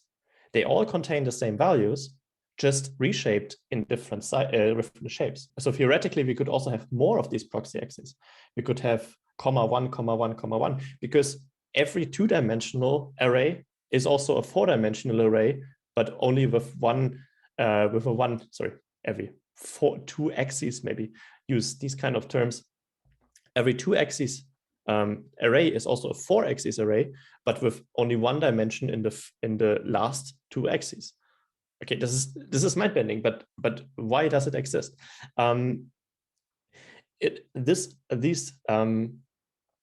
These proxy axes will allow us to do some really efficient aspects that's called broadcasting. And I want to show this to you in a second. Let me first answer the question that is on Slido, and then I also want to poll something from you. So let's go first to the question. Someone asked, can you explain axis equals 1? I think this is referring to this. So you have to think of axis, and maybe that's a good point because I probably also confused that, not confused, but I wrongly used the names from time to time. Maybe if you were strict, then a NumPy array would have a certain number of axes. So for instance, if you have a 2D array, and if you look at shape, then this has 2 axes. So the tuple has 2 axes. And in each axis, it has a certain number of dimensions. So in that case, it has 2 dimensions in axis 0, and it has 3 dimensions in axis 1. And in that case, if we do a mean over axis 1, we reduce over the 3 dimensions that we have in axis 1. I hope that made sense. So this is kind of like the zero-based indexing. So 0 in a matrix speaking, axis 0 refers to the rows and axis 1 refers to the column. And to confuse you even further, there is the NumPy arrays. They have attribute. It's called, I think it's called dims, isn't it? No. Oh, let me see. No, this. Sorry, this. I mixed it up. That's PyTorch. I'm sorry. Anyways, this is kind of like how I would think about NumPy arrays with these axes and dimensions. Sorry for confusing that from time to time. I hope it's still clear. Okay, since I don't think there's a follow-up question, I will take that. Okay, well then let's go over to the slides for a second. And we looked at these reduction operations. So the idea of NumPy, I think I already mentioned that with the parallelism, is to use the modern architectures as good as possible. And as said, we have this vector instruction units and we have the multiple cores. And when we use NumPy extensions or other libraries like TensorFlow, we might also be able to use accelerators. So accelerators, they could be GPUs. These are certain pieces of hardware that are explicitly designed to perform a certain task. Now, might not necessarily just be one task, but often just a subset of what a CPU can do, but do it extremely more efficient or like to a higher throughput than what a CPU can do. Maybe with regard to the second point, I would like to poll from you, how many cores does your current computer have? So maybe the computer you're currently using for the course, or maybe the computer that you're using or that you're proud of for whatever, maybe using it for gaming. Okay, we'll bring over the results. And it seems like the majority of you are using 4 cores. I also have 4 cores here in this laptop or / ultrabook, and a couple more have 8, like powerful laptops or desktop computers. And then a couple still have 2, like these probably all the old EU CPUs from Intel, the ultrabook CPUs. And it's cool to see that no one still has as 1 core, as this has gotten like really standard to have these multiple cores. And kind of the task of exploiting the power that these multiple cores have, as said, is to have software which can take advantage of. And NumPy is allowing us to do that, at least to a certain degree. Okay, great. Thank you for the participation. Let's move on to the next point that I already teased with the broadcasting. I would also call it efficient element-wise multiplication in high dimensions. Okay, that's kind of a mouthful. And let me introduce the problem to you.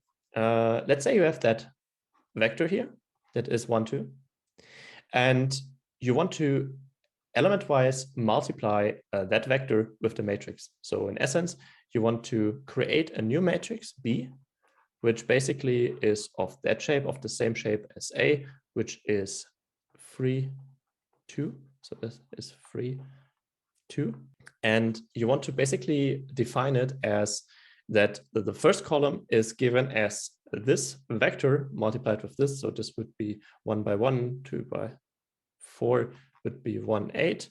And then here we would get 2, 10. And I think you get the pattern. And the question is now, how can we efficiently implement that? What you could do is you could, for instance, blow up the vector x to a matrix x by just repeating it 3 times.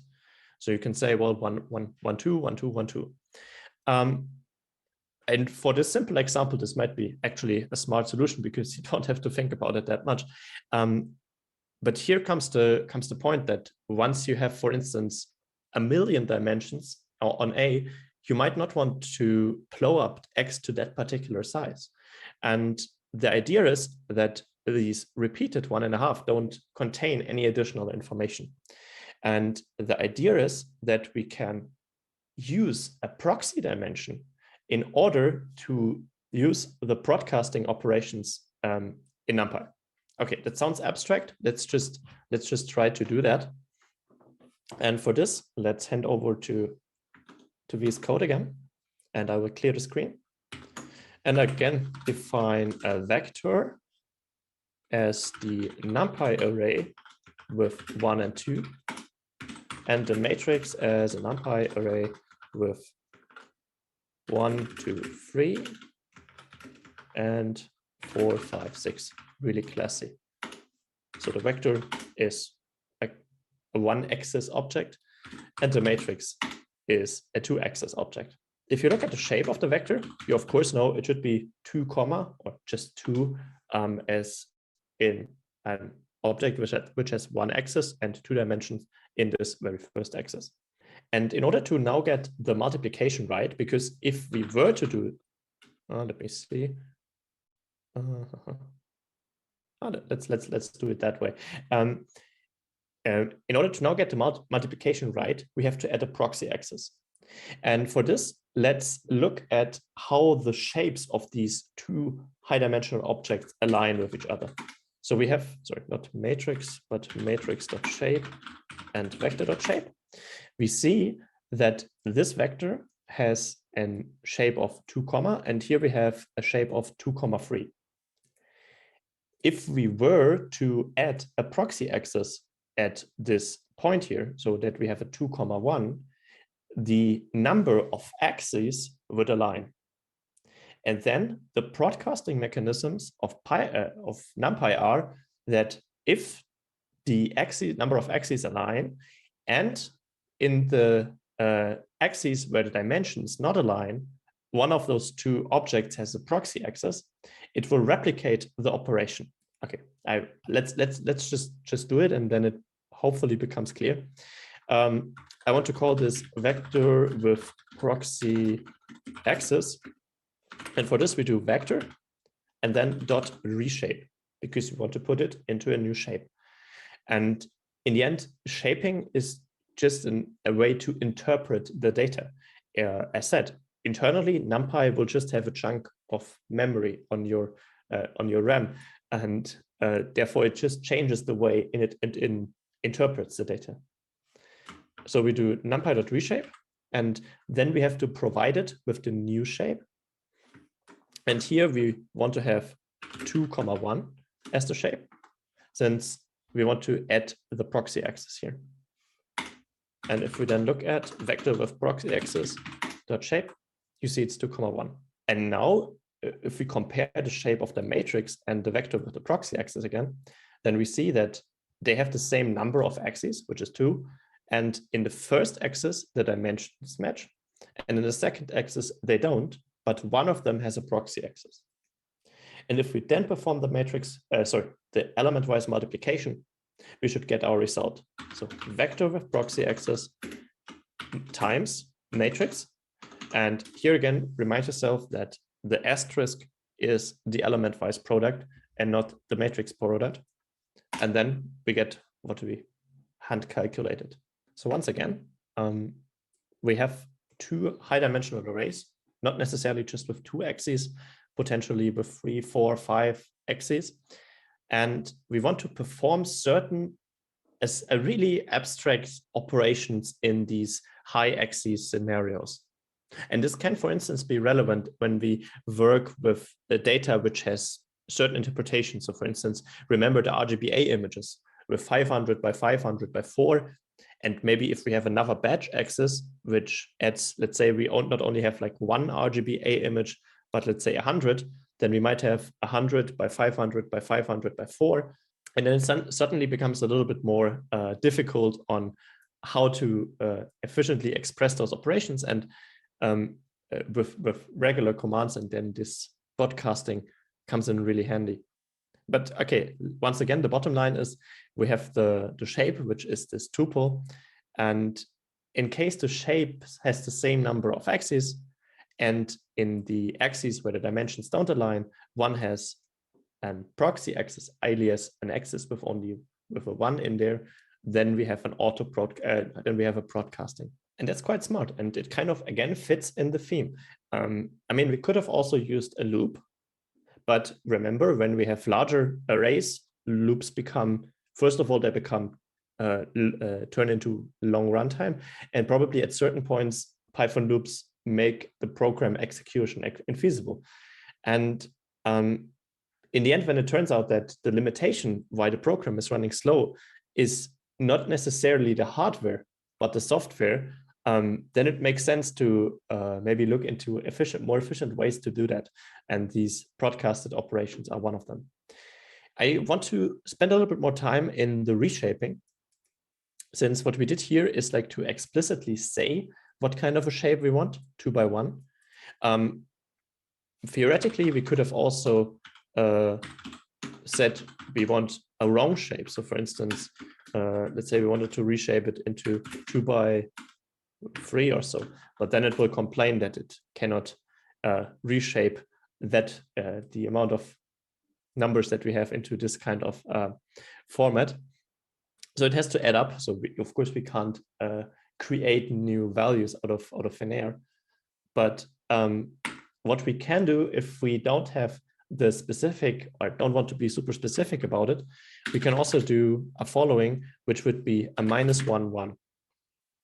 And in the reshaping, this is interpreted as put all the axes or put all the information or all the entries in the very first axis and have only one column axis or one axis at this particular entry here.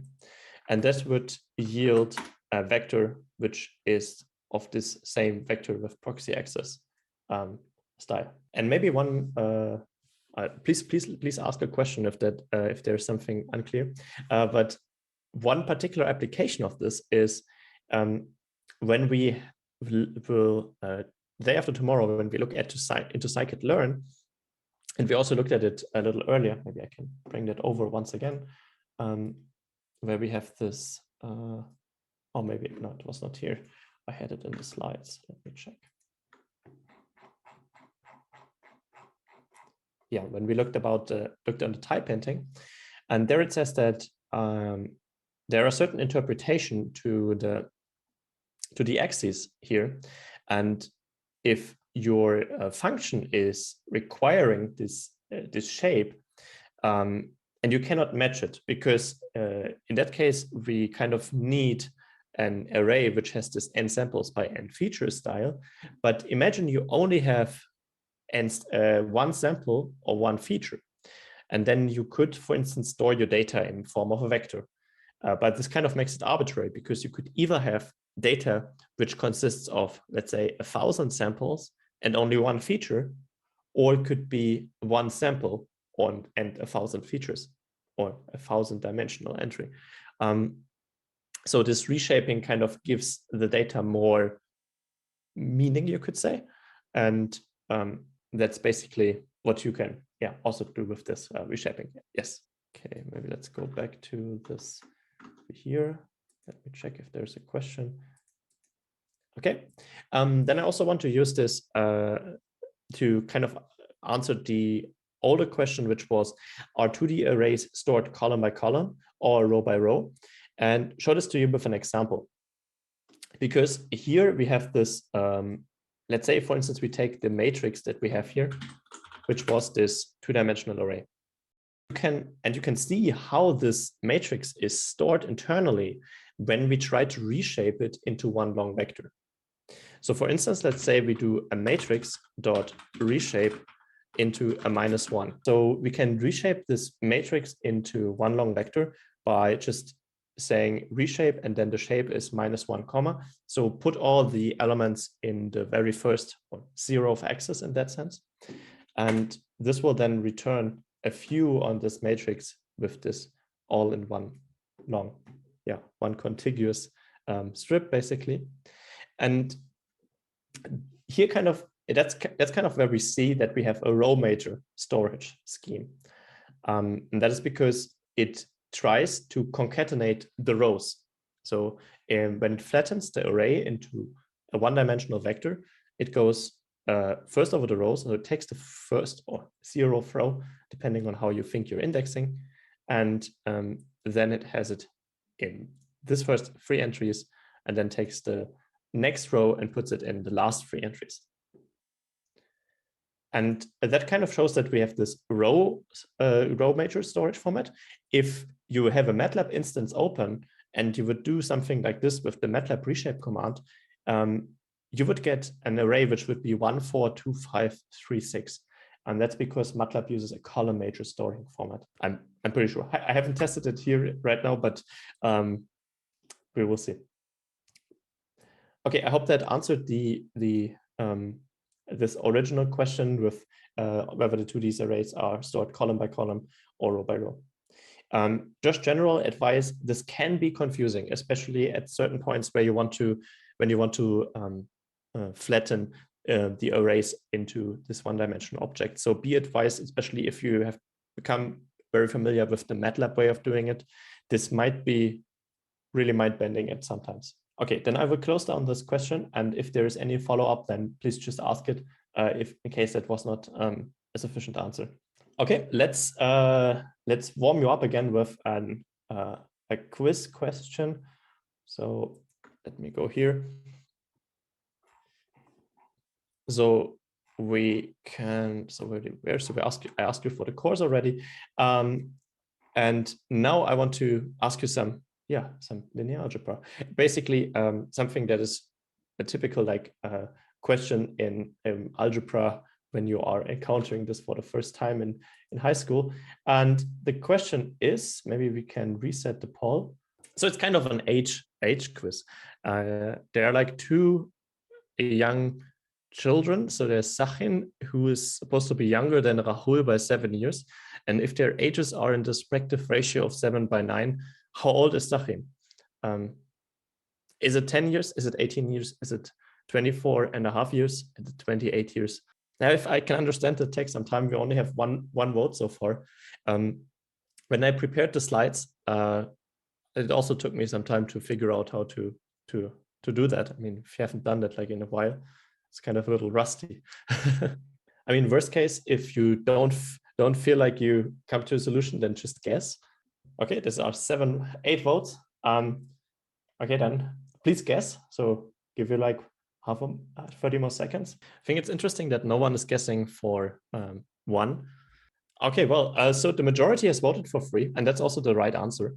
Of course, it's a little like unnice that it's not an even number. I mean, it's an, how you say, it's not an integer in that sense. Okay, why am I bringing this up?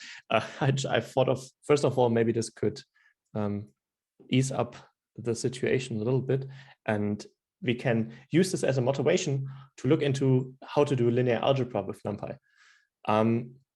What does this have to do with linear algebra? I mean, okay, I mentioned it a couple of times now, but the essential problem in linear algebra is solving linear systems of equations. And we can reformulate this problem into a linear system of equation. And I mean, I just copycatted this problem somewhere off the internet. Could have also taken the next one where they might have had integer years, but okay. So let's just write down what is given. So let's say, for instance, Sachin is the age of S is the age of Sachin, and Rahul is R is the age of Rahul. So Sachin is younger than Rahul by 7 years. So Rahul minus Sachin must be 7. So the difference is 7. So Rahul is older than Sachin. And if their ages are in the respective ratio of 7/9, so Sachin divided by Rahul is 7/9. And then we should solve for Sachin. And of course, now you might say, well, this is not a linear system, because here this is non-linear, but we can make it linear by multiplying with Rahul on both sides. It kind of becomes weird if you multiply with a literal person. Still, we get then Rahul minus Sachin equals 7, and then Sachin minus 7/9 Rahul equals 0. And here we can multiply with 9, and then we basically get Rahul minus Sachin is 7, and here we have 9 Sachin minus 7 Rahul is 0. And then let's translate that. So here it already has the answer, but we basically have -1 times Sachin, so this is minus S. Then we have 1 times Rahul, this one equals 7. And then we have -9 times Sachin. Sorry, where have I been wrong here? Let me see. Yeah, I mean, we could just multiply it with -1 and then it would swap the signs. And then we have -9 times Sachin and 7 times Rahul. Okay, and that's kind of the standard form. And we want to solve that with NumPy. Okay, you might say this might not be the best example for this, but at least something you can relate to. So let's go to VS Code and solve this problem in NumPy. Okay, let me move that away. And let's go here. And first of all, let's define the matrix for the system of equation. Let's call this the system matrix and say that is NumPy array.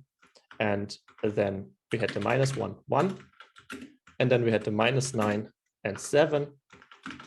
This is the system matrix. And then a linear system of equation has a right-hand side, which was a NumPy array consisting of 7 and 0. And then, of course, I mean, I'm always talking about MATLAB, but as said, the majority of you voted for it. There is this backward slash operator, which solves linear systems of equations. This does not exist in NumPy, but we have a numpy.linealg.solve.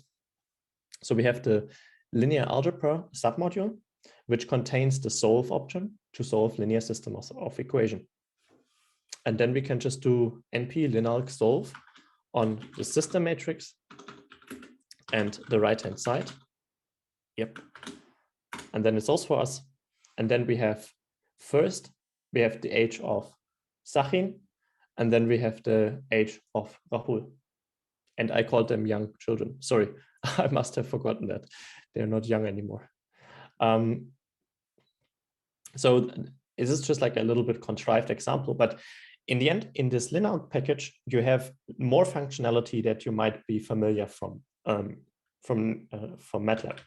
So for instance, if you go to numpy.linealg, and there, for instance, you have, you can determine the condition numbers, determine the eigenvalues, least squares problems, matrix inverse, all the stuff that you might need for some linear algebra. In case this is a little bit overwhelming for you at the moment, it's also okay. It's just that it is available. And it again follows the same philosophy as all with NumPy. Those are not implemented in Python itself, but rather are a wrapper, it's called. So something like a wrapper that calls really high efficient, low level implementation. So usually you find those in C and Fortran.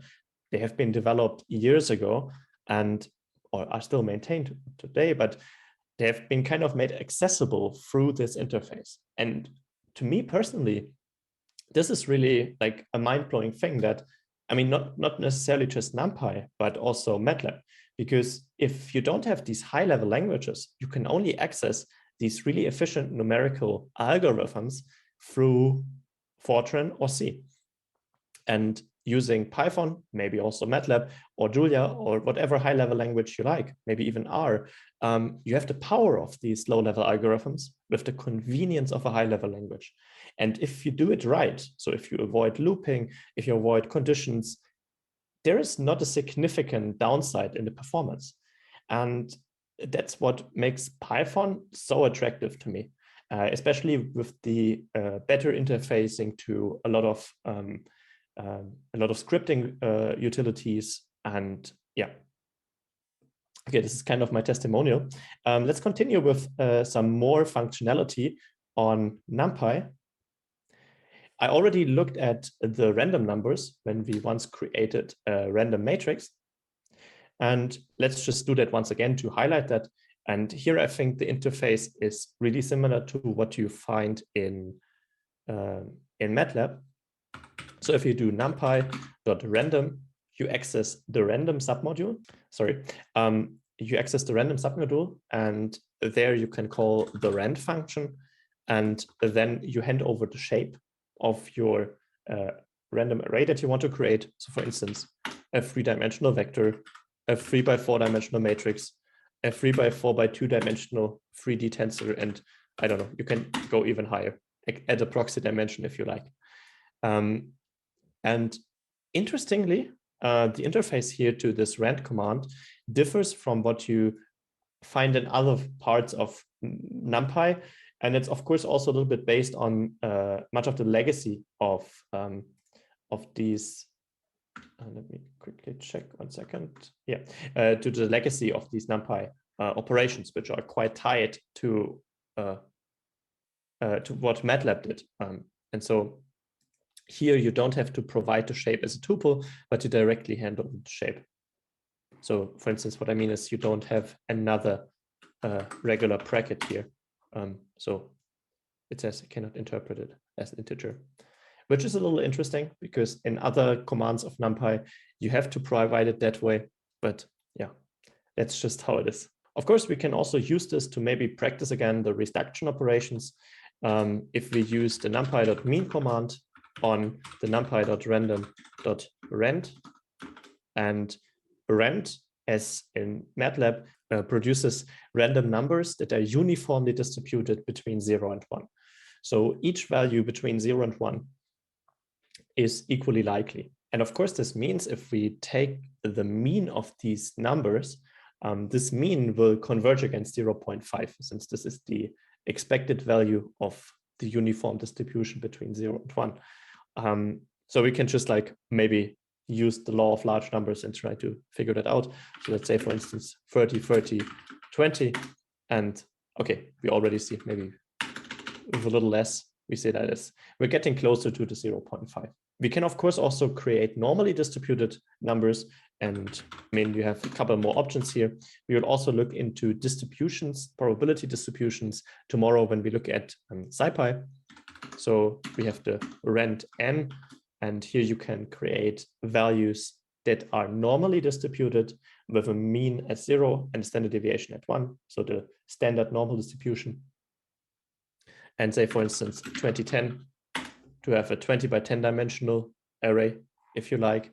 And then if we take the mean, then the expected value of such a distribution should be 0.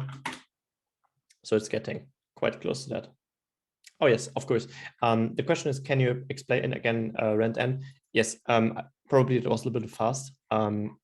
So let me start again with rand. So if you do rand just without any arguments, it produces a random number between 0 and 1. So each value from 0 and 1 is equally likely. So you could, for instance, get this one, and you see if we do it a couple of times, we get different values. If we call rand n, this is a normal distribution, so like a Gaussian bell shape, where, or maybe let's just draw it. I think this would be smartest. So rand n means, so if you, that's kind of, if you have it like this, maybe from 0 to 1, and maybe you have the probability, or I think it should be the probability density, but in the end, important is it is like equally, so it's uniformly. So each point here has the same probability of appearing, whereas if you have rand n, you have something like this Gaussian shape, which first of all, not just only takes values from 0 and 1, but takes any value from -infinity to +infinity and is given by something like this. So it's like this bell shape. It's called a normal distribution. And you see that here by having rand n being random, but rand n for n like normal distribution. I hope that answered the question, but you can also see that kind of empirically. If we rerun the function a couple of times, it will get negative values. Will get super small values, and there's also some slight chance that it will get a super high value, either super from the absolute, so either a super negative number or super positive, if you can say so.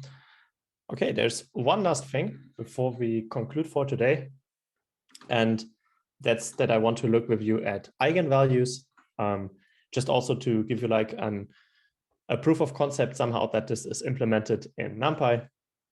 I'm pretty sure you would have believed me, but I just wanted to give you the way in understanding the interface to using an eigenvalue solver.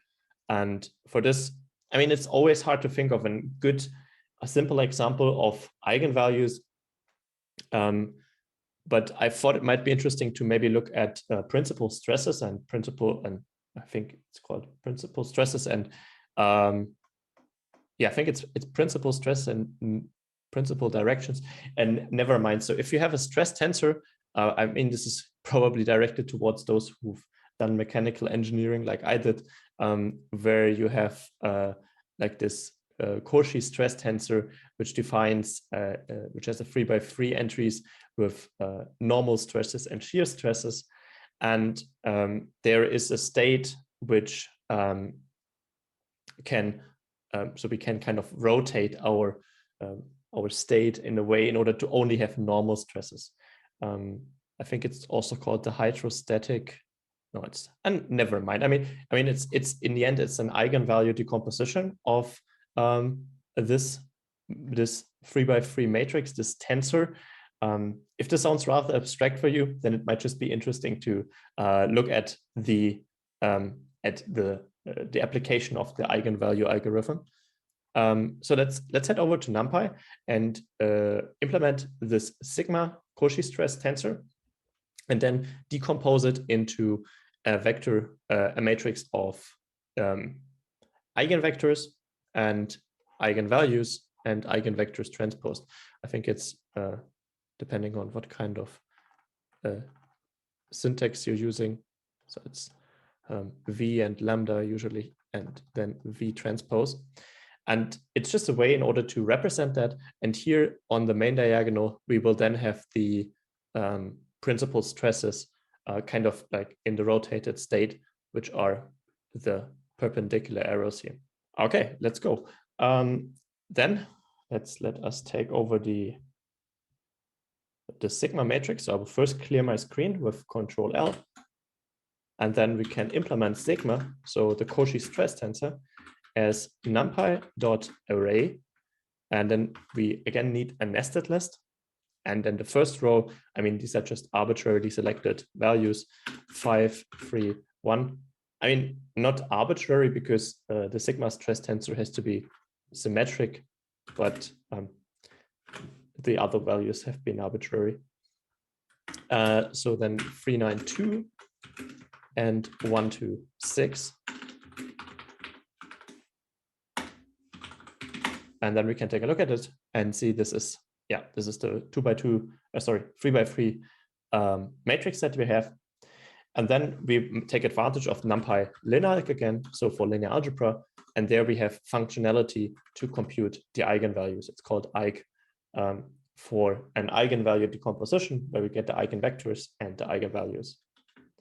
And basically, this is also what turns eigenvalues and eigenvectors by NumPy linealg.eig and then applied to sigma.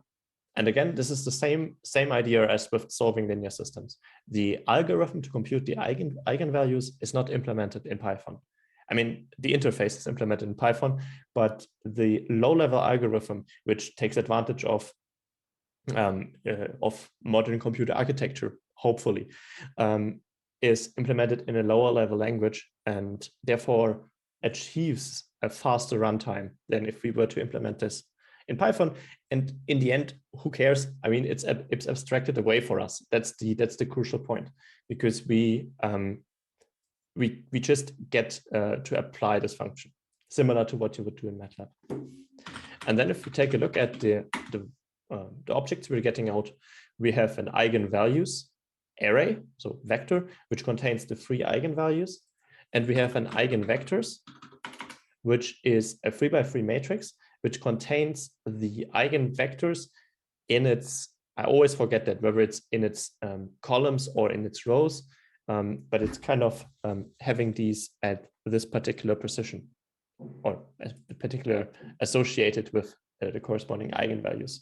And we want to kind of reproduce the sigma matrix, since if you recall, sigma was in the end essentially given as eigenvectors, matrix multiplied eigenvalues, matrix multiplied eigenvectors transpose, or at least this is kind of how it is decomposed. However, the eigenvalues are given in terms of a vector and not in terms of a matrix. So we kind of have to move it, or like transform it into a diagonal matrix. And there is a command for this. I mean, as for so many things, there's a command. And I want to call this eigenvalues matrix by doing numpy.diag for diagonal in order to put an array on the diagonal of a matrix. And then just use eigenvalues. And then we have an eigenvalues matrix, which basically has this array on the main diagonal. And then we're left with just multiplying them out just in order to see that the computation was successful. So, and so we have the sigma matrix, which was this one here. And then we need, in order to see whether it's a successful decomposition, we do eigenvectors matrix multiplied with eigenvalues matrix with eigenvectors dot transpose. And then executing this yields the exactly same Cauchy stress tensor. And that kind of shows us that our decomposition was successful in that sense. So we have the collection of eigenvectors, which are the directions, or it's kind of the rotation matrix, which rotates our system into the state of the principal stresses. I mean, yeah, it's just like this mechanical interpretation, but in the end, we just did some eigenvalue decomposition. But as said, the bottom line, if this is a little abstract for you, the bottom line is that the NumPy linealg has the collection of algorithms that you might be familiar from in other languages. And it applies these algorithms to NumPy arrays. I mean, it makes sense. It's part of the NumPy package. And it already builds like kind of the fundament of many like essential things you might want to do with linear algebra in Python. Of course, when we then tomorrow, when we look at SciPy, we will see that there are more algorithms implemented in SciPy. Also that a lot of things, also linear algebra, that go beyond what NumPy has, but kind of what you find in this NumPy linealg is definitely something definitely something you might want to use from time to time. And by the way, if you miss the matrix power, because raising a matrix or an array to a certain power is element-wise raising it to the power, you also find that here, matrix power. Okay, then I would just leave some concluding remarks on the NumPy, and then I would again query for some preliminary feedback, and then we should be done for today. So let me go over to the slides once again, and let me just highlight one more thing. I just wanted to leave that here because I mean, I presented a lot of these things to you as if I would knew them by heart. But I mean, for some basic algorithms, for some basic applications, I do. But for a lot of things, I have to look them up. And therefore, it's kind of crucial to know how to get around the documentation. And for instance, here I took an example of the NumPy linealg.eig documentation, which you can either find online by Googling it or by using this help command. I think I haven't shown that yet, but this is basically help and then np.linealg.eig. And then you get basically the same as I have here. If you want to exit that, you have to hit Q like quit. And yeah, and here you see an overview of what is going to happen and many more options you might want to take advantage of. Okay, then a quick overview of what we did not do. So there's a lot more things that you can do with NumPy. Of course, there are all these crazy the amount of operations you can do, but generally there might also be more things that, depending on your particular field of interest, you might be looking for. So definitely NumPy has fast Fourier transformation. So it's especially relevant for signal processing. Then we did these efficient element-wise multiplication in higher dimension with the broadcasting. And you can do something similar with matrix multiplication in higher dimension using the Einstein notation. It's an amazing tool, Einstein notation. So if you are curious, I would advise you to look into that. And if you are at least following a little bit of deep learning, you might have heard that the transformer networks, it's a certain architecture of deep learning models, which have shown like really, let's say really good results over the last 2 years or 3 years even, is kind of mostly based upon not NumPy, but the idea of the Einstein can be used in order to easily implement a certain aspect of that. In case you might have heard that. We also don't look at sorting. There is also these arc sort or sorting commands, and is similar to the reduction operations with mean and sum. They allow for the selection of axes they are applied on. It's a little bit tricky, but I'm pretty sure you can figure that out in case you need that. Additionally, we also did not look at ways to save and load NumPy arrays. But this kind of works relatively straightforward. And starting from tomorrow, when we then look at pandas, you will also get to know a way in order to load an NumPy array via pandas and then use it in NumPy. And then there is a super interesting concept. It's called ufunc, and that stands for universal function. And that's kind of like the core idea of why vectorization and broadcasting works so efficiently in NumPy. And it's kind of defining the element-wise operation that NumPy vectorization and broadcasting is doing. And then there are also some rules for so-called auto broadcasting, but I'm pretty sure that you will probably get familiar with that over time.